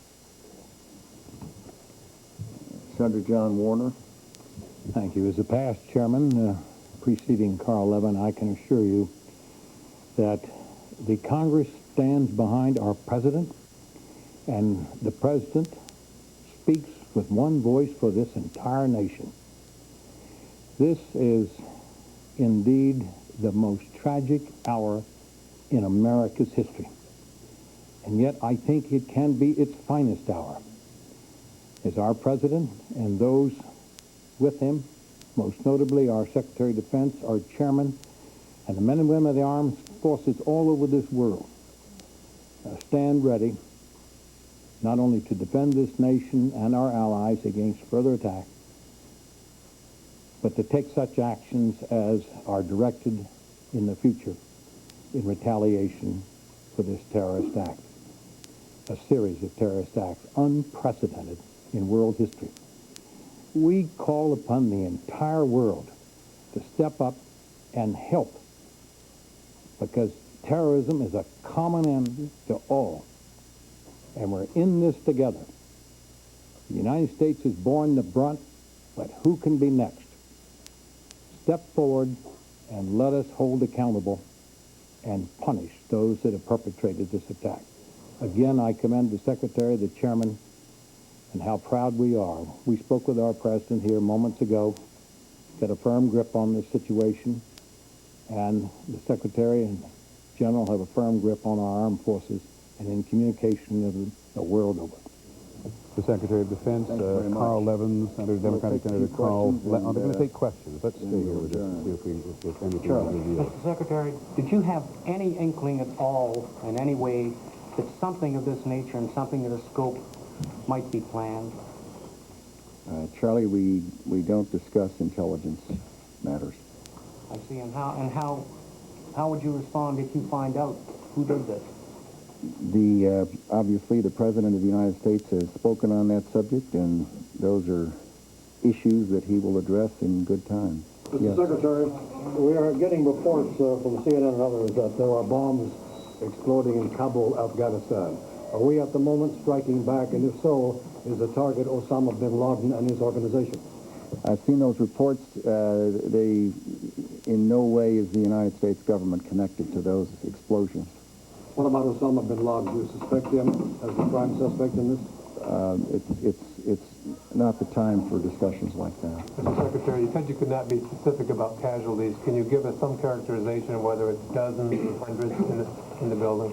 Well, we know there were large number, many dozens in the aircraft that flew at full power, steering directly into between, I think, the first and second floor of the, opposite the helipad. You've seen it. There cannot be any survivors. It just would be beyond comprehension. There are a number of people that they've not identified by name, but identified as being dead, and there are a number of casualties. But the FBI has secured the site, and the information takes time to come. People have been lifted out and taken away in ambulances, and the numbers will be calculated, and it will not be a few. Mr. Secretary, could you tell us what you saw? Mr. Secretary, do you consider what happened today, both in New York and here, an act of war? There is no question but that the attack against the United States of America today was a vicious, well-coordinated, a massive attack against the United States of America. What words the lawyers will use to characterize it is for them. Secretary of Defense Don Rumsfeld being asked all the obvious questions, and let's just quickly review them before we move. Did they have any inkling of this in advance? The answer is they don't discuss this. Every single piece of evidence we have seen all day says the United States in no way had any inkling of what was going to happen, and if they did, boy, somebody missed something somewhere. Secretary, reaffirming what we reported to you already, the U.S. has no, or saying again what we said already, that the U.S. has no involvement in Afghanistan, the violence occurring in Kabul tonight. This is not a time to discuss whether or not the United States suspects Osama bin Laden, but he's been at the top of the list of American suspects for international acts of international terrorism for so long now, it's impossible not to imagine he wouldn't be at the top. Casualties in the building, he says there are many, and then he goes on to make the point that we sometimes forget in covering New York and the Pentagon today, and that is the people who died on the aircraft.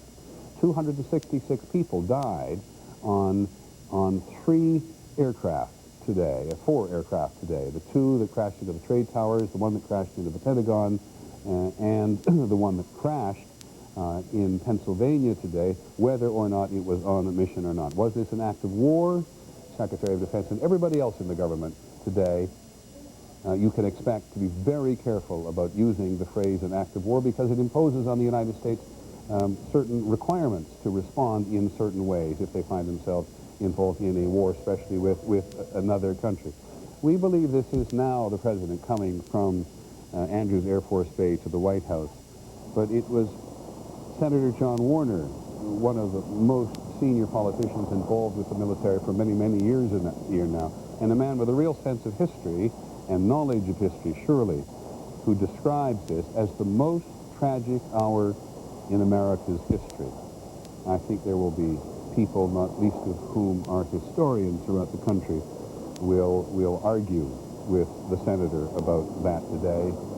Given the attack on Pearl Harbor, given the invasion of Normandy, and heavens knows, given the first and most tragic days of the Civil War in 1861, who will argue with that characterization. But it does give you some real sense at the moment of how intense the feeling is, not only in the political establishment in the country as a whole as well, and all sorts of other countries. We've been getting messages from countries all day today, people deeply, profoundly shaken by the experience that the United States has had today. I want to go to Washington now because Claire Shipman is there right opposite the White House.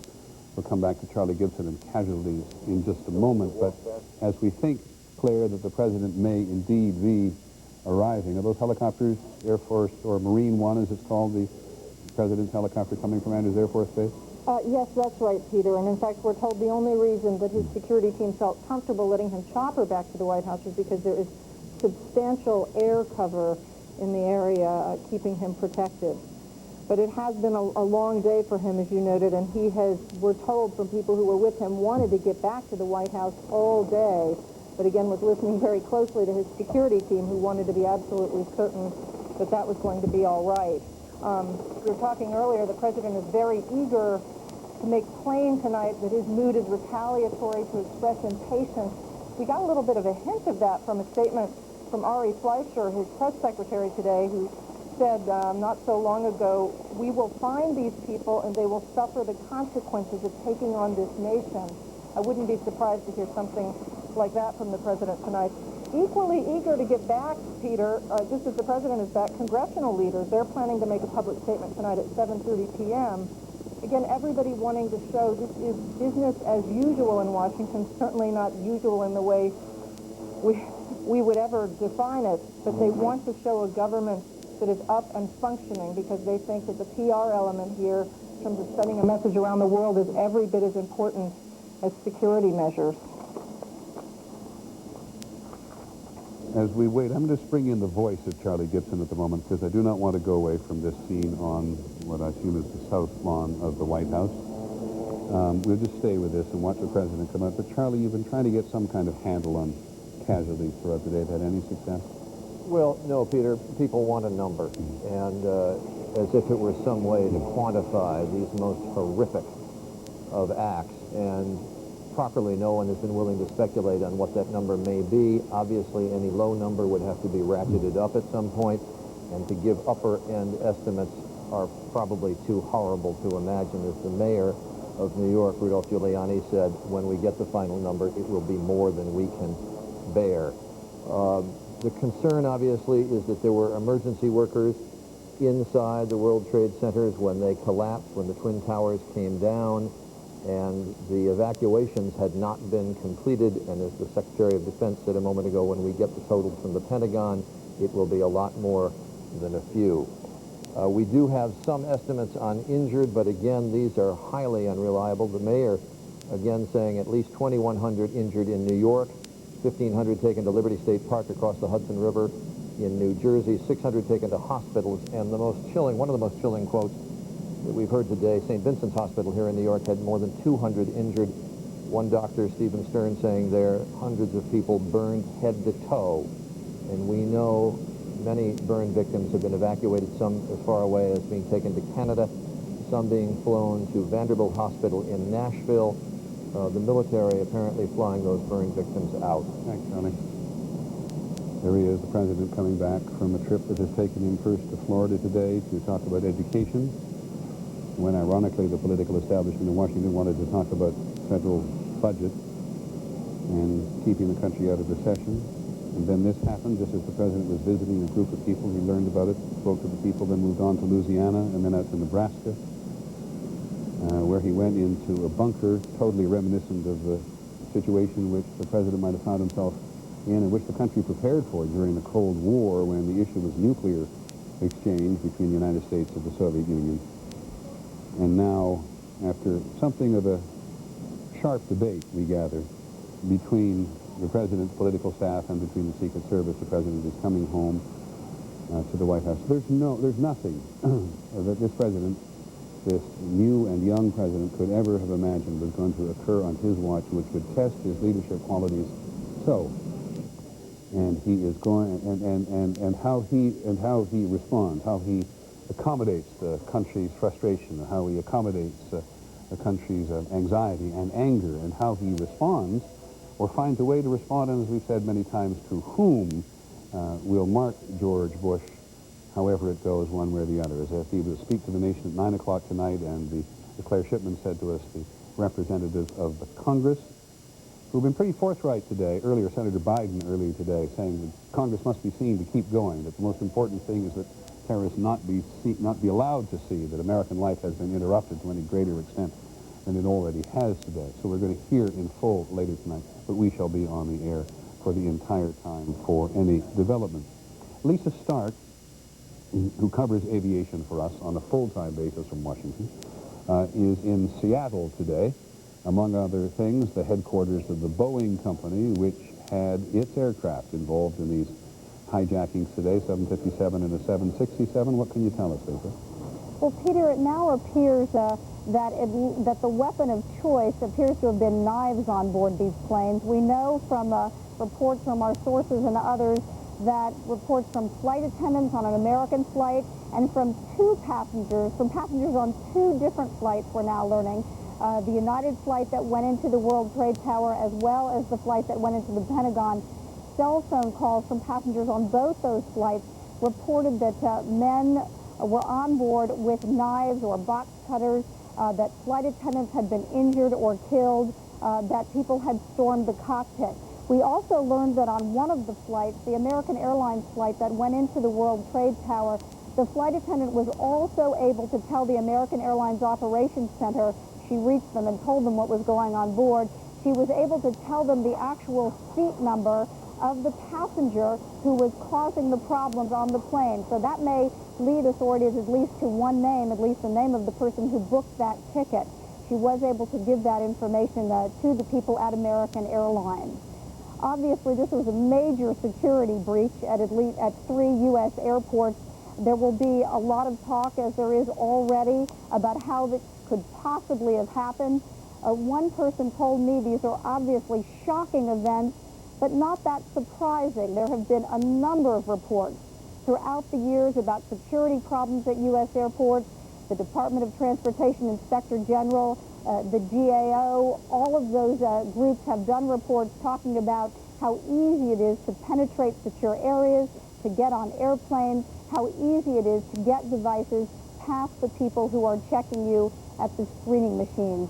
So obviously, this will be a focus of the investigation to find out how these people got on board and how the weapons got on board as well. Peter? Lisa Stark, who is in Seattle for us tonight, and gives us one additional piece of information I think we have not had earlier today, which was that one of the people on board the American...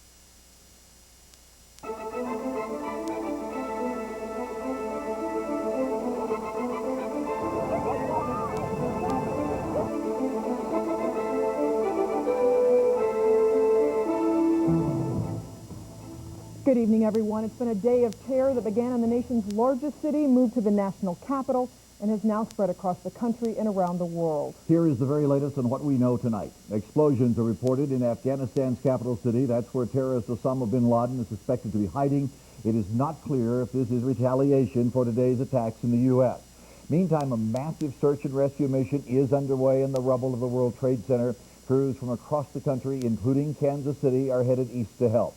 Thousands of people are missing and may be dead. At the Pentagon, at least 100 people are injured or dead. President Bush will address the nation at 8 o'clock tonight after spending much of the day in a secure underground bunker. Across the country, federal, state, and city government buildings have increased security, evacuated employees, or closed down. We have team coverage tonight. Emily Aylward is live at KCI, where thousands were stranded. Michael Mahoney is live downtown with the city response. Krista Tatchell and Jeremy Hubbard have reaction from the community. The biggest impact on our area out at KCI. All flights grounded, many planes diverted to Kansas City. Our Emily Aylward live at the airport with the latest on the situation there. Emily? Basically, this place is a deserted airport. You can see just down this hallway, I want to show you. This hasn't been the case for years. There is literally no one manning these shops. There are no travelers, with the exception of just a few people working security, and that has been the case. There is literally no one here at this airport. Now, early this morning around 9 o'clock, it looked like a parking lot out on the tarmacs. Airplanes stacked upon each other. That is after the airport authority at KCI effectively grounded all planes in the area, including no departures for any flights. When it was all said and done, 90 planes were parked, over a dozen diverted from other cities. Security is at its tightest here. Not since the Persian Gulf have authorities stepped things up like they have today. Entrances are blocked, bomb dogs are walking the terminals, and curbside parking and loitering at this point is considered absolutely unacceptable.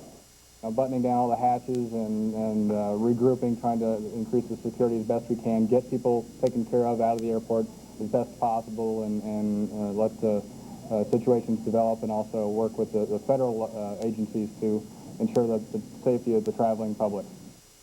And to repeat once again, please do not come out to this airport tonight. It is basically in a lockdown mode. Again, a very high security situation. The only people that I see right here are about a handful of security people who will be here overnight. But again, a warning to everybody out there, do not come to the airport Flights will not be taking off or landing here until at least noon tomorrow. Again, no one going anywhere. The entire runway out here going east and west has been blocked. So a warning for everybody out here tonight. This airport will not be in operation until at least noon tomorrow, and that has pretty much been the case all day. Larry Kelly, back downtown to you. So a lot of people are stranded in Kansas City tonight, right, Evelyn? That's right. In fact, I was saying earlier at 5 there was a group of young girls from Ireland who had come to the United States, wanted to travel through the Midwest and the southern states.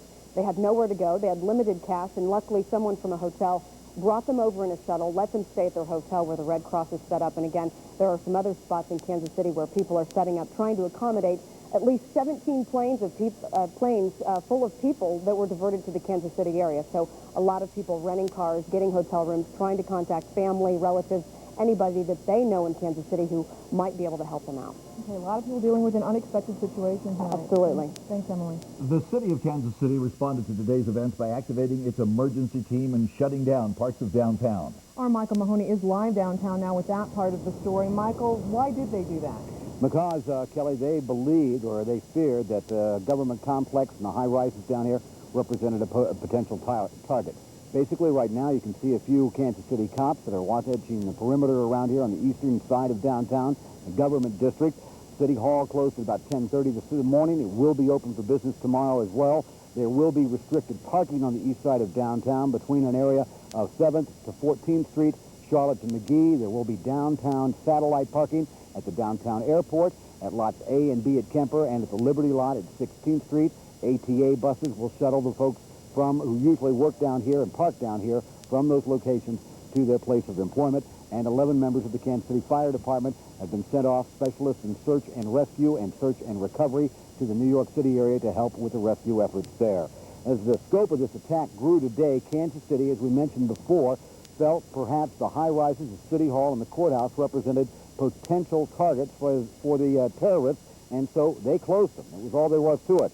Police sealed off a east section of eastern downtown, the government office district, if you will. The city's emergency preparedness plan was activated to level 2. That means that all city activities were coordinated in special planning meetings that went on from time to time during the day. Police and fire department members went into a high alert, and while there was no overt threat in the Kansas City area and no emergency, the government played it quite carefully. With the high-rise nature of City Hall, with the concentrated location of government facilities within about a 2-square block area, it was just a wise precautionary measure to take.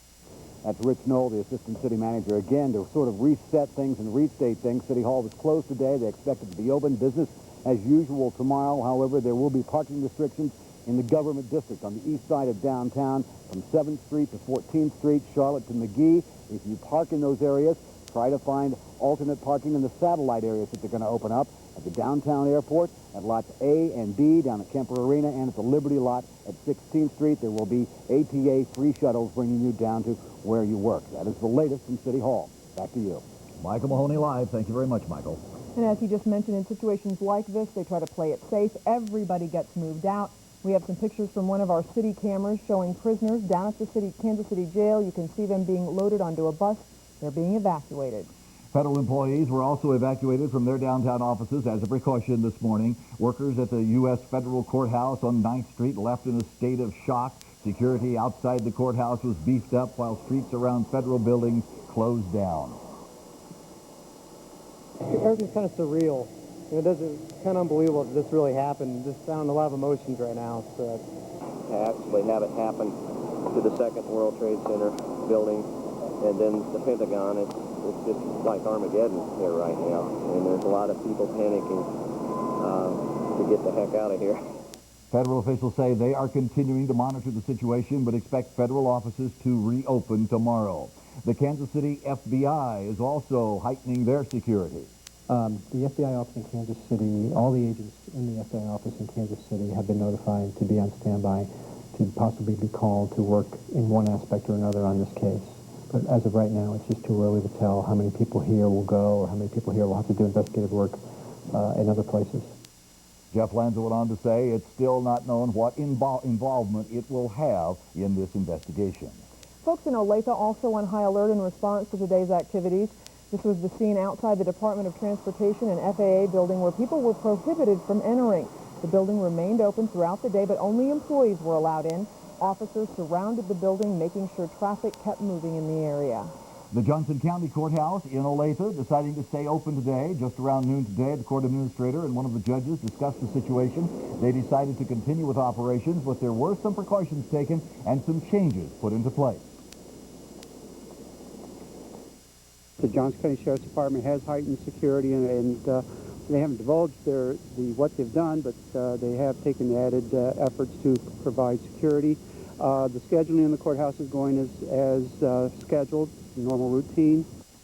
Courthouse employees in Johnson County were given the option to leave the building if they were worried about their security or if they were worried about loved ones. Both Missouri and Kansas state capitals took today's attacks very seriously. In Jefferson City, Missouri Governor Bob Holden ordered the state National Guard, Highway Patrol troopers, and the State Emergency Management Agency onto alert. Additional security was put in place at most state office buildings. Kansas Governor Graves activated the state's emergency management system as well, stepping up security at all state buildings and critical industries. All Kansas National Guard facilities went on high security status. The National Guard and Highway Patrol are now headed to high-risk areas across the state. Kansas Lieutenant Governor Gary Shearer is headed west to Garden City, where a state of emergency has been declared. Finney County is dealing with an influx of stranded airline passengers. Planes were ordered to land immediately at the nearest airports after the attacks, and that meant some passenger jets carrying hundreds of people landed in places like Garden City in Wichita, Kansas, and in Cape Girardeau in Missouri. Imagine knowing a loved one was inside the World Trade Center when it happened. Now you know what Kansas City and Linda Maddox has been going through today. Her husband was there when it all happened. Only on 9 tonight. KMBC 9's Chris Ketch is here with more. Chris? Well, first off, her husband is okay, but get this. He was in a meeting on the 52nd floor of one of the Twin Towers when the first plane hit the building next to his. God just wanted me around for all of us. Linda Maddox talking about her husband, Dan. He's a vice president for a local insurance company, and he called 2 hours after it happened to say he got out of the building by taking the stairs. Actually, they thought it was a bomb. And so when they started evacuating the building, he said they were in the basement and they could smell diesel fuel. And apparently there was a worker there. They started to go to that area, and the worker said, no, no, don't come this way. And I'm sure it was probably the fuel from the first airplane. As Maddox and a colleague ran from the building, the second jet hit the second tower. Maddox raced 30 blocks. He had to go that far just to get away. For Linda Maddox, the sense of relief from her husband's phone call was obvious. Unbelievable. And, you know, the poor innocent people that don't have that. But tonight, Linda Maddox is thankful she does. And now she just wants her husband to come home. And when that will be, she just doesn't know. Tonight, Linda Maddox is surrounded by family, as she has been all day long. Her husband says he left his luggage in the World Trade Center. He tried to buy new clothes, but Lower Manhattan is a ghost town, he says. Everything is closed. Larry and Kelly, back to you. Thank you very much, Chris. Well, heightened security is now in effect at all U.S. military bases. That includes Whiteman Air Force Base near Noster, Missouri, home of the B-2 bomber. Our Bob Worley is there live. Bob? Well, Larry, we're at Whiteman's main entrance, always a place where there's some security, but on this day, Air Force personnel were out in abundance, checking every car, truck, or bus that tried to enter. The scene now is tame to what it was earlier in the day. A traffic backup on the highway next to Whiteman's main entrance, caused by the time-consuming searches. Most drivers took it in stride. Well, that's only expected. If they're going to attack those kind of facilities, then they're bound to potentially attack a base as well. Others worried. It's scary. It really is, to wonder if maybe something or somebody will try to do something to the base or something, you know. Scared for my husband. My husband is the one that's in the military. A trained dog sniffed. Trunks were open. Every vehicle that entered was searched, and only people with business on the base were allowed to enter. We hit this state of security. We take every possible step to ensure the safety of the people and assets of Whiteman Air Force Base. That includes 3,300 persons who work at Whiteman, plus families who live there. In Knobnoster, two friends talked about who wasn't on the base. Basically, everybody that's non-personnel on the base had to be gone. The construction workers, everybody, they got kicked off the base. Now, officers here give no indication how long the searches will last. There is some indication of a let-up. To avoid a search now, cars must have base stickers, occupants must have IDs. We're live at Whiteman Air Base, Larry and Kelly. Bob Worley with the very latest. Thank you, Bob. Now, many Americans are responding to today's terror with prayer. They are gathering at churches all across the country and here in the metro. Laura Moritz is live at one of the vigils being held tonight. She's at St. Andrew's Episcopal Church. Laura? Well, Larry and Kelly, this is a place where a lot of Americans are feeling safe tonight because for most of us, we've never experienced a terrorist attack quite like this, of this magnitude. So, of course, people are turning to churches all over the metro. In fact, we have gotten notices from at least 30 different churches around the metro that will be holding prayer vigils. Here at St. Andrew's earlier tonight, there were a lot of families that came through. Prayer, psalms, thoughts.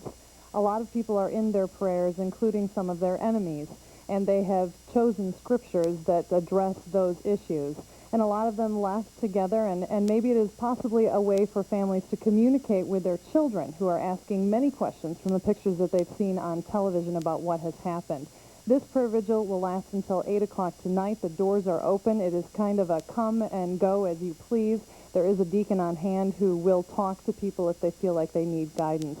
But like I said, this is one of the churches, many churches around the metro that are holding prayer vigils tonight. Larry and Kelly, back to you. Thank you very much, Laura. Many people are responding to the attack on America by giving their blood to help. Our Maria Antonia is live. Maria, just an incredible response to this crisis. Indeed, Larry, we're talking about at least 400 people showing up at the blood bank. Many that very first hour they saw those horrible scenes back east. Now the center waits for clearance from the Department of Defense to fly your donations to New York and Washington.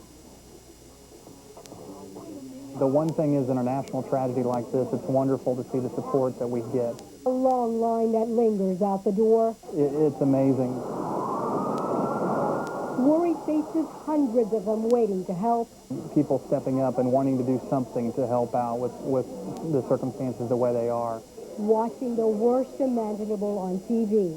I just felt a little useless. And your name? This isn't a response to a call for donations.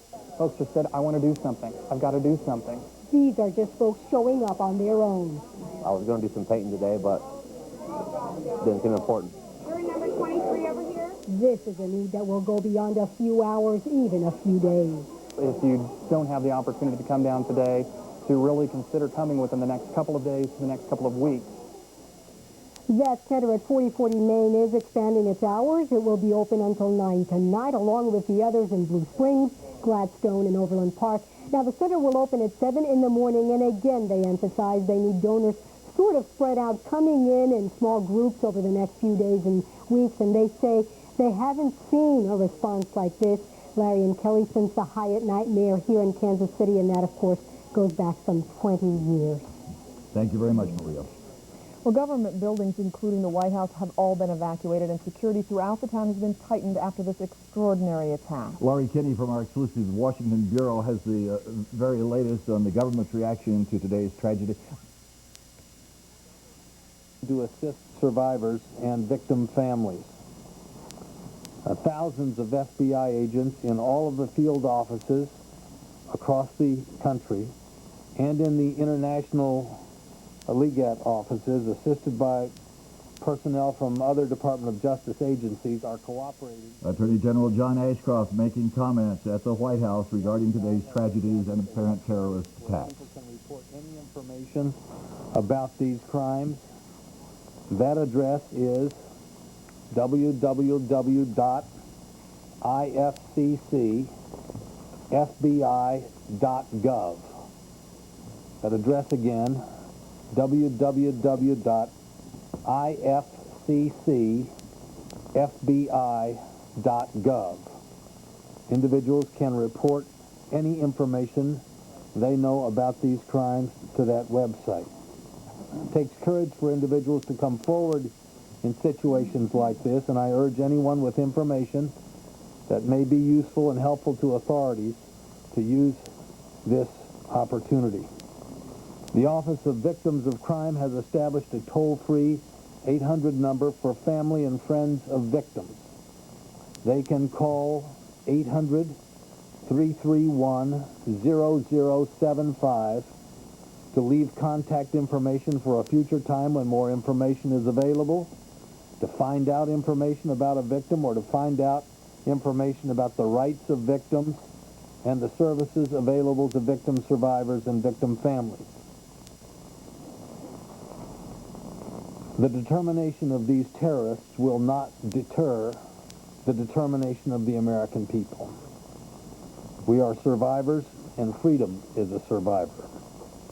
A free American people will not be intimidated, nor will we be defeated. We will find the people responsible for these cowardly acts, and justice will be done. John? Attorney General John Ashcroft in the aftermath of today's attacks on Washington and New York City. Lost something today. And every one of us at this time expresses our deepest sympathy to the victims of today's tragedies and their families. It is now our mission to begin the healing from this tragedy. From the moment that we learned of these attacks, the Department of Health and Human Services has begun readying teams and resources to be sent to New York City and the Washington area to meet any needs of state and local officials. So far, we have sent 4 disaster medical teams to New York City, and 3 of these disaster medical teams to the Washington, Northern Virginia, Baltimore area. These medical teams each consist of about 35 physicians, nurses, and emergency medical technicians. They are all trained to deal with traumatic injuries and other emergency needs. We've also sent 4 disaster mortuary operational response teams to New York and 3 to the greater Washington area. We're also in the process of shipping a great deal of emergency medical supplies to New York City with the help of the Centers for Disease Control. In short, we're making the full force of the Department of Health and Human Services, both its resources and medical expertise available. Government leaders live in Washington announcing the details of the government efforts in the wake of today's attacks. It's having an impact in so many ways, and we keep hearing from people who are afraid that today's events will have a big impact at the pumps. In some places, it apparently has already. Our Jim Flink is live at one station where there is a lot of activity right now, Jim. Larry, 44th and Main here at the Quick Trip, and last hour we showed you how far the cars were backed up down Main Street. You can see that is still the case, although it is easing just a bit. There aren't as many cars that are coming up the other side of Main. But, you know, let's just be real factual about this. Fear is motivating this. There are some gas stations that are raising their prices. More on that in just a second. But here at the Quick Trip at 44th and Main, not only is gas at the very same price that it was early this morning, $1.55, $1.57 range, but the manager here says gas prices should not be going up at any Quick Trip station across the metro. Similarly, at Conoco stations, we talked with the supplier of the Conoco stations, and he said there is no shortage of gas. There has been no cutoff at the pipes. There is no reason for gas to be $5 a gallon, and yet take a look at the video you are about to see right now. Blue Ridge Boulevard, where they are charging, yes, $4.99 a gallon. Now, the Conoco provider told us that any Conoco station that sold gas at this price today would be talked to tomorrow, and that their license to sell Conoco gasoline would be revoked. We have yet to see if that is going to happen. But elsewhere across the metro, these are some of the prices we have seen. 127th and Quivira, $5.59 a gallon. Gas at Tiffany Springs, $5.79 a gallon. 75th Street off of I-70 in Kansas, $2.49 a gallon. In Holt, Missouri, we have seen $2.39 a gallon. In response to this, Kansas Attorney General Carla Stovall has already said she will aggressively pursue and prosecute anyone who is involved in price gouging as a result of this crisis today. Nonetheless, you can see fear has motivated several cars, several drivers to line up, and it's not just here in Midtown. It is everywhere across the metro area. It is a story we'll continue to follow. We'll update you a little bit later in this newscast. A lot of concern tonight. Jim Flink, thank you very much. You bet. Now, this is a day none of us will forget, especially our children. Many school children in our area were in class when the attack occurred and were watching as the terror unfolded. KMBC 9's Krista Tatchell joins us from the newsroom with reaction from the schools. Krista? Well, Larry and Kelly, depending on your generation, as a kid, you remember Pearl Harbor, JFK's assassination, or the Challenger explosion. Days never forgotten, and for kids in class nationwide today, it's one of those days. Everybody sighed and said, well, we said it couldn't happen here, and it finally has. Did you hear about the Twin Towers? 2 aircraft at least today, which have gone down with passenger loads on board. What are you talking about? How could they do this? They do it with hijack. American targets. The St. James Catholic School students are getting a horrific history lesson. You know, this is real, but Everyone's being asked to get down. seems like a movie because you could never really think of this ever happening. Young eyes have seen a lot today. Toppled towers and terrorism, things they'll never forget. It was amazing. There was just smoke everywhere. Up there, yeah. Now remember, oh my God. Then they just kept showing over and over again them falling down. It just looked like a demolition. The second building has just come down. And I think the people were there in it. With 81 passengers, 9 flight attendants, and Thousands of people died. It just scares me that, I mean, someone would do that to, people, the people that didn't even do anything to them. Teachers can't answer the why for these kids, these witnesses to a dark day in American history. No matter what age you are, no one's really going to understand this.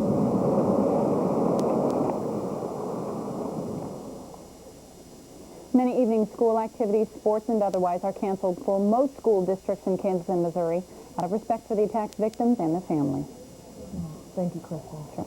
Among those with the strongest reactions, those who have served their country in the past. The reaction at Kansas City's Veterans Hospital, solemn disbelief. This is the waiting area at the emergency room where all eyes were glued on television coverage of the nightmare as it continued to unfold. Not surprisingly, many veterans here feel the U.S. military has been weakened too much and the nation has taken too much for granted.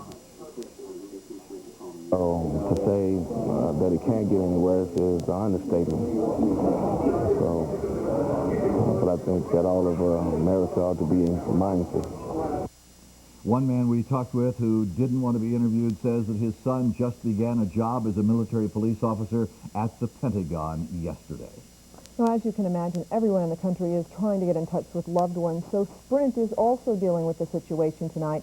The company lost a communications facility in the World Trade Center. It had employees nearby. All are accounted for, but the company is asking for your help.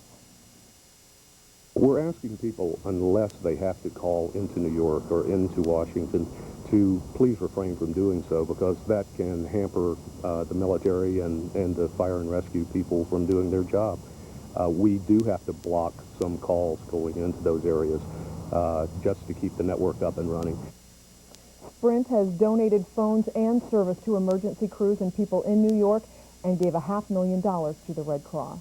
The nation's financial markets closed after the attacks, including those here in Kansas City. The Board of Trade shut down operations shortly before 10:30 this morning in keeping with markets all across the nation. The director said the fact the New York Stock Exchange and the Chicago Board of Trade weren't operating kept Kansas City from operation.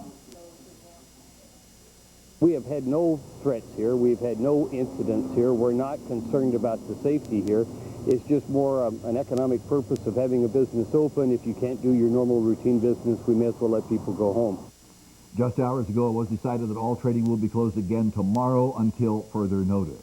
A number of Kansas City businesses have operations in New York City. Utilicor says that all of its people in New York have been accounted for. Hallmark tells us all of their salespeople in New York have also been accounted for. They have 6 stores within 5 blocks of the World Trade Center, including one in the building. Black & Veatch has confirmed none of its people have been affected. American Century has closed its International Fund office in Manhattan. Tonight, a local religious group has been threatened with violence because of these attacks. KMBC 9's Jeremy Hubbard's been following this part of the story, and he's in the news center now. Jeremy? Well, Kelly, tonight Kansas City police are standing watch outside the Islamic Society of Greater Kansas City. That after several angry calls, some of them threatening, most placing the blame for today's attack. You have 9 old messages. Mustafa Hussein's been fielding the phone calls. Most of what he hears is hate. Can't you cowards answer your phone for what your people do? Shalom, brethren. I am terribly outraged by the Muslim terrorists who have attacked the United States this day. I certainly hope it is not of your tactic or your belief that this is justified. They're the kinds of calls that prompted them to bring in Kansas City police. One person even phoned in saying he can't guarantee something bad won't happen to the folks here, all because of what happened hundreds of miles away and may not have even involved Muslims. It's hard to say that what kind of people those are. Dr. Ghulam Chaudhry is on the Islamic Society's board. He's heard all of this before, the accusations, the jumping to conclusions. Somebody got emotional after listening to news, and maybe somebody's relative got hurt or got dead in that. It happened here when the Oklahoma City Federal Building was bombed 6 years ago as well. But this time, just when it seems everyone holds their entire society and religion responsible, they get one last encouraging call. Hi, we're Kansas City residents, and we want to express our condolences. We're sure you're getting a lot of hate kind of stuff. Now, tonight, police have told the Islamic Society to keep a log of all their threatening phone calls. The group may hire their own private security company now. Meantime, they've canceled some activities at the center, but not all. Larry and Kelly? Jeremy, do they fear violence against them? Yeah, they do fear that somewhere in North America, Muslims will be the targets of violence because of what happened in New York and in Washington. Jeremy Hubbard, thank you very much. Yeah. And you can continue to follow developments in this breaking story online. At the KMBC-TV.com, they put out a special edition that's constantly updated with the latest information on this major story. Continuing our coverage of this awful attack now, it's being called a second Pearl Harbor. The scope of today's horror in New York City just beginning to sink in. It has been an unbelievable day, and we have unbelievable exclusive pictures you'll see only on 9.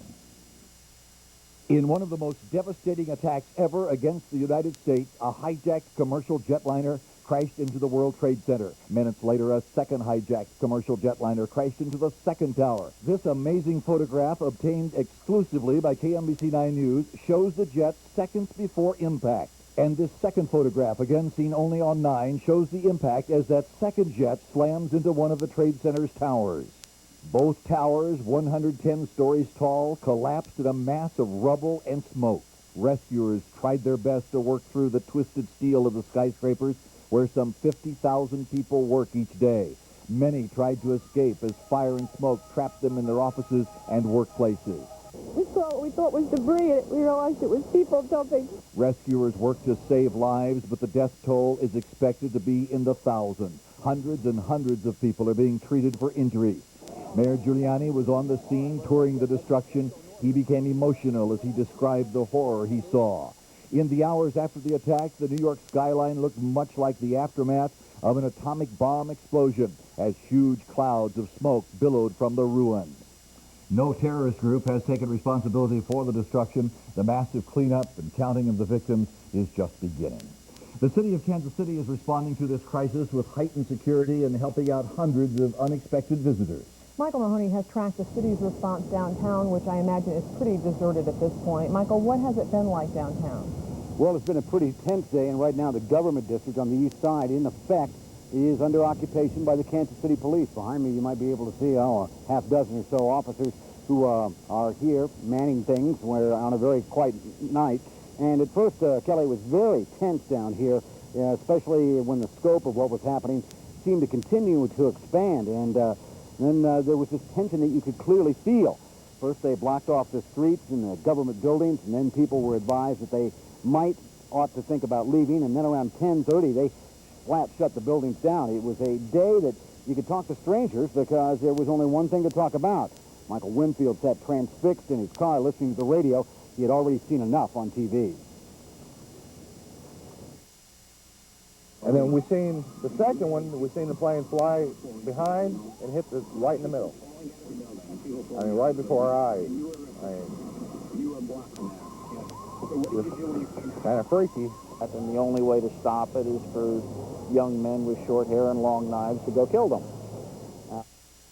Back live here, you're taking a look at Jackson County Courthouse, which is closed down at about 10:30 this morning.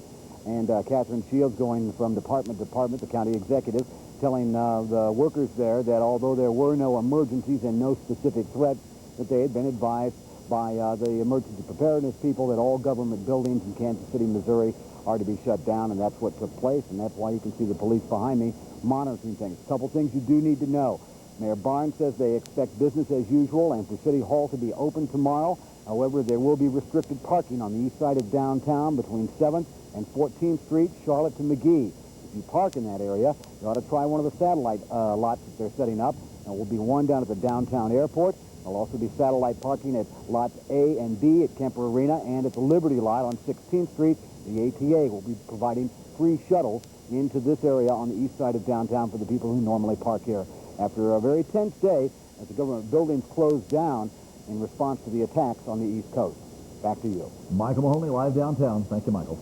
The attack, of course, had an immediate impact on airports across the country, including right here in Kansas City. People were calm and acted orderly as they called loved ones and made arrangements to leave the airport. While they waited hours for cabs, cars, and buses, many swarmed television, learning more about what happened. I knew we lived in a world where this was going to happen sooner or later, and this looks like the day that it happened. Flights are still grounded. There have not been security problems at KCI. Security was just tightened as a precaution. And now the big struggle is finding a place for all those people to stay. Many hotels are filled to capacity. Emily Aylward is live right now at the airport with the latest on that. Emily? Well, Larry, first what we want to tell you is that in the time between our last live shot and this live shot, we watched about 6 cars pull up here to the airport. The only kind of traffic that we have seen in the last 8 hours or so of this day that we have seen.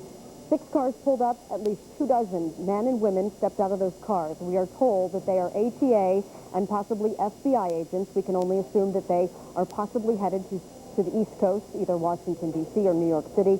Everyone was rather tight-lipped, but again, you can see bringing plenty of luggage with them.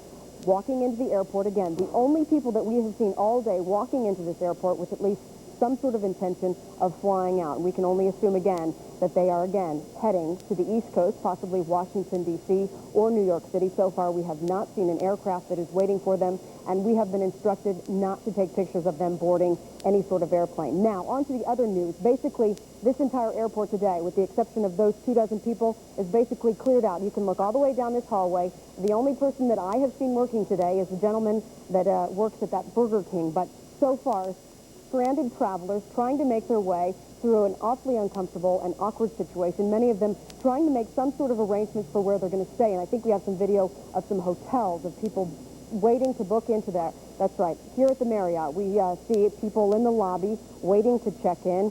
This hotel in particular has 380 rooms. All 380 rooms are reserved. People, again, as we told you earlier, are doubling up on some rooms, trying to at least make some sort of arrangement to stay overnight. But a lot of them staying with complete strangers, as we mentioned. Our concern right now is just to make sure that we do take care of all the customers we do have, that they are comfortable, and we're checking people in, obviously, as you see right now. And we are full, and it's a very busy property. Now, thankfully, the Salvation Army did make some arrangements. And again, I also think we have some video of that. They are putting people up at a campground in Lee Summit. There they are boarding, unloading off some buses that pick them up at the America West Gate. That bus took them again from Lee Summit to the Mocan campground. At least 80 people will be fed and put up there for the night. For volunteers, they say it is the least they can do to help calm people. We house and feed people, and now it's a time of emergency, and we're able to, reach out to people in some real need. And again, a lot going on here at the airport. You've heard from several different people within the last 2 minutes. People at the airport, people at hotels, people with the ATA, possibly boarding a plane out here. But again, a lot going on here at KCI ever since 9 o'clock this morning, when the airport basically said there is a shutdown. No airplanes will be taking off from here, and that is the case at least until noontime Eastern tomorrow. So, just to recap, a lot going on, as we mentioned. ATA agents possibly heading out, people still not going out of this airport, and people staying at hotels all over the city. We will, of course, bring you the very latest tonight at 10 on our news. Larry and Kelly, back to you. All right. Thank you very much, Emily. Again, there are a number of phone numbers that people with questions about the airliners that crashed may call tonight. There are several phone numbers set up to get information about people who may have been on the flight. Senator Kit Bond's office has set up a hotline, 573-634 1-800-244-2488. To call American Airlines to find out about their flights, call 1-800-245-0999. United Airlines has also set up a special number for people concerned about loved ones. That number, 1-800-245-0999. I apologize, that number on United is the one on your screen, 1-800-932-8555. American military bases went on immediate alert after the attacks today. KMBC 9's Bob Worley joins us live with a look at the heightened security at Whiteman Air Force Base. Bob? Well, Kelly, there's been little let-up here. Afternoon school buses were emptied of students and searched. The searches continue, but earlier there was a lot more traffic here. Whiteman security personnel searched every vehicle that entered. Only people that lived or worked on the base allowed inside. The car checks included searches of trunks, the use of dogs trained to react to certain scents. One vehicle was not allowed to proceed until the vehicle behind it was searched and cleared. And just in the last couple of minutes, another angle here of the way in which Whiteman is involved.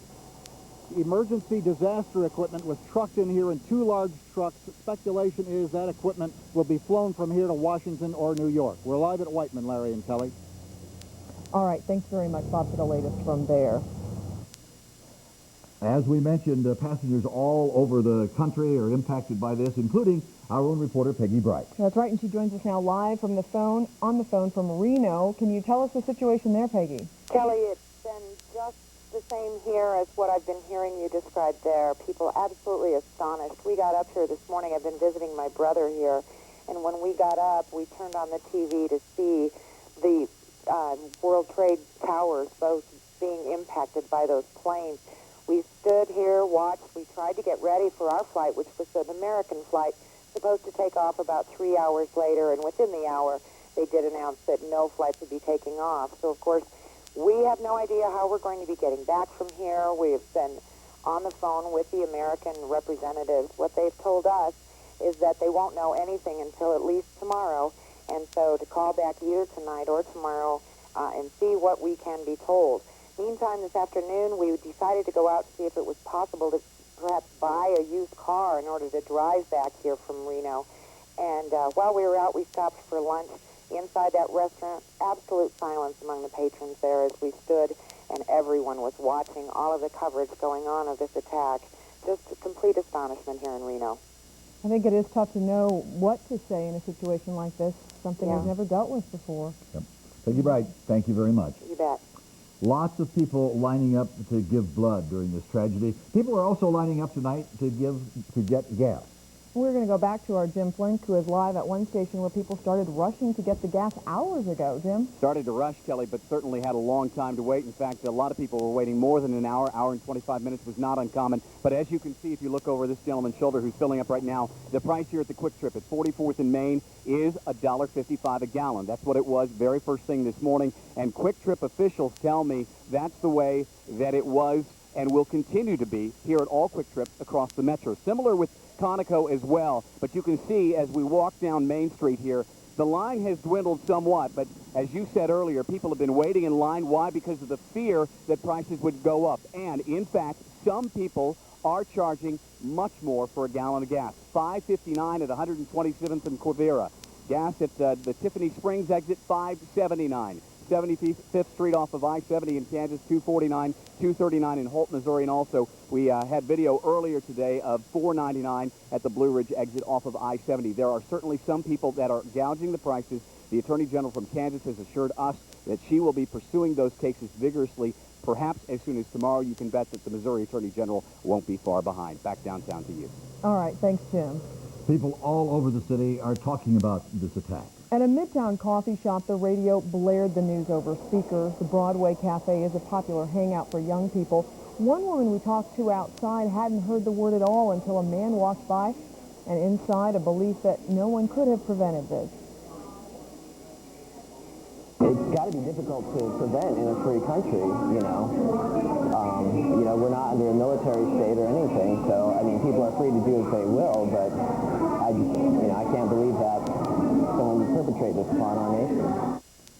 Now, today's attack is the center of conversation all over the world, including at UMKC, where the professor for international relations and foreign policy had this to say. stability depends on the United States and on the confidence that our allies have in the United States to know what to do and to be able to do it. So this attack today strikes right at the heart, it seems to me, of you know, what it is that makes America great. The Islamic Society of Greater Kansas City has expressed its concern over today's attack. In a press release, the Muslims say they will join with all Americans in calling for the swift apprehension and punishment of the perpetrators. Lawmakers are also reacting to today's news. Kansas Senator Pat Roberts says we are at war with a segment of the Islamic population, no question about it. Congressman Sam Graves had a somewhat different perspective on today's tragedy, saying, "I must emphasize that cool heads prevail." He went on to say the American people must rally to support and pray for the victims, their families, our leaders, and those who defend our nation. A horrific headline on the front page of the extra edition of the Kansas City Star tonight. The last time the Star produced an extra edition of this magnitude was 1969, when Neil Armstrong walked on the surface of the moon. The presses started rolling about 1 o'clock this afternoon. The people who make the decisions about extra editions made the call early this morning. Actually, our editor, Mark Zeman, was planning to travel to the East Coast today.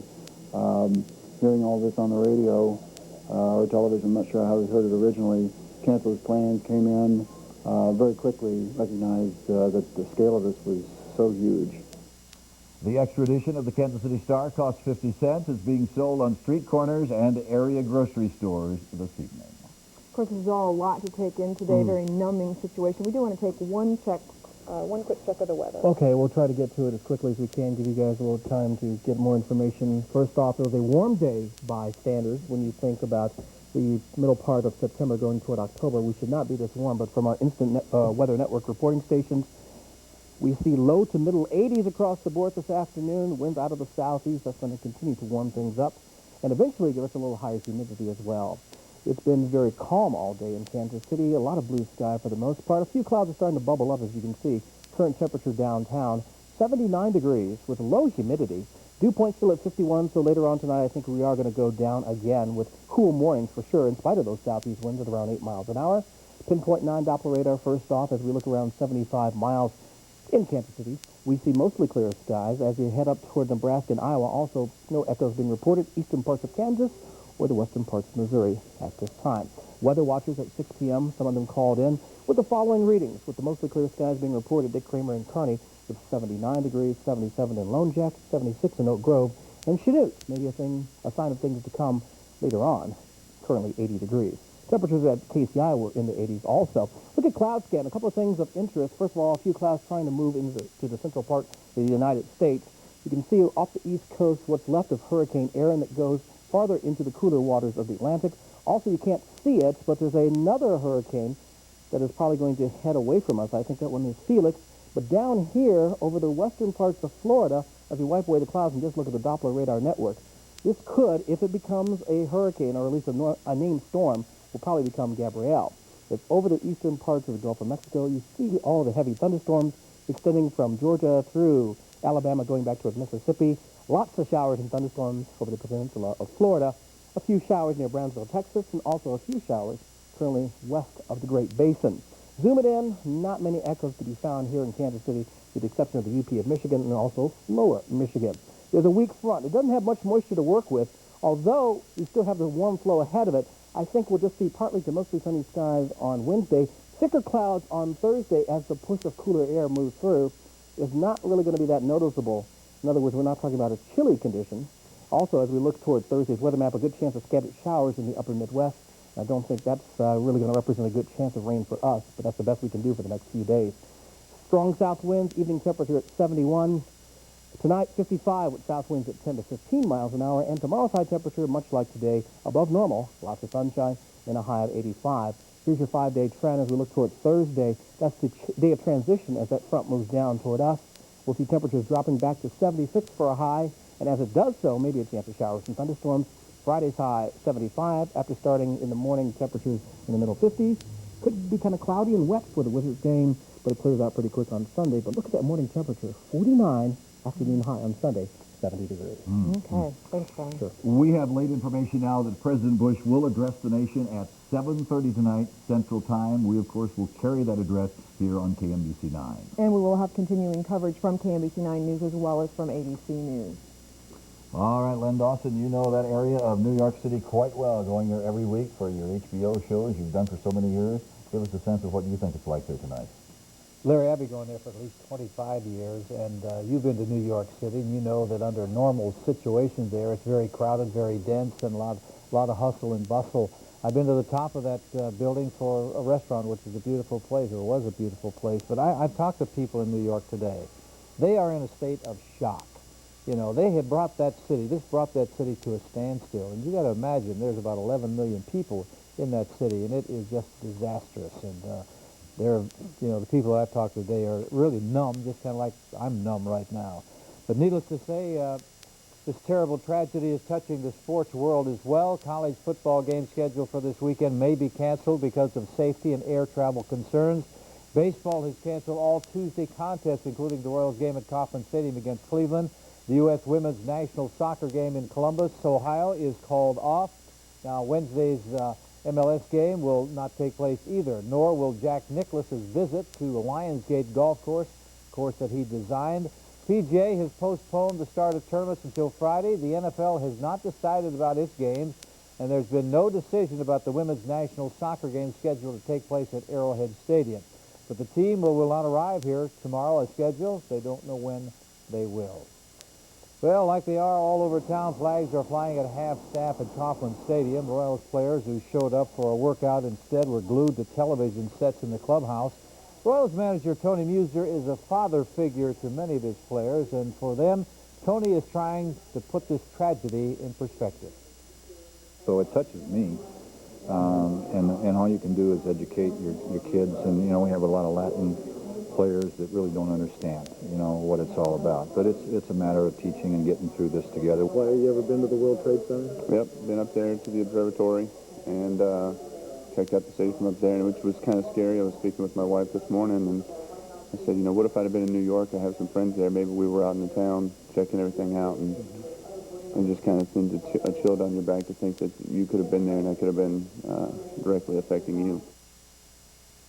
The violence is also affecting sports websites. The sites which usually contain stats and information about players and teams instead are dedicated to the tragedy.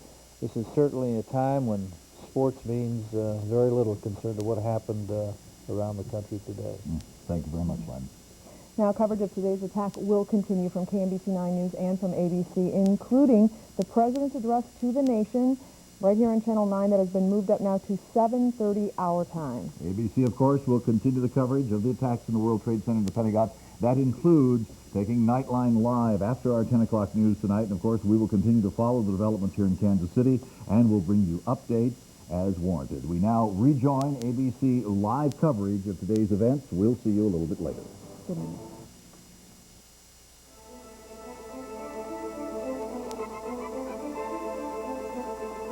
I was standing next to one World Trade Center, and then all of a sudden I heard rumbling, and we all started running. From what is still burning, not only the rubble of the two tall towers this morning that were blasted, but also that third building, the 47-story Tishman building, which had been evacuated. And then we're told that the Marriott Hotel is still on fire, but firefighters have given up on that right now. So right now, building still on fire, everybody evacuated down there. I'm going to bring in Don Baylor once more for a couple of footnotes of this scene, Peter, because he's been walking the streets all day. Don, you saw a jet engine. You saw a turbine engine. Yeah, it was obviously an engine from a large jet that is over on the left-hand side about 2 blocks down this way. It landed on what I think was a phone booth, but it was charged. Obviously, the inside did not have the outer shell anymore, but it looked like the inner workings of a jet engine. And again, we're talking blocks and blocks away, Peter, so imagine the trajectory of that engine flight. Another thing you told me, which has such a poignancy to it, you said when you walked the scene up at the Trade Center devastation, that you were knee-deep in a carpet of financial documents. Right. Well, we were talking about the implications of this on world markets, this being probably the center of the world of finance, and that was nowhere was that more dramatically demonstrated than what were millions and millions of documents. I looked at financial documents, stock certificates, employment records, just lying around. Many of them were charred. It's obvious. And when you saw the explosion, you saw a cascade of paper come off these buildings, and that's what it was. We're told it's as far away as 3 miles, Peter. And I should just say that every time you stop here, someone comes up from the EMS or from the firefighters and the police just to tell you the names of people they know who went in before them and they're not sure came out.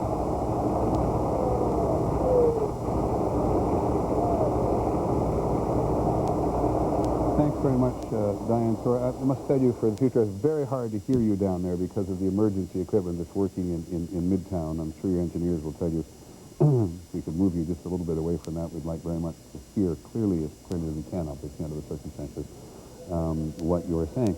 Just thinking for a second there about the thousands of people who are outside the country. When you think that one airport in eastern Canada had 27 aircraft and 5,000 people, and it's happening all the way across the continent, people stranded tonight.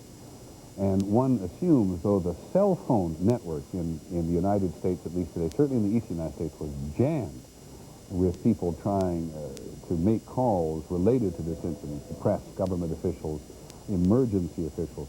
One assumes, because we haven't got any phone numbers for you, I'm afraid, of people in other places tonight who are expected to be somewhere else, and they all appear, as far as we can tell by the reporting that we're getting from a variety of places, are okay. They're just spending a night in some place they did not intend to be. We've had a couple of chances today to talk to Jerry Hauer,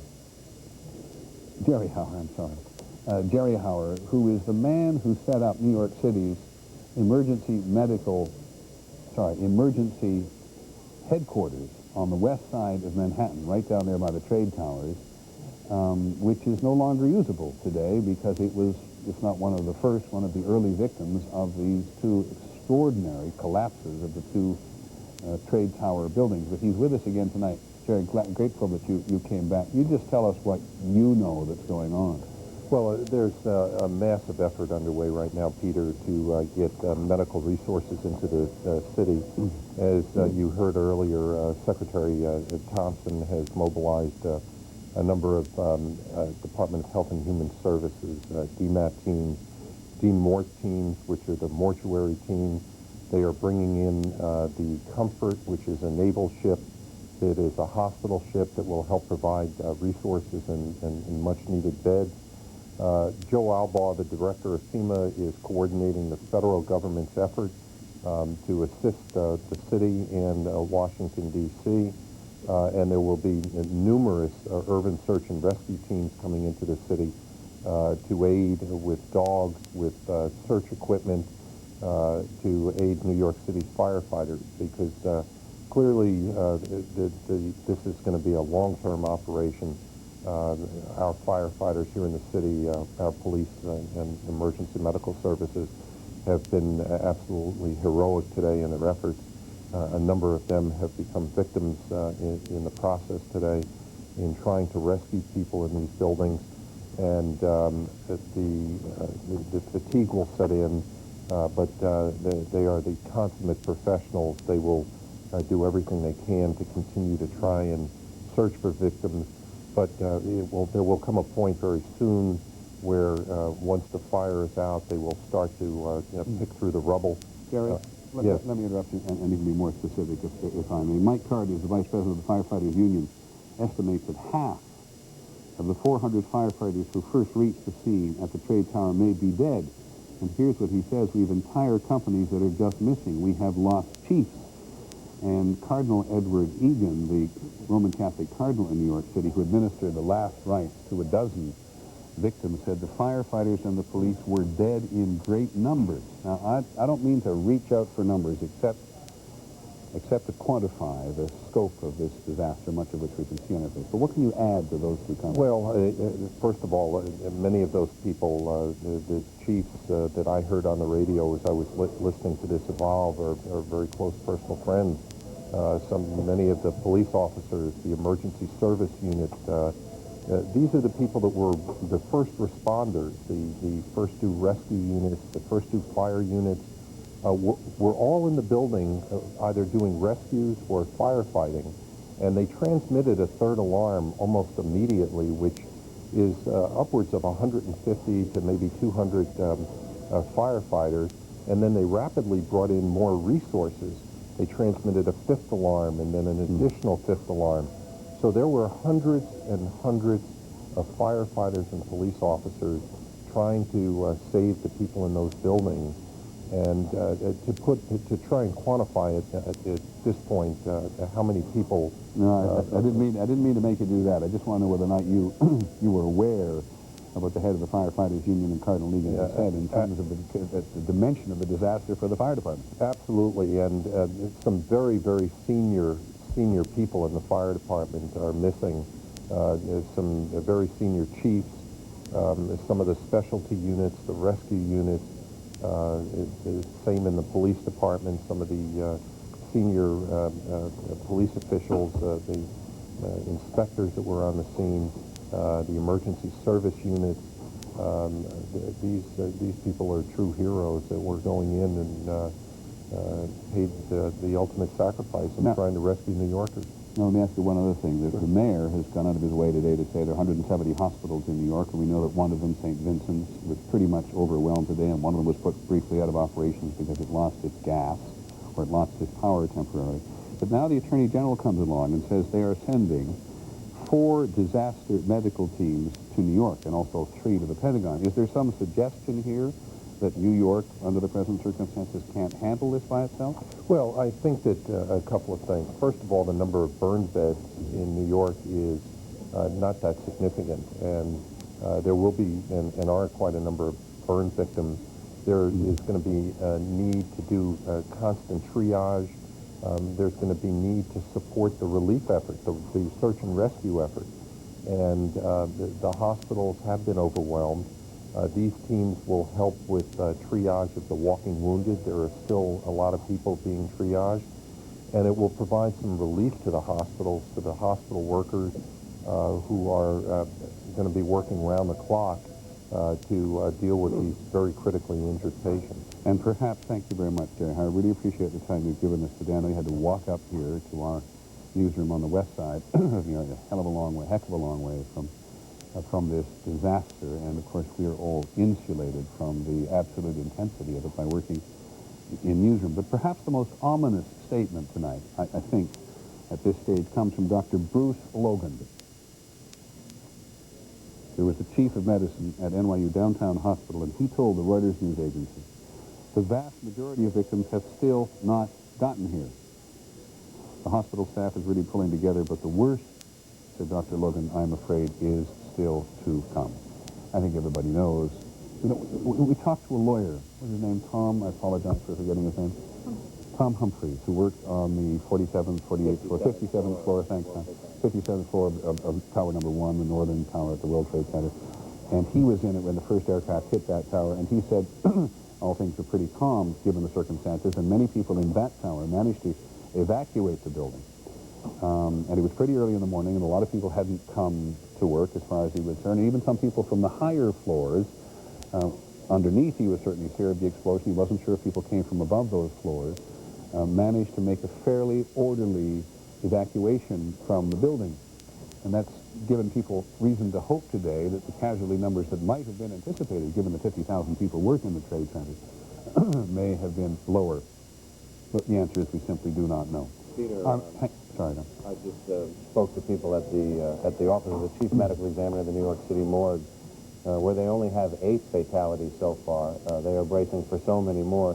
Even among the 8 they have, one of them is a high-ranking member of the fire department.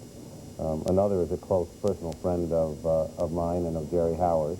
And among the unaccounted for at the scene are a police chief, high-ranking chief, and 62 members of the police department's forward rescue unit, the emergency service squad, that they still haven't been able to locate. It does focus very clearly on what Mayor Giuliani said when asked what his single overwhelming emotion was at the moment. He said all the people in those buildings who I actually knew. And this is a scene being repeated, of course, at the Pentagon today, where we have no estimate of the casualties there. And John McCarthy, our Pentagon correspondent, very wisely said to us there was simply no way that anybody was going to speculate about this at the moment, but that there were You know, that this aircraft slammed into a newish part of the Pentagon that had just been refurbished. We'll get to that clearly as quickly as we can, but deal with one thing at a time. Our medical editor, Tim Johnson, is here. Tim, we've heard mentioned several times very early on that burn victims here had gone as far away as burn centers in Canada, some of which are very efficient and well known. Is New York, at least in terms of burn centers, overwhelmed, not able? Do you have any sense of this? Well, I would guess it might well be, because burns are among the most difficult and demanding of all trauma injuries to take care of.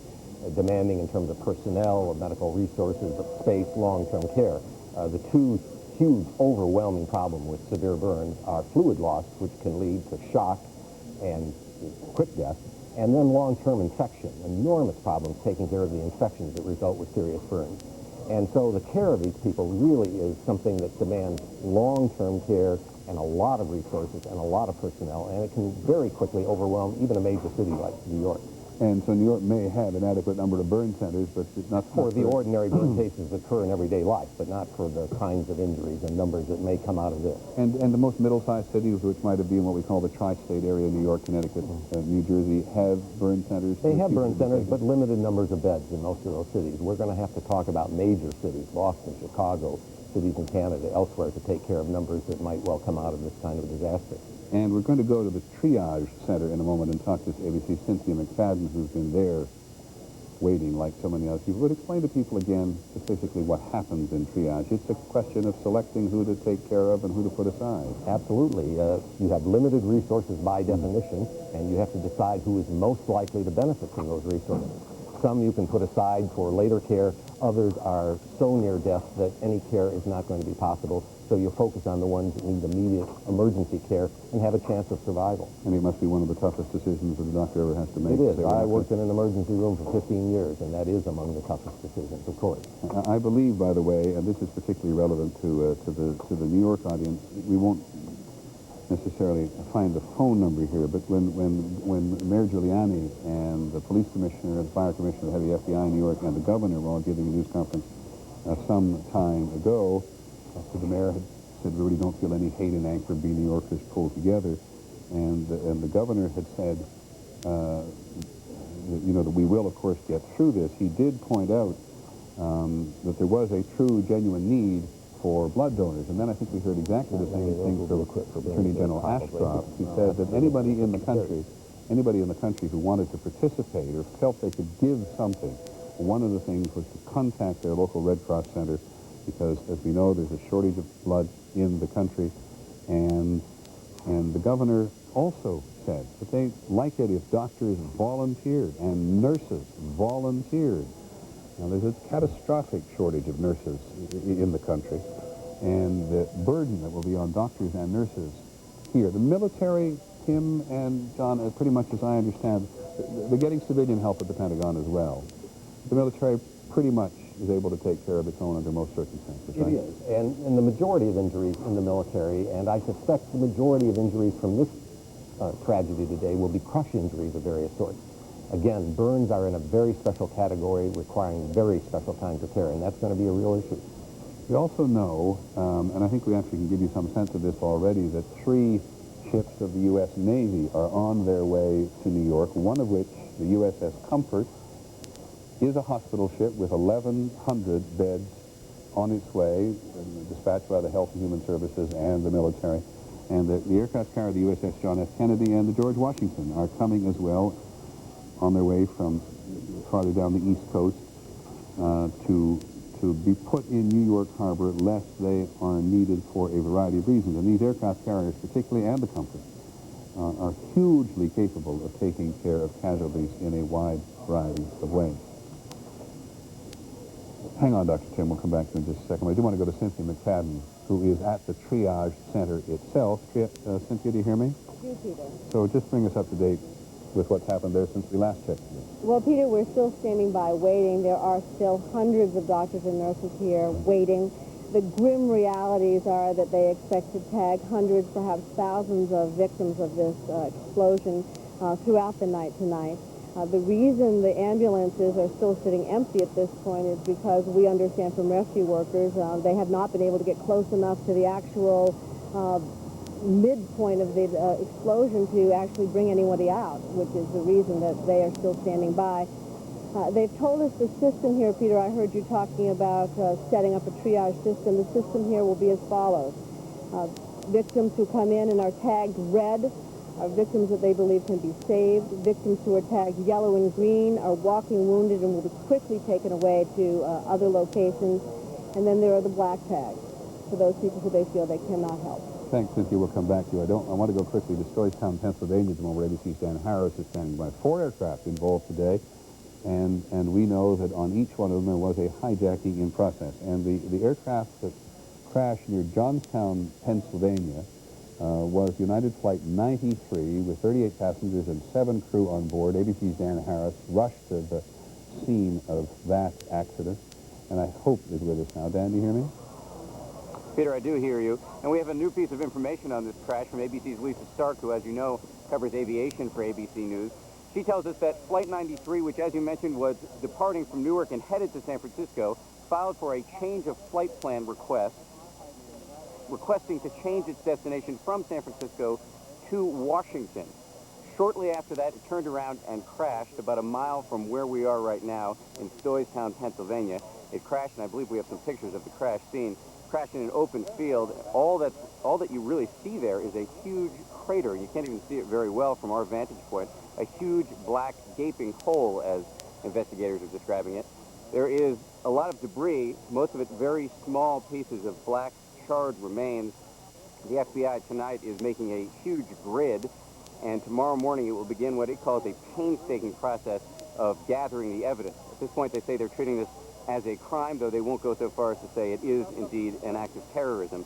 If indeed the plane had successfully turned around and headed back toward Washington, and now it appears there would have been one more target. It did not make it, which is fortunate for Washington, unfortunate for the 45 people on board. No survivors, Peter.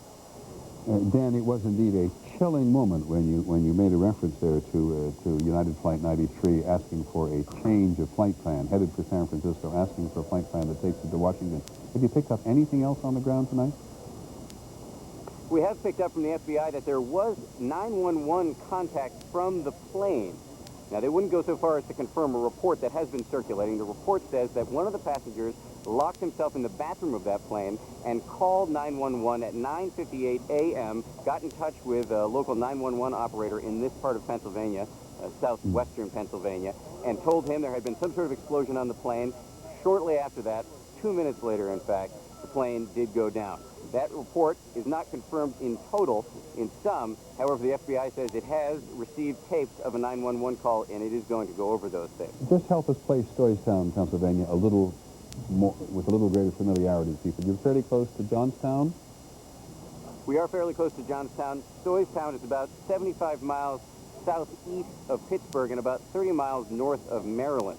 It's a very rural area, and the area where the crash happened is really very, very rural. It's an open field, and as I said, there is a huge crater. There were some eyewitnesses, coal workers, who ran to the scene shortly after the crash. We've heard that they saw the plane going down. It was very unstable before it went down, as you might imagine. People who live nearby say they heard the ground, they felt the ground shake miles away. People who went to the scene, we spoke to one eyewitness a short time ago, said she saw lots of debris, but nothing very big. And in fact, that's what our pictures are bearing out, that the debris is very, very small. This made a very hard landing, Peter. Thanks very much, Dan Harris in Stoystown, Pennsylvania tonight on the United Airlines flight, which started off from Newark to San Francisco, took off about 8:01. You see where it all converges? The first attack on the trade tower is just before 9 o'clock. The second one is after that, an aircraft goes down at, sometime 8:35, between 8:30, maybe a little after 9 o'clock. And so the coordination involved in this has intelligence and military officials tonight confused, shocked, and steamed. Barbara Starr, one of our reporters at the Pentagon, reports tonight, quoting a senior intelligence official, our top priority tonight is nailing the SOBs who did this, and they are, Barbara reports, tweaking every single intelligence system they have, their reconnaissance, their assets, and then they're going to go through, as we've heard earlier today, through all of the cable traffic. They're going to listen to all of the monitoring, which is the National Security Agency. does, of thousands of phone calls.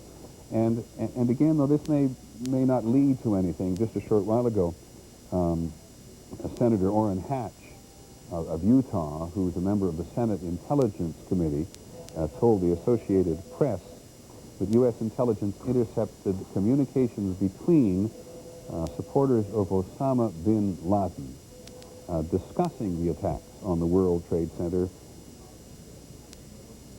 And he then goes on to say, I just want to get his quote accurately here, they have an intercept of some information that included people associated with bin Laden who acknowledged a couple of targets were hit.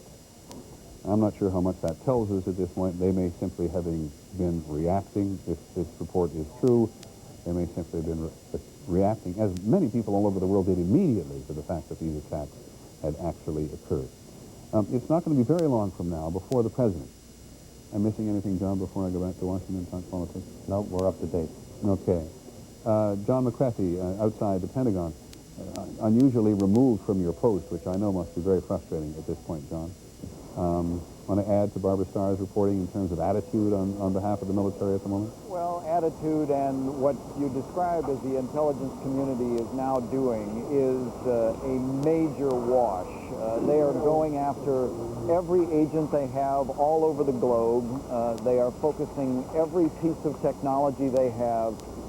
They are desperately looking for answers to who did it, so they can then better go after who did it with what undoubtedly, I now believe, is going to be a series of military strikes. But you cannot do that until you have a very focused piece of intelligence that leads you directly to the culprits. And then there is, of course, the problem, once you decide you are going to use military force, of trying to decide how to make it in any way effective. It does feel good oftentimes to retaliate against accused people that you believe have done a terrible act like this to the United States, but it doesn't necessarily go after them and often creates additional problems, especially if it is proved that the terrorists who did this came from a region near the Middle East, like Afghanistan. That is going to set off a whole series of very complex political machinations, Peter, that could end up coming back on the United States. But let me ask you an operational question, John. We believe at the moment that the United States had no inkling of what was going to happen. But there's a history of terrorism in various other parts of the world to which the United States has been party victimized by one way or the other. After an incident has occurred, is there any history of a tendency of people who perpetrated the terrorism to talk? There is a history to claim credit in some way. Although I must say, Osama bin Laden, if he turns out to be the culprit who is behind this, has been often circumspect in the days and months after an attack. Intelligence sources have indicated in previous attacks that his organization was involved, but they had to piece that information together because he was, at least in the initial period after the attack, absolutely silent. Thank you very much, John McCarthy. We have a microphone open somewhere else, and I think this is trying to pick up the sound that it is in our Washington position across from the White House. Appropriate, because we want to go there now, where Claire Shipman has been for most of the day. And Claire, the president, I think, is going, you tell us clearly, the president's going to talk to us, I think, fairly quickly now, pretty soon now? That's right. He's going to talk to us, we're told, in just over 10 minutes, Peter. And I think what you've been talking about tonight, a lot Claire, of let me stop. Can I stop you? Maybe you move your microphone up. I'm sorry. There's a microphone, I believe, in your little location there, which is interfering with what you are trying to say. So do you want to try again? All right. Is this any better? It's somewhat better, yeah. Good. Okay. Rough conditions here. But you've been talking about a lot of the anger being expressed in Washington tonight from military officials and others, and I think that is the sort of thing we're going to hear from the president tonight. We've been told he is quite angry. He's eager to talk about it. We're told his speech is going to be a mix of condolence, anger, and also retaliation, that he wants to make it very plain just how quickly he intends to act when he feels the United States is able to act. He and his aides still putting finishing touches on this speech. Probably hard to exaggerate the enormous importance of this speech for him tonight, Peter. A couple of other notes. Condoleezza Rice is at the White House. With him is National Security Advisor Colin Powell, arrived recently back in Washington at Andrews Air Force Base, and we're told might be heading to the White House, but that depends on some security issues.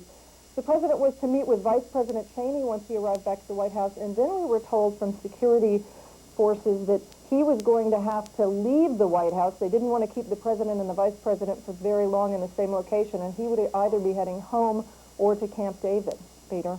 Thanks very much, Claire. We're going to come back to you very shortly because the president is going to talk. In fact, Colin Powell just came back from Colombia today, where he has been he's been visiting with leaders of Latin America about, among other things, the war against the international drug community, which is based very largely in Colombia, and there is no reason that any part of the world tonight should be, whatever our instincts are, whatever the history is, there's no reason tonight to rule out criminals from any part of the world who have the money, if not always the sophistication. That's a big, big question in terms of trying to resolve today, to have mounted this attack against the United States, though, as always, the intelligence community has gone almost immediately to Osama bin Laden as a principal suspect, and we don't yet know why they have done that, but it seems to be something of a tradition. It was great to see. It was really great to see the members of Congress gather and sing God Bless America, and to tell the country and the world that the country's hanging together. But there was a time earlier today when the capital city was just closing down as absolutely fast as they could get it closed down. Take a look at this report from ABC's Michelle Norris. With the Pentagon burning in the distance, the nation's capital was evacuated. This is the first time we had a mandatory evacuation of the Capitol and the House and Senate office buildings. Bewildered employees got out as fast as they could, while key congressional leaders were carefully whisked away to safe and undisclosed locations. Top leaders from throughout the administration were immediately placed under special protection. The leaders are in undisclosed locations for their own safety and to ensure that we can reconstitute decision-making when that's appropriate. The United States Secret Service immediately secured the President, the Vice President, and the Speaker of the House, and they are all safe. It's all part of official Washington civil defense plan to ensure that the federal government continues to function smoothly even while the nation is under attack. And they basically have a playbook initially to assess how serious is this threat. Do we need to have a lot of people move very far away from Washington, or do we just need to have a few key backup people get outside of the immediate downtown area? During the Cold War, the federal government developed an elaborate evacuation plan to make sure top leaders would survive a nuclear attack by taking them to a series of secret bunkers just outside Washington. Today, that wasn't necessary, but nonetheless, the nation's top decision makers remain under very heavy protection. Making sure that the federal government continues to function, I think, is very important in a time of crisis because it reassures the public that somebody is in charge and the situation is well in hand. And in today's time of crisis, Americans, as well as many elsewhere in the world, will be looking for that reassurance. Michelle Norris, ABC News, Washington. Information is pouring into our newsroom from everywhere, trying to understand this. Here's a message from a friend who happens to be an architectural engineer who knows something about the World Trade Center and who believes that a member of the family may have been killed in the Trade Center at all. It's been impossible for it. We've only had one person, at least on this broadcast, identified all day, and that is the wife of the Solicitor General of the United States, who managed to call her husband from the aircraft that was hijacked and then subsequently attacked the Pentagon. But he, an engineer and an architect, speculates here that the heat above the crash site on the Twin Trade Towers may have indeed caused the building above to melt, just simply collapsing in itself and putting enormous weight on the rest of the building below, which could not possibly stand it. And the steel columns which go up through the building, built to code at best, would only be able, he believes, to have been able to stand an hour and a half of intense fire like this, pressing down on the rest of the building until it finally was able to give way. It was a very well-built building, probably better given its size and the attention and everything else, much better than similar buildings built today because it was the first of its style. And as we know, in many American cities as well as overseas, there are a lot more daring architectural structures of this magnitude in many parts of the world today. In Asia particularly, people building these astonishingly high buildings as showplaces, almost a competition going on in the rest of the world as to who can build the tallest, most daring building. Well, there's a very simple, long box structure built well, according to the engineers who know it. And the heat of that fire from those penetrations of the two aircraft, in his view, may have made the difference. It will take us time to find out. John Miller, latest. There's really no change other than rescue operations have started now at the World Trade Center, ones that were hampered because of the impending collapse of 7 World Trade Center, the third building to go down. Bodies have started to be brought to the morgue, but only in very small numbers now.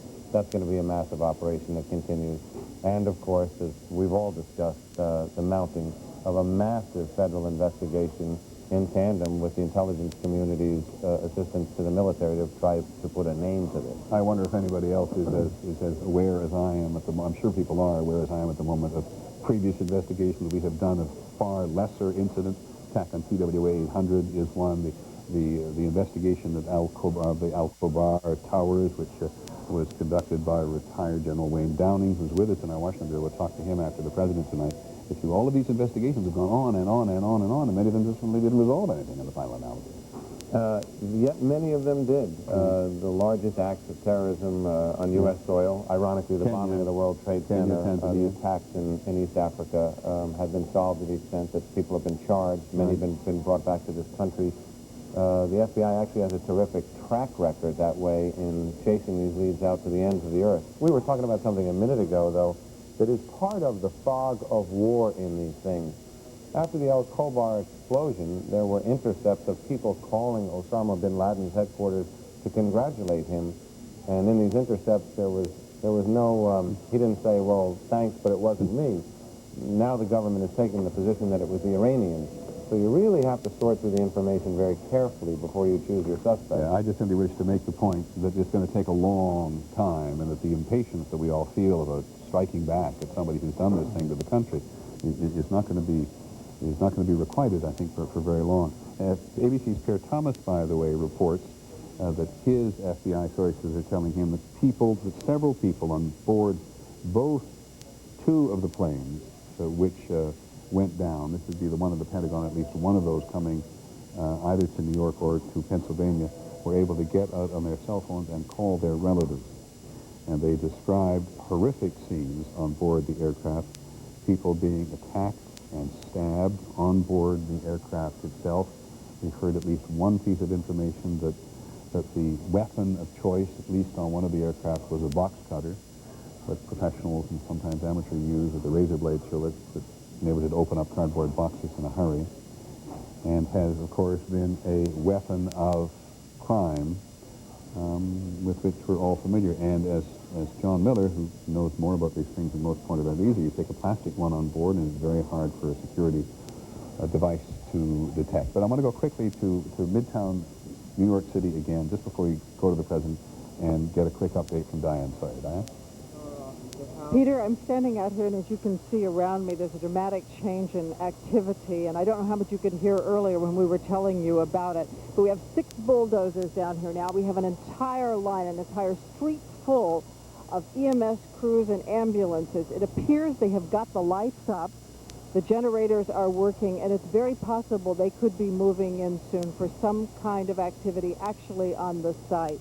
And I've got John Daler here with me. We've been dividing up all the duties here, and he's been down to the scene. And also, J.D. Halpern, who said he's just a volunteer who came in from California and was around the area. I just wanted to know, how much fire is there? You said you were just at ground zero. How much fire is left? Well, the building 7, there was no fire there whatsoever, but there was one truck putting water on the building, but it's collapsed completely. And then the other building that there were some flames still coming up was in World Trade Center 1, but not a lot. And you said you saw melted tour buses, melted cars? The cars that were right down there, it was just unbelievable. They were twisted and melted into nothing. The debris is just unbelievable. And then you can see fire trucks and police vehicles that were down there early that all their windows, the windshields are completely blown out must have been from when debris dropped. We can even see from here that the smoke seems to have gone down, Don, and I want to repeat, Peter, because J.D. was saying, as well as Don earlier, in case you didn't hear us, that it is carpeted up there. It is ankle deep in papers. In some places, papers and debris go up 2 or 3 feet high. You have to wade through in some areas. These are financial documents. Yeah, the ones I looked at, many of them were financial documents, very personal documents, that when I saw the first explosion that hit, there was just a snow cascade of paper, and the whole area down there is just coated with it. Well, Peter, again, we'll let you know as soon as we can confirm that they are going in to the site. We should say that the mayor was here just a minute ago and drove by, waved at us, but would not stop. Back to you. Diane, just exactly where are you? We're about 4.5 blocks from ground zero. Okay, thanks very much, Diane. Sorry, Don did a wonderful job, perhaps earlier today, giving us some sense of what was happening as close as you could get to the scene. And I'm also joined now by ABC's George Stephanopoulos, who's been downtown all today. And so we'll have a chance to revisit that scene from a variety of locations.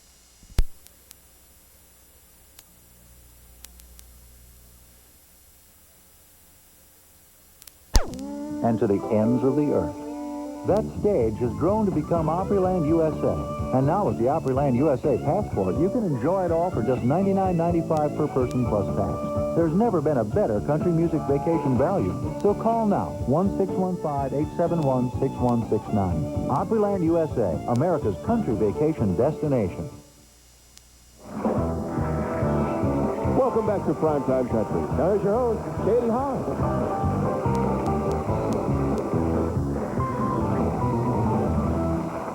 Ladies and gentlemen, singing Big Red Sun Blues. Please welcome back Johnny Rodriguez.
everybody out there gifted with a photographic memory, I present the new 272-page Texas Travel Guide.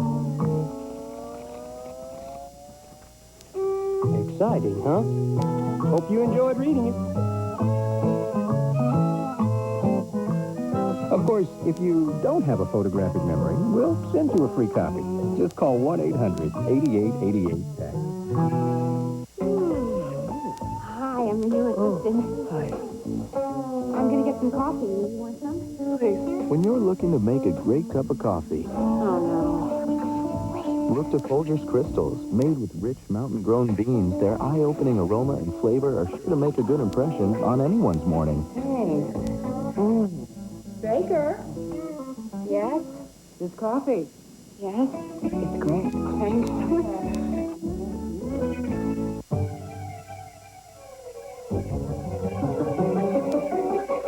Brawny paper towels have thirst pockets. Amazing pockets that make even the biggest, messiest spills disappear. Because every thirst pocket is made of two thirsty ply, and every sheet is covered end to end with them. Brawny with thirst pockets. Now, the only real mess you can get yourself into is not having any in the house. Brawny, thirst pocket power.